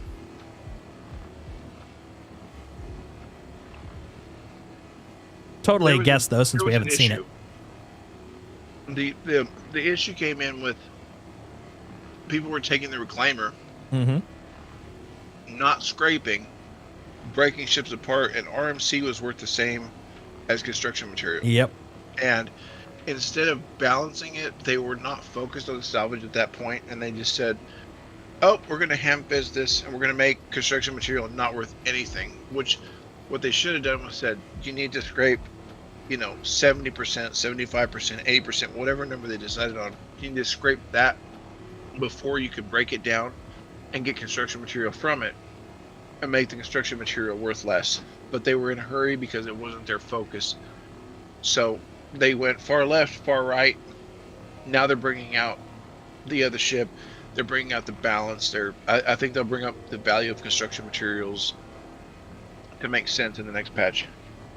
But right now my favorite version of the muck up though was when you used to break up a ship and it would actually get all of its all of its hull back, so you could re-scrape it. Double scraping was the way to go. And scrape it again. Yep. And on top of it, that was also in the era where if you got to the point where you were doing ships that had cargo, they always had tons of good cargo. Like I was freaking getting Quantanium off of them, then scraping it, and I'm like, dude, I'm walking away with millions on one ship. Oh yeah. That was good times. There's a reason they eventually had to wipe. Money meant nothing. Yeah, no. Well, I welcome the wipe as long as it actually made sense. As long as there was a economic balance, a money-making balance, like it had to make sense. Like if you wipe Reputation and you don't add a new faction or a reason for Reputation to be wiped, oh, that just gets under my ugh, that annoys me. That's fair. I'm pretty flexible, primarily because I know from a technical side there's so many reasons that you'll have to wipe. I'm like, okay. I'm flexible on the money. I'm flexible on the items. It's the reputation, because right now they have it so unbalanced. Like it takes 2,000 missions with Hurston. It takes 2,000 missions with ArcCorp. It takes to get your rep leveled up. And I've played when you do 400 missions to level up 2 levels. You abandon one because it's broken and the last guy doesn't spawn, and you lose 2 levels because of one abandoned mission that took 400 missions to level up. Like they've turned off negative rep or losing rep, which is, oh my god, that was a long time coming. But yeah, until it's a little more stable. Yeah, I had the problem with hauling where if you couldn't complete a mission, you would, unless you just crash out, you basically will start all over. Yeah, you can do 25, 30 hauling missions and get to the second rep, third rep, fail one, and you're ineligible. Yep. Put me back to 0. I had to start with the the rookie stuff all over again. I was like,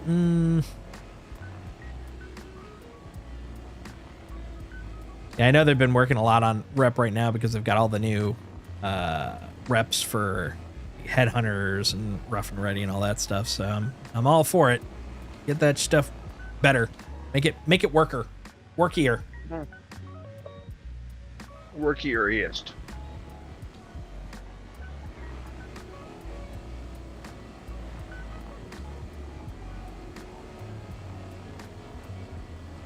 I think after this set of panels, I'm gonna probably have to duck out. So when you sell, feel free to just toss me my chunk, and then Yeah. you could just message me or whatever.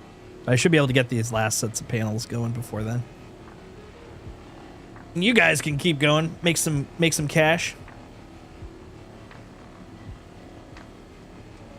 I am. Let's see what I've got. Make money with panels.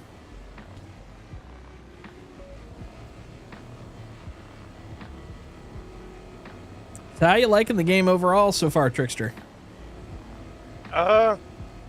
It's really good.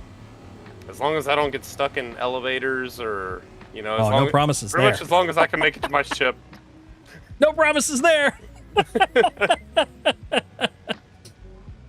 I'm glad, though. I'm glad to hear that.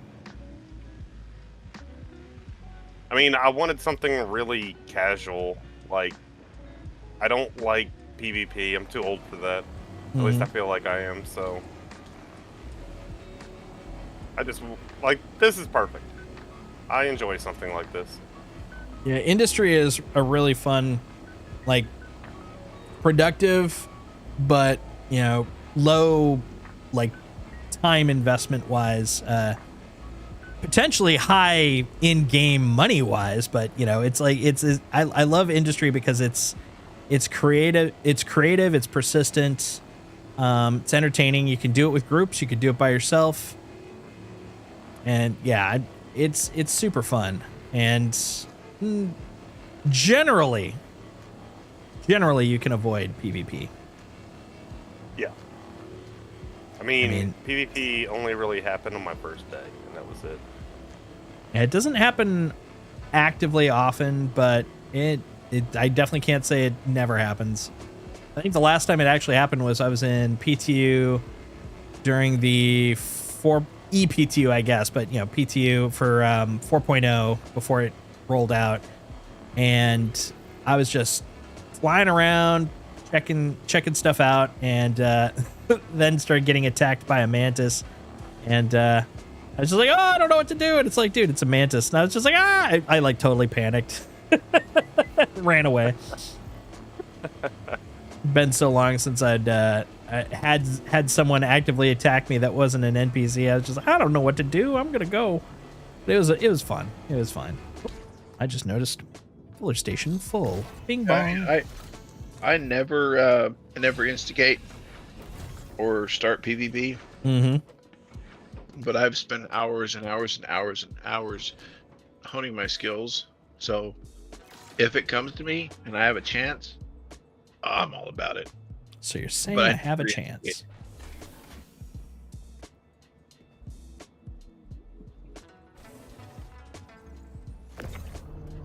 And when I first started playing, I was doing a lot of, because what got me into the whole thing was, did I turn it off? Yes, I did. What first got me into the game altogether was the space combat, because that's my background. That's where I came from in terms of these types of games, was like X-Wing, Wing Commander, all those kinds of games. So I was like, well, I'm gonna be the rootinest, tootinest, shooterist guy I could be. And then I started getting into all the industrial stuff, and so I started rusting up a little bit, where it's like, oh man, I used to remember what all these buttons did. Now I just know how to, move a tractor beam. So I played Beam Citizen. I'd be afraid to take time away from this game, because then you just come back and have no idea what you're doing. I will say I took 2 patches off once. I hopped in during the patches, but only once or twice the whole time. And when I came back to play, because I This game is no slouch in terms of buttons and such. I was like, God damn it, how do I do this again? Like, how does this game work?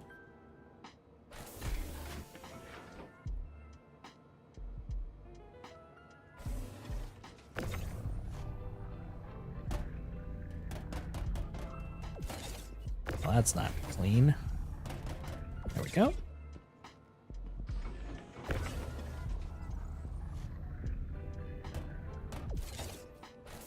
Or give me more boxes. I demand more boxes. I want forged documents.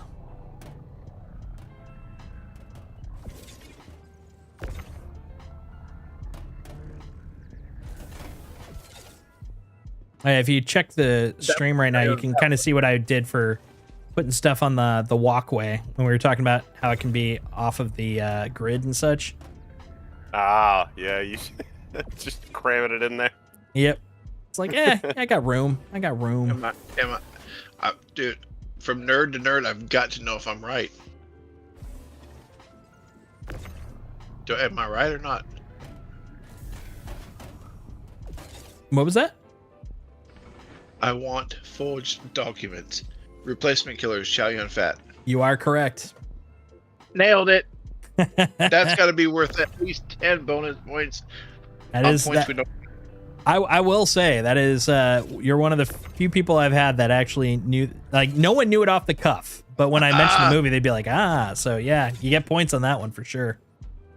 I loved that movie. I'm a big Hong Kong action guy.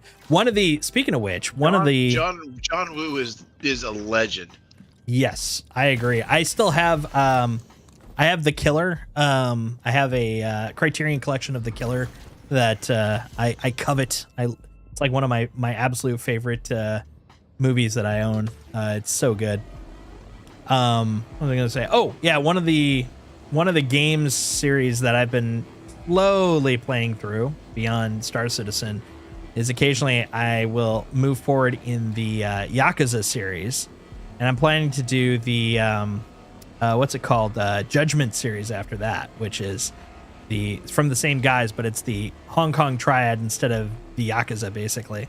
But yeah, I freaking love those. Big fan of like just the drama, the honor, like just the face. Oh, it's so good. When it comes to movies and useless trivia, you have met your match, sir. Excellent.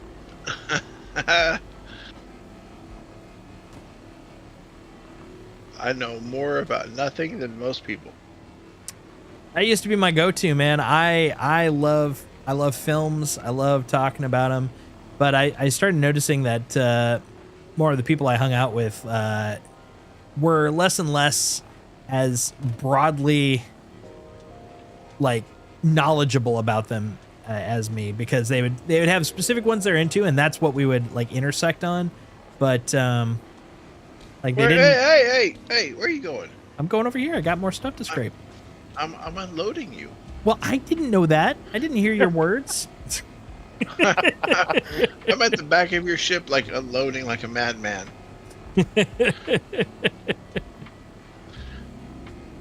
But yeah, like one of my old roommates, he and I actually was just talking about this. I think on late on the Sunday stream, where my old roommate and I, when we were living together, he and I loved movies. We bought a DVD player. Are you like hugging it? Oh no, in okay. Your ship. Good. Oh yeah, the end's not so much the issue for me. I wanted to make sure I wasn't going to smash your Corsair as I rotate to scrape. You're a long way from the Corsair. Excellent. I'm sending boxes up to my ship. My plan worked. But yeah, we it was before you could get DVDs at like Blockbuster and stuff, so we would spend all of our expendable income every Friday down at Suncoast just buying videos, and we would basically watch them all weekend. Like that. Well, we didn't do that, but that's what we would basically spend all of our time and money on. So we were just like absorbed in moviedom at the time. The hardest part was when we got separate apartments. We had to figure out how to split the children. Because we didn't really look at it that way. We were like, well, we all watch them, so it's just our library. And then we're like, okay, now we got to figure out, well, who owns what. Some of them were easy, like there were ones I loved and he could care less about. But then there's the ones that we both loved, and that's where it got dangerous, Yeah.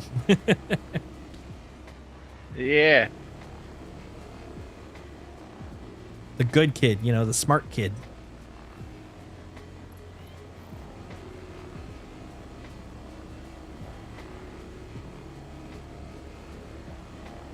The Wookiee has left. Yeah, I'm just moving shit to my my Corsair. Baka has left the building. It'd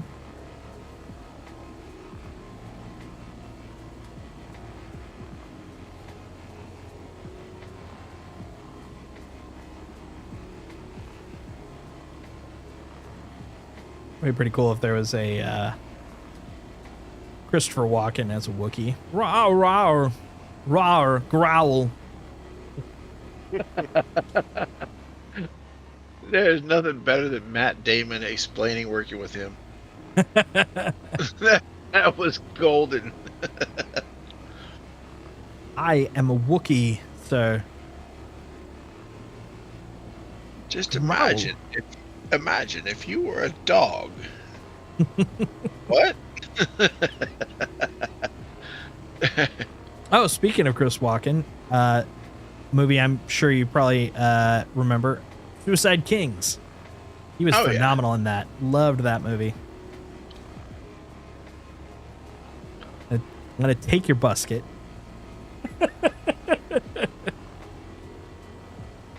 That movie was so good. Dennis Leary was phenomenal in that.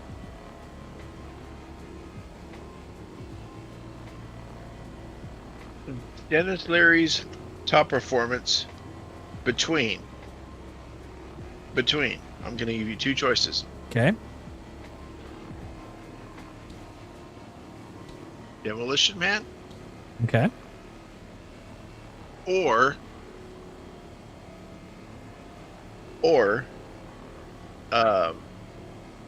Animal Kingdom. Last two seasons.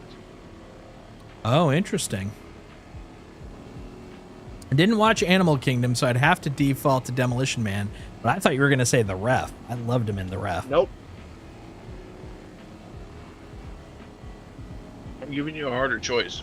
Because he was so good at Animal Kingdom. But Demolition Man was like... I think that was when his song, I'm an Asshole, and that came out. Mm-hmm. Like, he was on top of the world right then. Oh, yeah.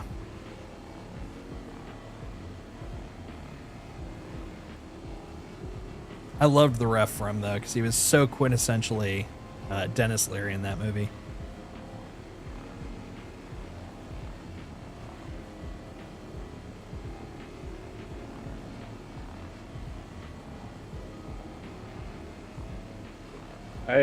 I dare to say that we are returning to an era where his kind will be welcomed again.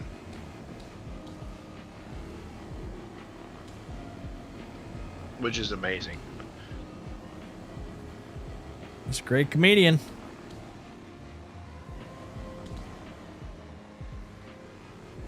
Oh, we're in rotation, are we? Okay. And I never ever talk politics or anything close to politics on the stream, but that's as far as I'll go with it. That's good. I do have because of the fact that talk enough politics outside of stream, I'm like, that is the one moratorium I have for this this stream for that exact reason. Well, Like anytime I'm on like TikTok or any sort of social media, you're always gonna run into it. So this is the one place. Well, for this stream, that's the extent I will go to of saying I hope Dennis Leary can be Dennis Leary again. That's fair. And I'll leave it at that. Yeah, I really like Dennis. He's freaking awesome.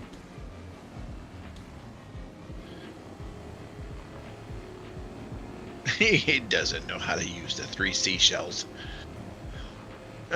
Dude, we We use that so often at work. Whenever someone's having problems understanding a concept, we're like, three seashell problem. Yep. Well, I mean, just when all the TP vanished off the shelves during COVID, they don't know how to use the 3 seashells. Like, that was the answer for everything. I mean, it's basically the bidet of the future.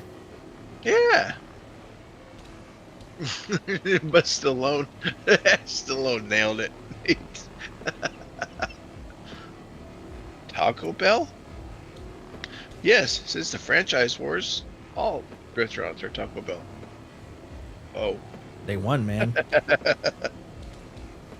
Man, there's something about Taco Bell. That was such a formative movie. Friendly fire. If you were born after 95, it's okay if you don't know Demolition Man. But before 95, there's no excuse for you. You must know, you must understand, you must love the Demolition Man. Yep.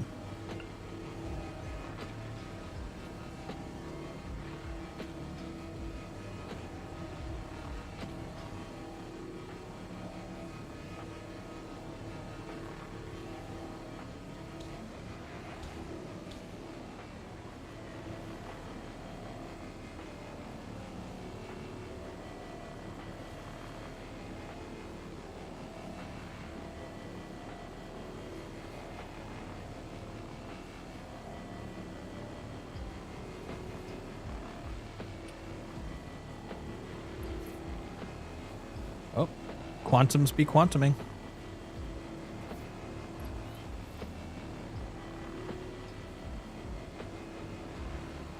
How's your scraping doing, Trickster? I haven't found anything in a little bit. I got my back is almost full, but I'm looking for another cluster now. It can be tricky. I ended up having to fly like about 20 kilometers. Then I found a nice batch of 6. Nice.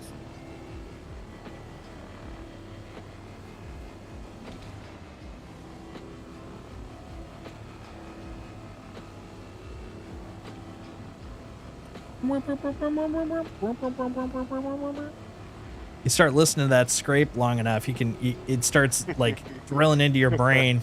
Like I know this pattern.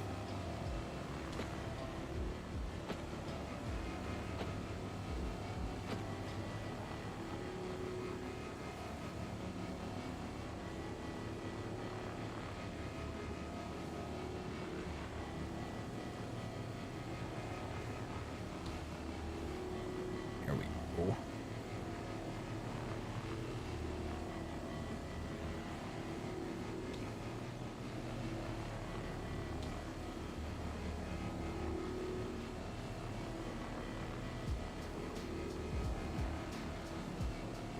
Just some chill scrape times.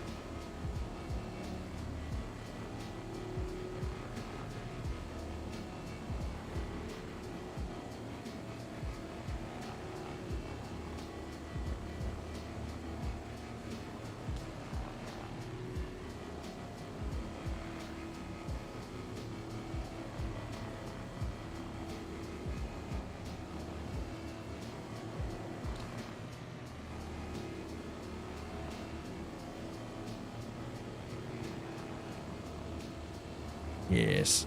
Yes, scrape the surface. Give me all of the goodies.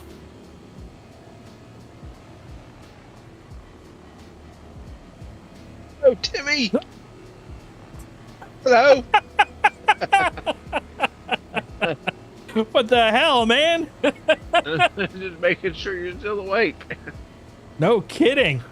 I think I gotta watch out for the drive-by there. You're still awake, good lad. Ugh. Maybe awake now. I think I've lessened my lifespan, though. You're gonna need to Be double warned, up your coffee in scraping, the morning to fix that. Rotating slightly. There we go.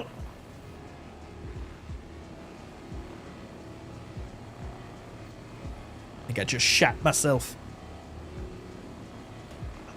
I may need a change. Can someone check my trousers?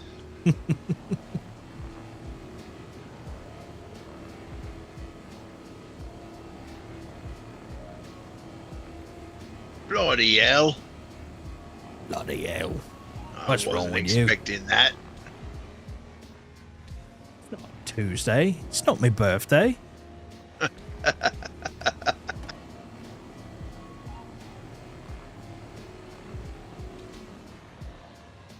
I wasn't expecting the candygram until next month.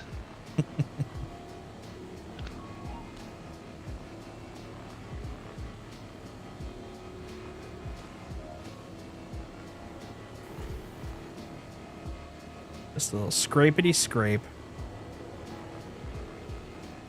Filler station ejecting.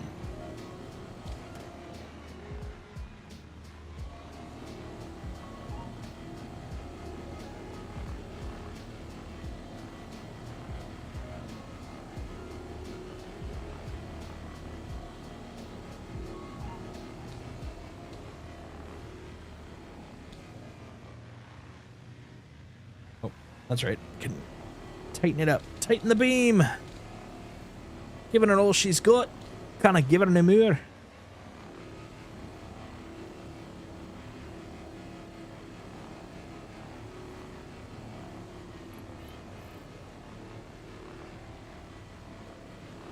See, it says Chewbacca left the Vulture, but I still have that wet furry smell, so I disagree. Well, check under your mattress and you will not disagree. Left Special that Christmas wish. just for you. Just for me. Special Christmas Yeah. prize.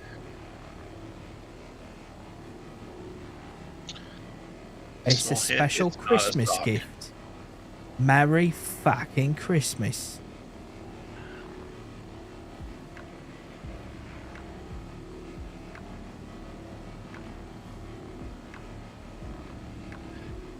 There we go. Little scrapety scrape, little droppity drop, little doity do.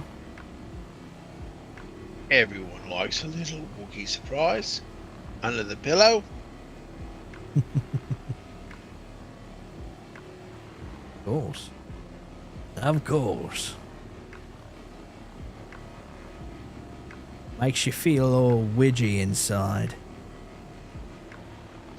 That's bad, right? No, that's real good. Real good. Everyone wants to feel widgy. Kinda don't, truth be told. Everyone wants to feel widgy.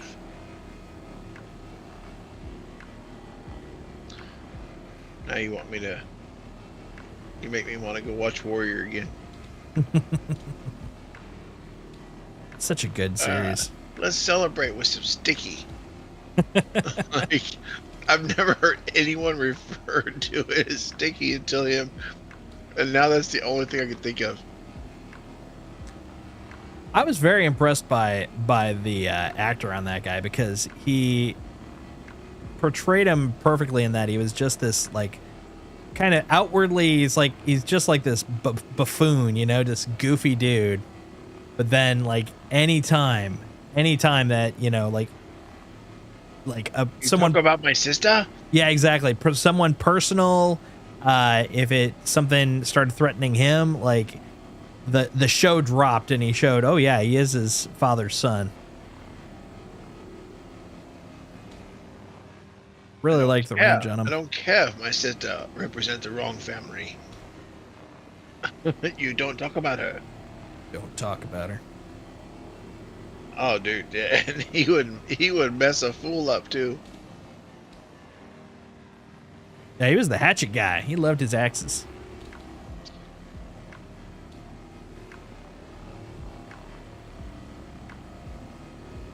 I think it was when they painted that mural or statue of him that things kind of changed. Like, oh, you're trying to take over.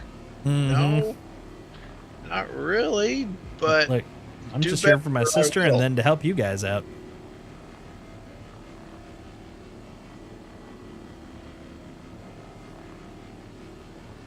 Like, look, you want me to go? I could go. And it's like, no, we need you here. And then it's like, well, now you should go. It's like, well, late now. Yeah. It's like if you added Kung Fu, Taekwondo, and Karate to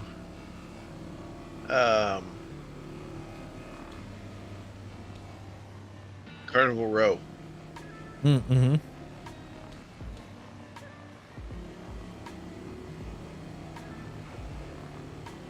Another great fantasy series that ended too soon and ended wrong. I never watched the second season because of the fact that it was like, yep, we're canceling. And I was like, eh. I mean, I'm gonna eventually, but it just the urgency kind of disappeared. It wasn't good. It like they you could tell they were preemptively ending it. Mm-hmm. Kind of like if you read the books for everything for the Wheel of Time and the direction they took with that in the show is like, no.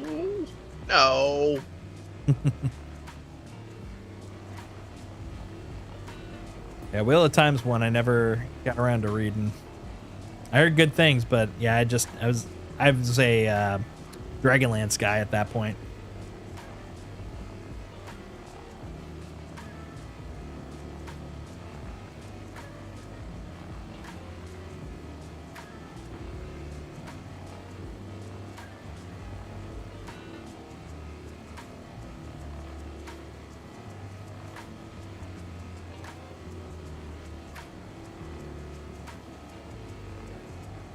Well, the books were amazing.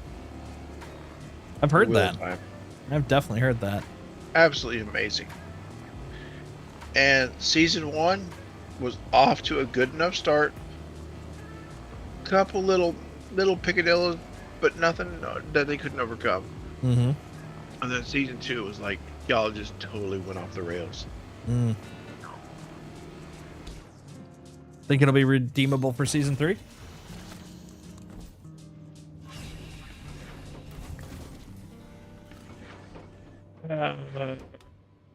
No. Hey, just being honest, no.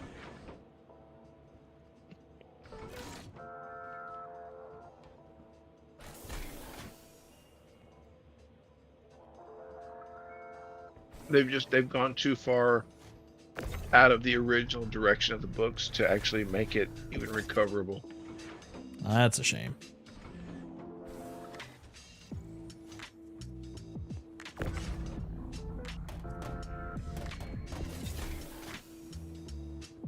Squishing up some boxes right now.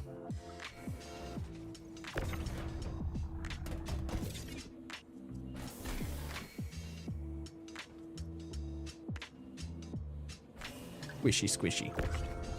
Boxy, boxy.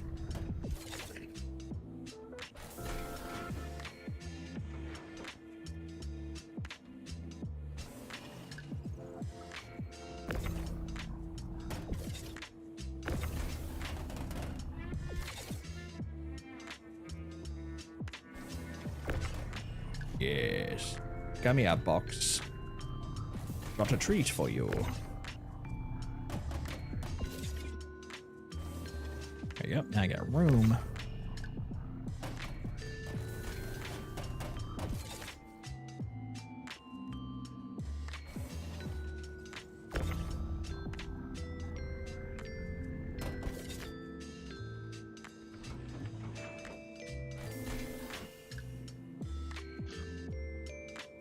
Come on now. Look, like, no hatred, but that was way too close to Sean Connery. If you could do Sean Connery accurately, I have to leave this room in embarrassment. Most of my Sean Connery is really more Daryl Hammond doing Sean Connery. A leather glove. Okay. That I can let slide.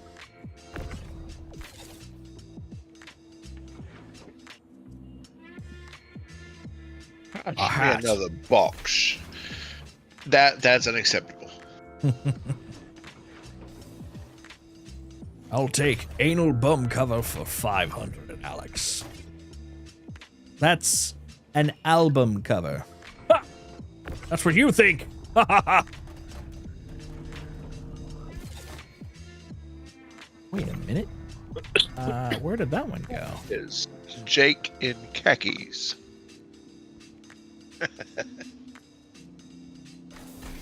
Buck, I think I need you soon. I have no room back here. Heading to you next, sir. Appreciate it. I think There we go. I think Worlds is empty, so Yep, that's where. may as well head to you now. And I think that set is probably my last one for now. I'm gonna go ahead and empty out Trickster. Trickster over here, and Mhm. I'm gonna go sell, and then do an even split, Nice. That'll work for me. and then y'all can kind of go from there. Sounds good. Yeah, that'll work. I'm gonna. Thank you for letting me use your ship. Oh, I don't use it anyway. I've got 2 vultures though. You got the one with the ugly yellow paint. Hey, when all I have is a Mustang and a rental ship, I'll take what I can get. Right. Well, Right? after this, you might have enough to do something. Get a Wait. new extra ship. How much is this worth? Roundabouts. Well, when I was doing RMC sales, wait a minute. What the heck? Hold on. Did I just get a crazy duping glitch? Or is it just a broken UI? One of the two. I literally just zapped everything out, and it's like, hey, you still got 13 more. I'm like, wait a minute. Wait a minute.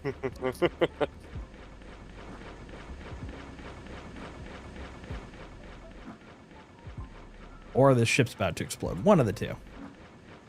For both.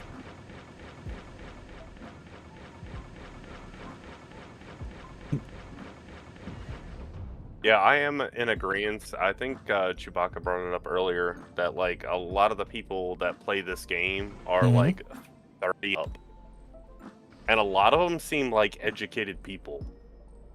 It's not just like old guys, you know. Mm-hmm. It's just, I don't know. It's odd. I've never seen that in a game before. I mean, I'm sure there are Flight sims younger tend people, to- but Oh, absolutely. But flight sims do tend to bring out an like a very like particular type of people.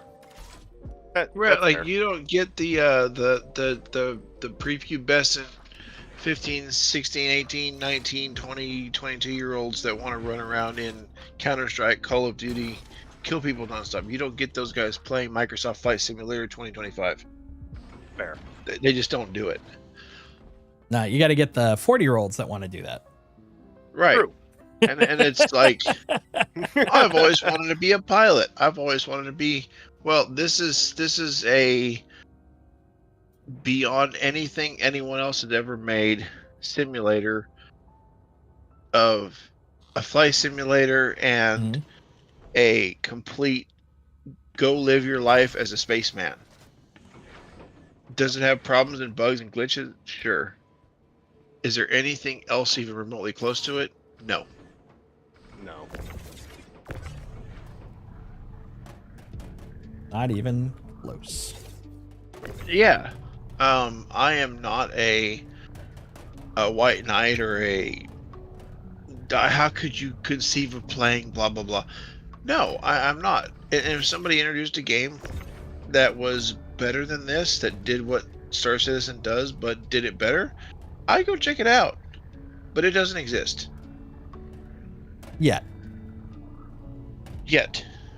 I would say that Trickster, go this- ahead and pop your pop This the back game hatch open. creates some inspiration, but I don't- yeah. I can't walk to the back.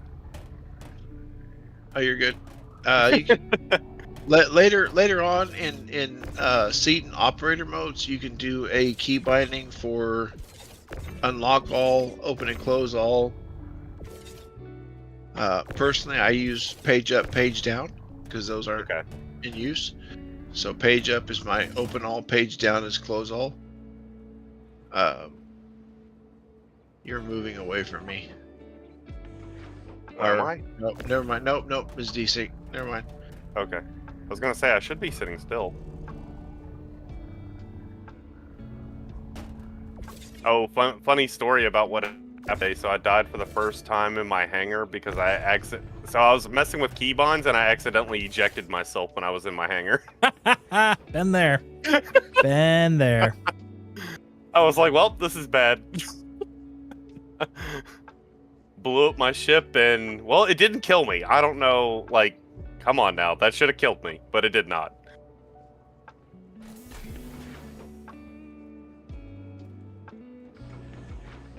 Yeah, this thing's getting close to implosion. I am tempting fate right now.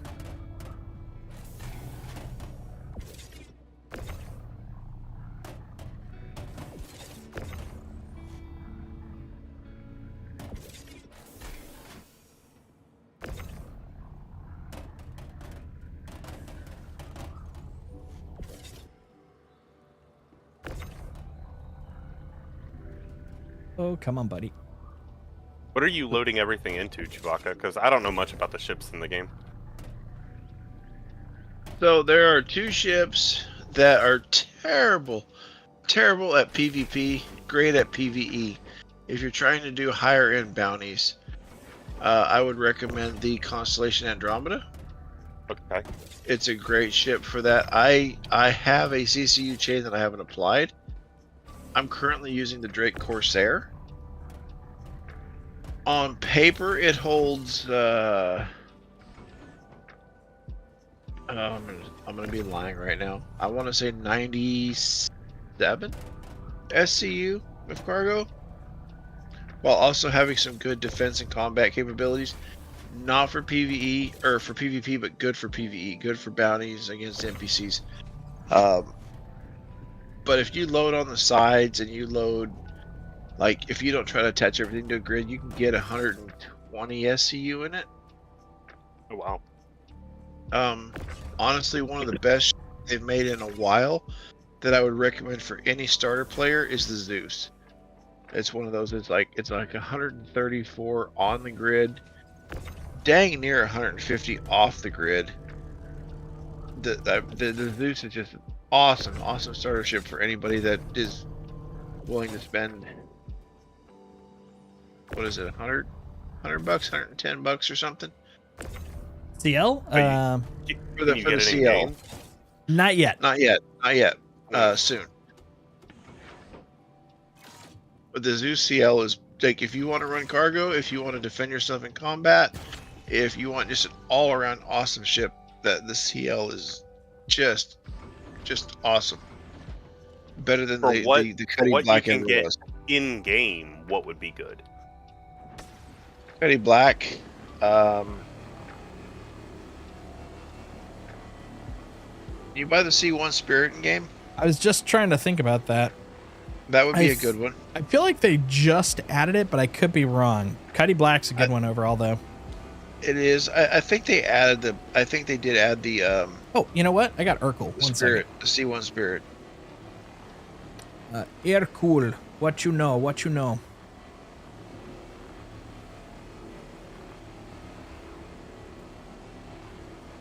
Loading live data. Bing bong.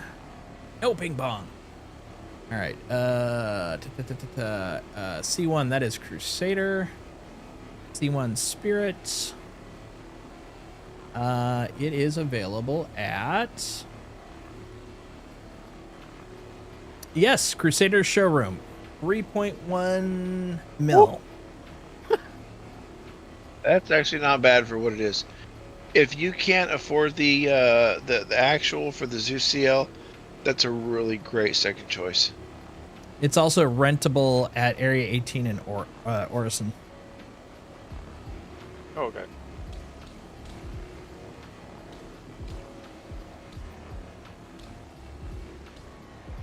Yeah, it's a good Holland ship, good purpose. Me and my 18% are heading home.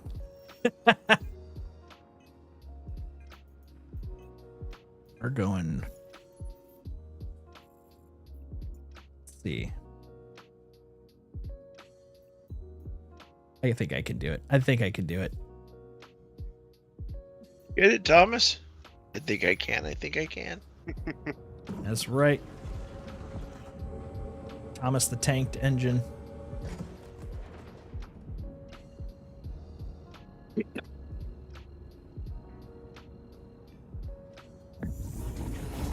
.3 gigameters, 17% thirst. I'll be fine.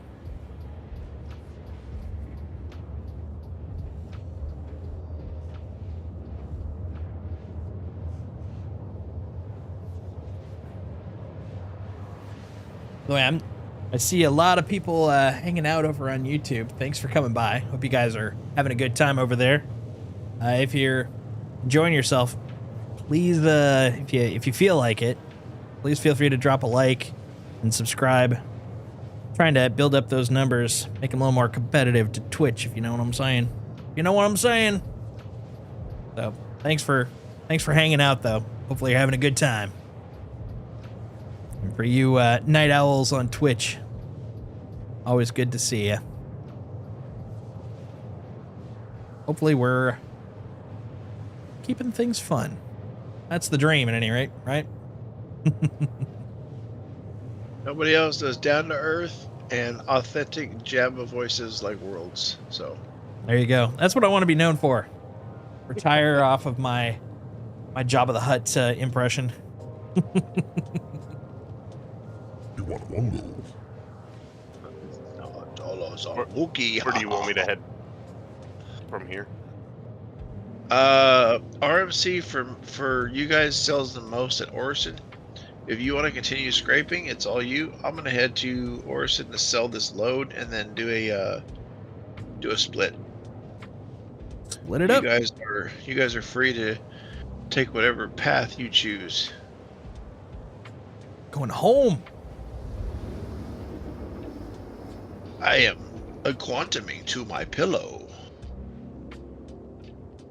I was actually tempted to bedlog, but I'm like, you know what? I'm going to forget that I'm thirsty. Wake up, fly for a little bit, and then go, oh, why did I just pass out? Hey, I've got like 8 bottles of Lux if you want one. That's all good. I'm almost to home. I will only charge you 1/4 of your cargo for the privilege. Reasonable. 1/4. What a steal. Literally, what a steal. What a steal. 16%. I'll be fine. Speaking of Sean Connery, Catherine Zeta-Jones did the same thing to him. What a steal. Godspeed. Godspell. Godspeed. Do you know what your name means, Stanley Goodspeed? Quantum drive is now on. Man, that's a great movie. There was a point where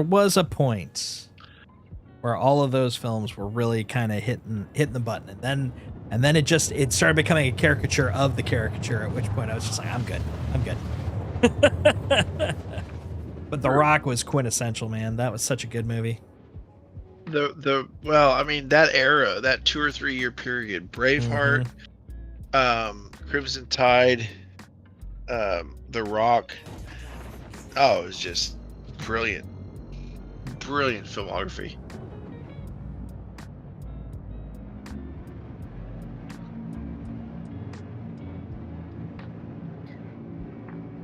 Ooh, Dunedain. That's a good name.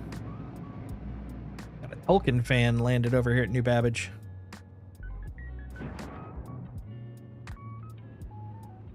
The MPE mechanic. Shoot them before they can steal our glory. Well, they can't take our freedom. And my axe. My bow. And my axe. I love it. I love it. And my Wurlitzer organ. Dun, dun, dun, dun, dun. No, man. What's wrong with you? And my harmonica. Beautiful. Love it. Right, Charlie, let's go land. 15% and nowhere to go. 14%. Oh, I'm gonna start Enemy getting of the State. Enemy gonna of have the State some was streaky another screens good soon. one at that time. Oh yeah, that's true. Gene That was Hackman really good. And Will Smith that was a good one. Haha, yeah. I don't think Gene Hackman did a bad movie. It's true. Freaking The Dead, Hoosiers. I mean, the guy was a legend. Superman. Yeah. His time in the show Las Vegas. Honestly, even Tom Selleck's replacement in Las Vegas. I don't think those guys ever did bad film.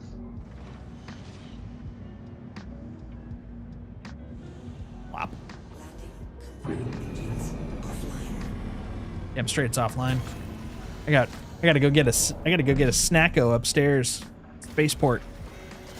I would love to be like a convenience worker up at New Babbage, where they just see all these pilots just run upstairs, guzzle water, eat like 2 candy bars, and then just run back to their hangar. And you're like, dude, what is your problem? Right? Like the algorithms. Nom nom nom. The algorithms. Nom nom. And then sprint. Exactly. They huck the bottle somewhere, and it's like, there's a trash can over there. Nope. Okay, bye. Yep. Don't have time.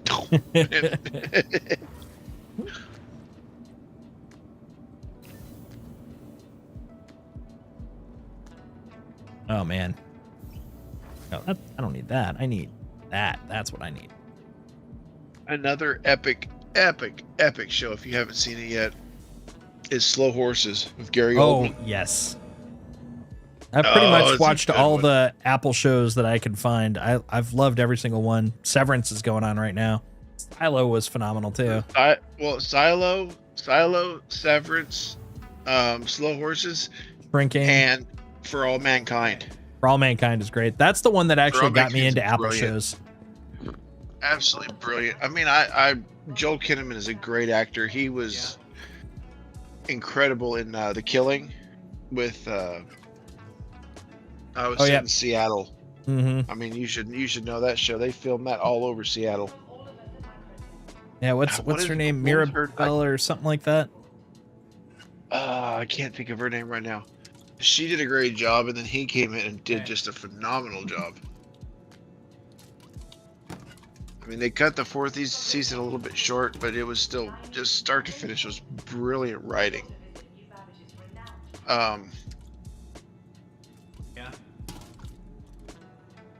I think season 2 of Altered Carbon would have been way better if they would have just left Joel Kinnaman in it. Mm. Did you ever watch that? Oh yeah, I loved that. The first season was great.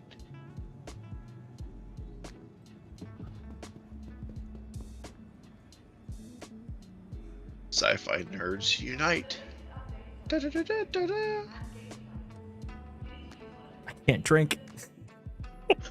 I got to 17% and couldn't.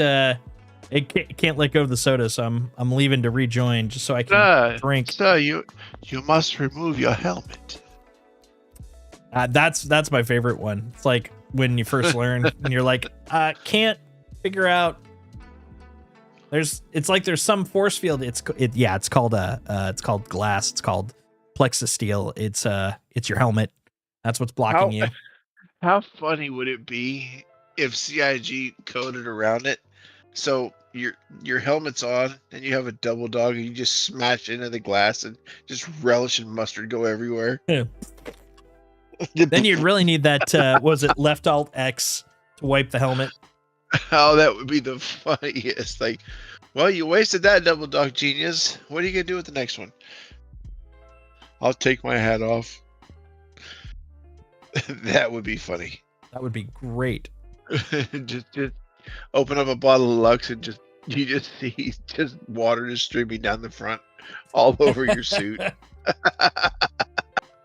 I'd love that. It kind of reminds me of Airplane, where I have that disorder where I can't drink.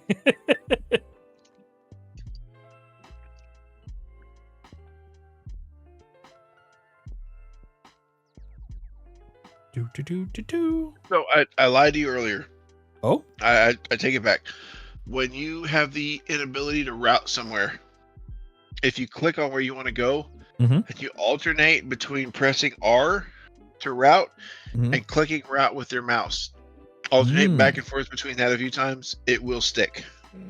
it will stick. It will stick, sir. It's good to know.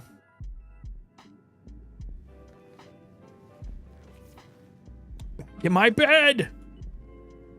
Hold on. That got something in it. My bow. I'm drinking someone else's drink. That's perfect. Yes. Yes, some idiot left some beverage in my hab. Beautiful. Oh, here's another one. Hold on. This might actually just solve everything. Is that a fuse? That looks like it might be a fuse. Oh, no, that one's just huckable. So apparently... What? Wait, what? What the heck? What? Did... How? What? What?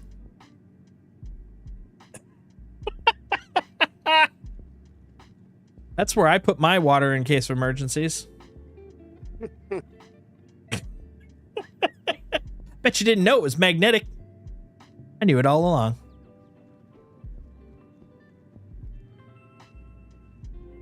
All right, let's get back to, hold on, Alt-H. That helmet back on. Can't be breathing normal Earth-like atmosphere. That'll just cause problems.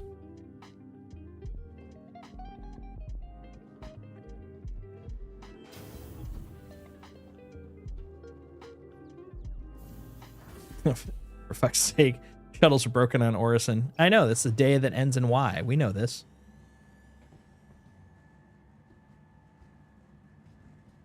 So that was the lesson I learned in 3.18. So when I day one, when I logged in, because I started out playing the game, my first landing zone was New Babbage, because the recommended videos that Star Citizen pointed me to were like, you know, use New Babbage. I was like, okay, cool. So I did that. And then almost immediately after I started playing, most people that hop into stream were like, you should totally start off at Orison because there's more stuff in that area. I was like, okay. So 3.18 came around, set up Orison as my starting point. And then I got hit with the enlistment bug. So I could log in, but I couldn't do anything because I had nothing. I had nothing to, and I also knew no one. So like I couldn't like equip anything because I had nothing to equip. I had no ships, like everything was broken. And the only thing I could do was walk around. But the trams were broken because it's Orison. And of course the trams are broken. And so I was like, well, okay. I get out of my hab. I walk over to the tram spot. I wait for the tram to show up. The tram gets there, opens up. I step in. The doors close and kill me instantly. I'm like, okay, I'll wait for the next one. So I come back down from the hab after dying, walk over, get onto the tram. The tram just sits there. And I'm like, okay, so I log out for the day. I come back the next day and I'm like, well, I just want to get to my hangar at least. I get on the tram and the tram leaves. I don't, but the tram does. I fall to my doom. Then the next time I get on, the tram has latency issues, goes really, really fast, then starts going normally, but I keep going really, really fast. And I catapult myself out of Orison at high velocity until I fall to the center of the world. I'm like, I'm going to take a break. Remember when I was mentioning 3.18 made me wonder why I bought this game? I was like, this game might not be for me. That was pretty fun. Looking back, I've had better experiences, obviously, but I still have yet to ever use Orison as my starting point ever again. It's too much bad juju in my memories. It's funny because that's where I started. And I moved immediately. Because first day I got stuck in the elevator like 3 times and couldn't get out. Yep. Yeah, I fell off the little shuttle left me standing there, and I fell to my death through the planet. Mm-hmm. I mean, it's terrible, absolutely terrible. Like, A lot of and people it swear sucks by it, because though. the place is cool looking. Oh, it is. It's very but cool. no point, really, no point. Yeah, it'll eventually get there, but it is not there now. No, it is not. Learned that fairly quickly. Yeah, because see, I thought kind of the same way you did when Mhm. all these YouTube videos were like New Babbage, and I was like, you know what? I'm picking something different because everybody's Shaking gonna it be up. a New Babbage. Yep. Yeah. I thought I was being smart about it. No, I was not. It's all tricks. I made a all really tricks. bad decision. Yeah.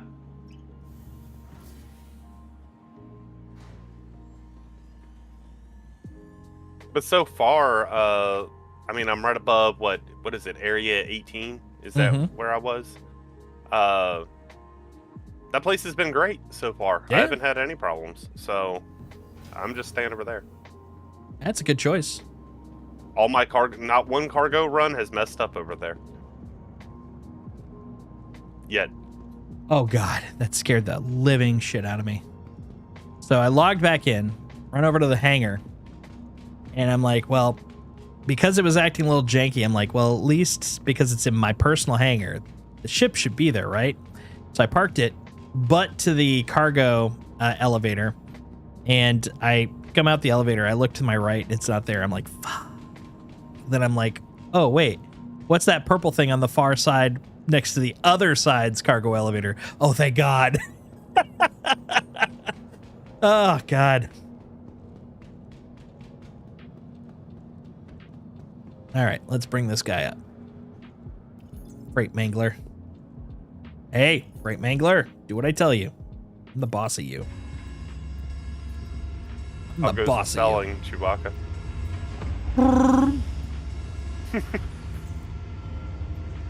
He's been awfully quiet over there.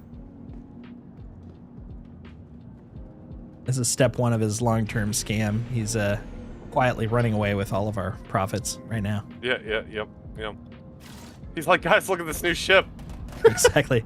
Dude, I just got the brand new Bengal. It's not even out yet, but I had enough to buy it. Yeah. Here's that.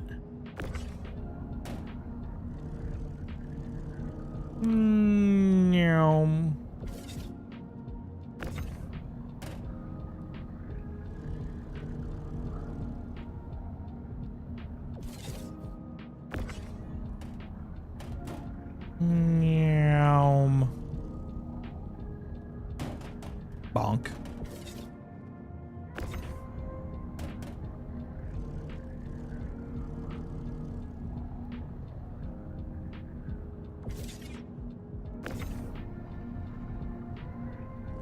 This is just a crazy amount of 1 SCU boxes.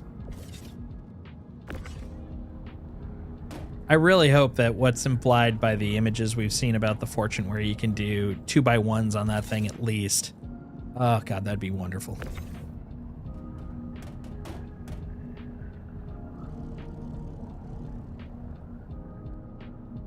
Be the best day ever.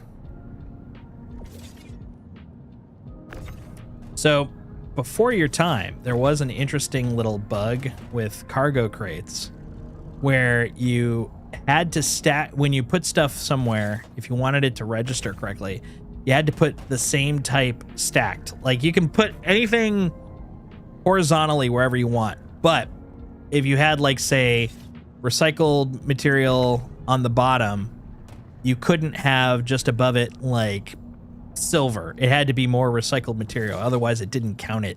It was a really weird like bug at the time when it first came out. Now it's fine, but the funny thing is I do tend to stack like vertically now because of that bug. I got so used to it, it's like, well, it's just habit now. It's weird how many like, I guess you'd call them like kind of cultural isms in this game came from people just getting used to certain things because of bugs. And you're just like, well, now that's just the proper way to do things, even though it's like, you don't have to. But before it used to be required. Now it's just, well, tradition states.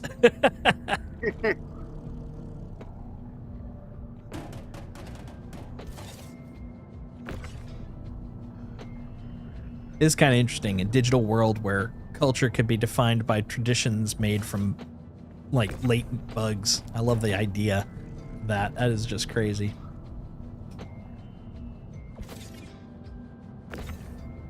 But you, oh my god, I still got more.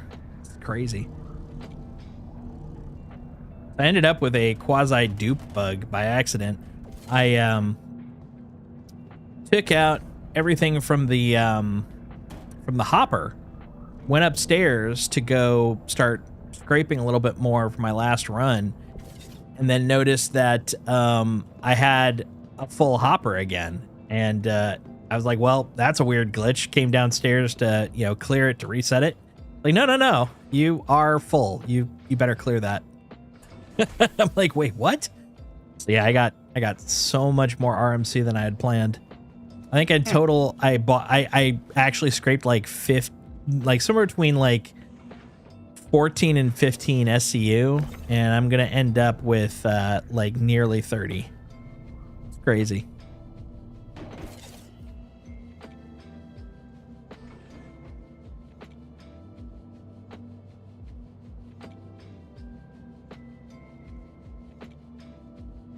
Do dee dee do dot dee dot do dot do do. What do you mean? Continue ejecting, please.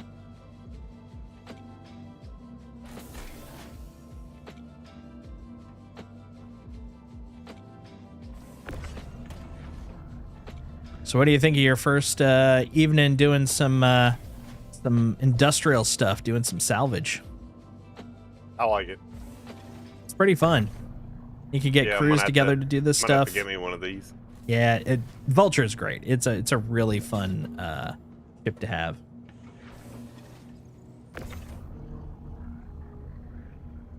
Yeah, beyond getting your first and like second ships, which are kind of, you know, limited by funds, etc. When you start kind of getting to the point where you feel like you can, you know, start diversifying a bit more, getting like one of each of the main industrial loops is pretty handy. That way you can, you know, just come and try out whatever you want, whenever you want. Oh yeah. But in the meantime, you're always welcome to use, if I'm on or available and I can just hop on, you're welcome to use ships that I've got for stuff. So yeah. I think that's everything. I appreciate it. Absolutely. I mean, you're in the org, man.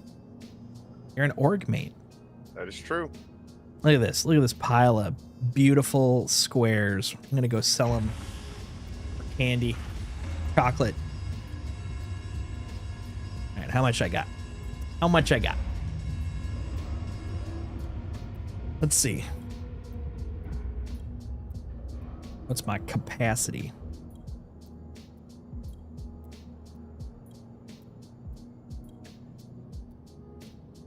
Just as viable. They freak out, glitch out, and then I'll be like, yeah, you got nothing. Yeah, look at that. Okay. I think it actually was smart enough. It was like, no, you've got 12. You got dupes on dupes on dupes. You've got 12. Don't be a liar. I don't know. That looks like more than 12. 26. Okay. That's great. You know, considering the boo-boos I've had elsewhere, I think that's a fair trade. That is a fair trade.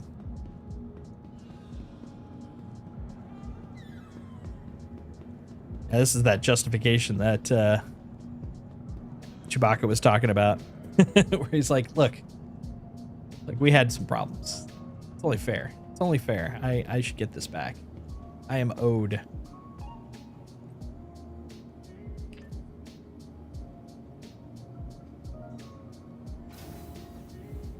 Oh no. Someone in chat is asking, where can I sell Slam 16 and 24 in Pyro? I don't know if you can. Oh, bring it to Dunborough and Stanton. Yeah, that's probably the better way to do it.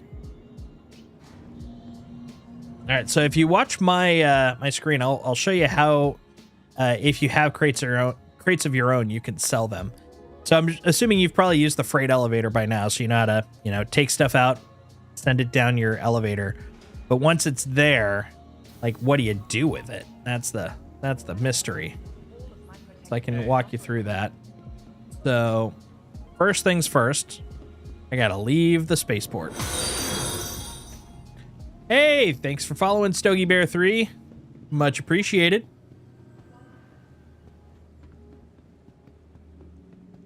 Always appreciated. Always.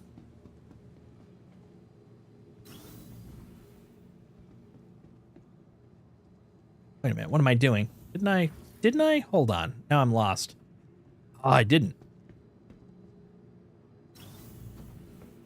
I'm autopilot running, and that's making it harder for me to remember what the hell I'm doing. There we go.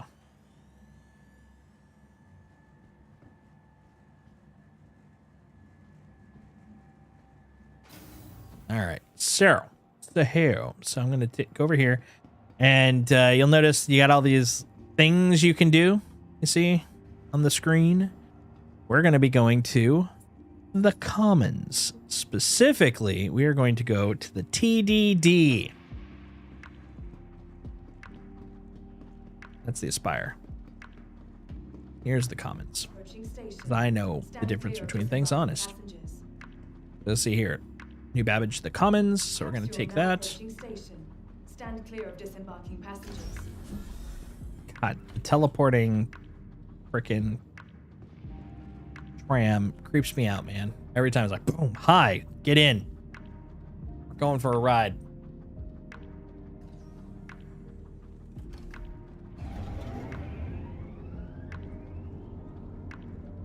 Much like me, this tram is leaning a little to the left. There we go. All right, so now we're cruising on out of here.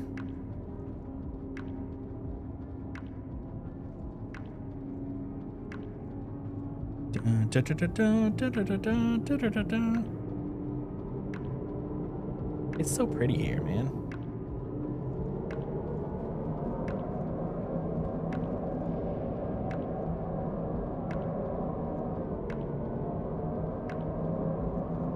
If I ever decide to do a Star Citizen talk show, I'm going to call it Solstice's Extra Large Hangar, just because that name cracks me up.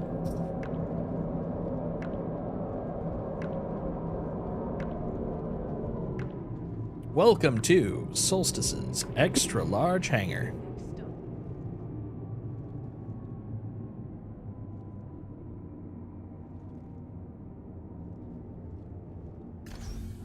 All right, we hoppity hop out. And we're going to go, wait, there we go. We're going to go to the exit. We're going to wait for drawing to appear. This is a really weird bug.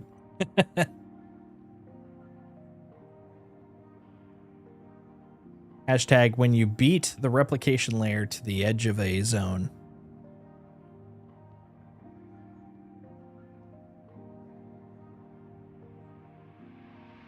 There we go. All right. So we go up here.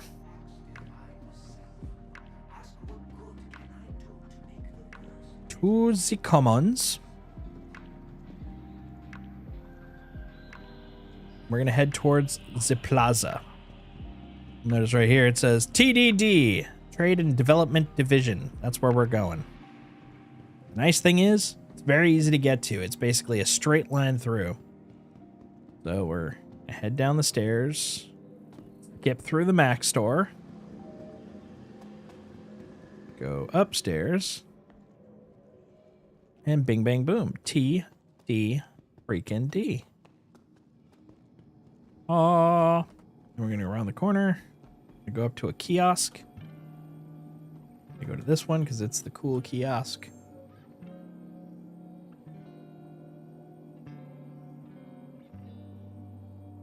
Wait for loading. There we go.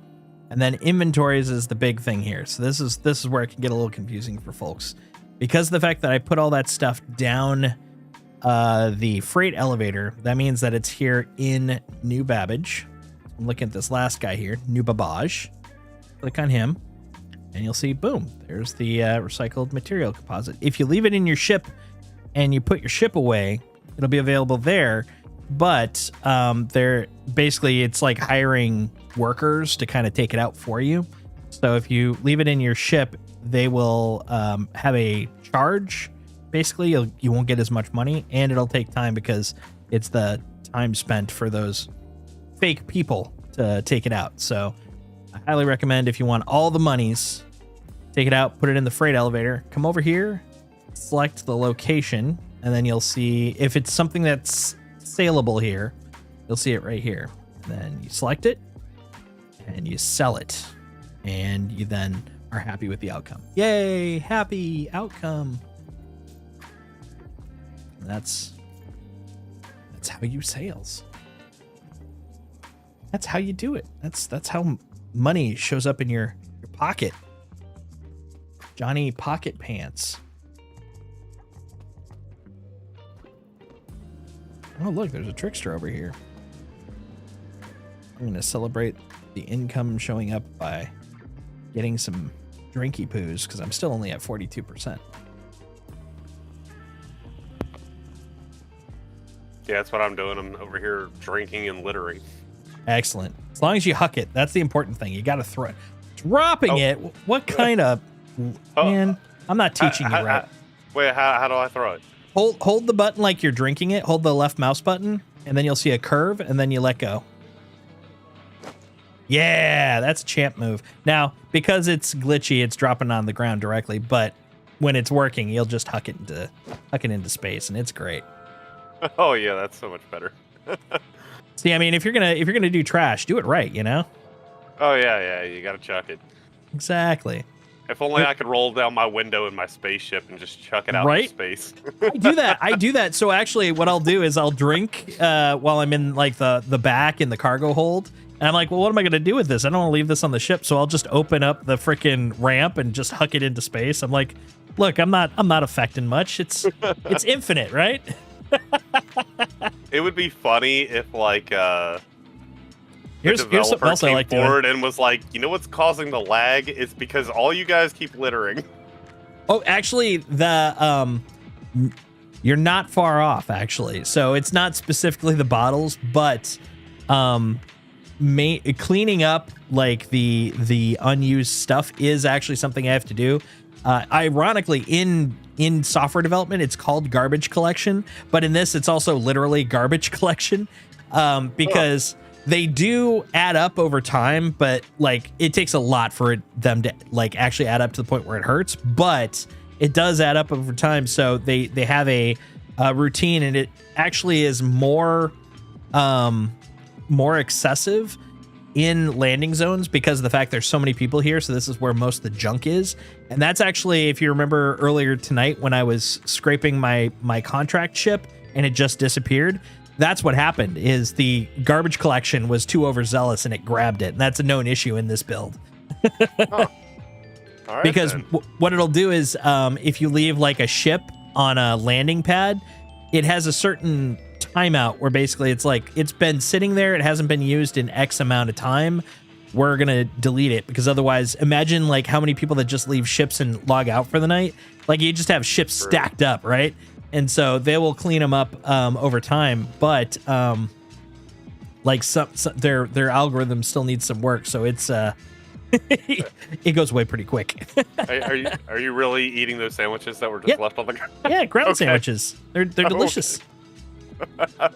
This is cost effective. How do you think you get those millions? You don't get them by, It's you true. know. Yeah, see, this is millionaire material right here. This is I mean, this- I'll be honest. Earlier tonight, I was literally sitting in the hospital selling people's bed gowns. Hell yeah. Hell yeah. Actually, when you go to outposts, by the way, go to each of the little buildings at them, because they all have, not all of them, not every time, but often they will have loot chests in them. And so you can actually take the stuff out there, and it adds up quick. It's got like helmets and chests, and also like all the water and food you'll drink. There's this event called Day of the Vara, which is basically like space Halloween. And they have this, not a competition, more of like just an event where they've hidden like these spooky helmets. Like you'll see people with goofy giant bear heads on them. That's part of the thing for that. So they have these hidden like in loot chests throughout the whole system. And so what I would do is every time I would do a delivery run, I would go check all the loot chests and just take everything. And because of the fact they don't usually wipe all your stuff, I ended up with like so many pyro multi-tools, so many med tools, spare sets of armor, just from doing that for like a couple of weeks. Like I didn't have to get armor for like about 3 to 4 months. I could just like burn through it and it wouldn't matter because of the fact that I always had some at home. It was hilarious. So yeah, as a note, especially early on, because instead, if I hadn't held on to it and I just sold it, I could have easily gotten, you know, hundreds of thousands of credits just doing that alone. Like it was crazy. Now doing work gives you more credits, but if you're doing work and you happen to be there, why not add to it, you know? Oh, yeah, very true. Yeah, that's what I like to see. That's what I want to see, man. I see it floating in the air right here. Oh, now drop. Yeah, when I logged back in, there was a freaking couple of bottles on the floor. So that was actually where I drank from the moment I got in. I'm like, look, there's drinks. They're floor drinks, and they were half drunk too. But I'm like, screw it, I can use them. All right, man. Well, I'm gonna be ducking out, but it was good running with you, man. Yes, sir. You too. We will definitely be doing this again. But for now, Oh yeah, absolutely. the dog needs out, then we need to crash. So I'll talk to you later, enough. buddy. All right. Have a good night. Night. All right, guys. That was pretty fun. I definitely was not planning to be up this late. But you know what? Screw it. It was a blast. I had a good time. Hope you guys did too. My name is Jason, aka Solstice. This is Worlds Told for those that haven't been here before. I've gotten quite a few people that have popped in, so it's always nice to say hi to everybody. Hello, folks. Hi, new folks on Twitch. Hi, new folks on the YouTube. Always good to see new people. If you like the place and you're over on Twitch, please feel free to drop a follow. If you're over on YouTube, it would be great if we got some subscribes there. So please feel free to drop one there. Drop a like. All that stuff kind of helps, you know, build this little thing up. So I appreciate it. I will be back tomorrow. Not streaming, but actually on a friend's stream. I'm getting interviewed by my friend Pizza Maid. She's a PNG tuber. That'll be happening at 4:30 Eastern, 7:30 Eastern, 4:30 Pacific at twitch.tv/pizzamaid, PIZZAMAID. I also have a Discord if you're interested, !Discord and chat. We like talking Star Citizen, video games, TV shows, all that kind of stuff. So if you like that kind of stuff, you like hanging out here, please come hang out there and chat with us. Have a good time. And finally, if you're looking for an org here in Star Citizen, !org, we'll bring it up. We got a pretty cool little org. We'll be starting to do some more stuff once 401 releases, including some Save Stanton Chapter 2. Ooh and ah. And I will be back same bat time as normal for a stream on Friday, 7 p.m. And we'll probably be doing more Star Citizen. So come on by, hang out, have fun, chillax, enjoy life. Thanks for have a great night, Stogie Bear. Much appreciated. Have a good night, everybody. I will talk to you Friday, I guess. Unless you see me tomorrow. You get the idea. All right. 07s, everybody. Ciao.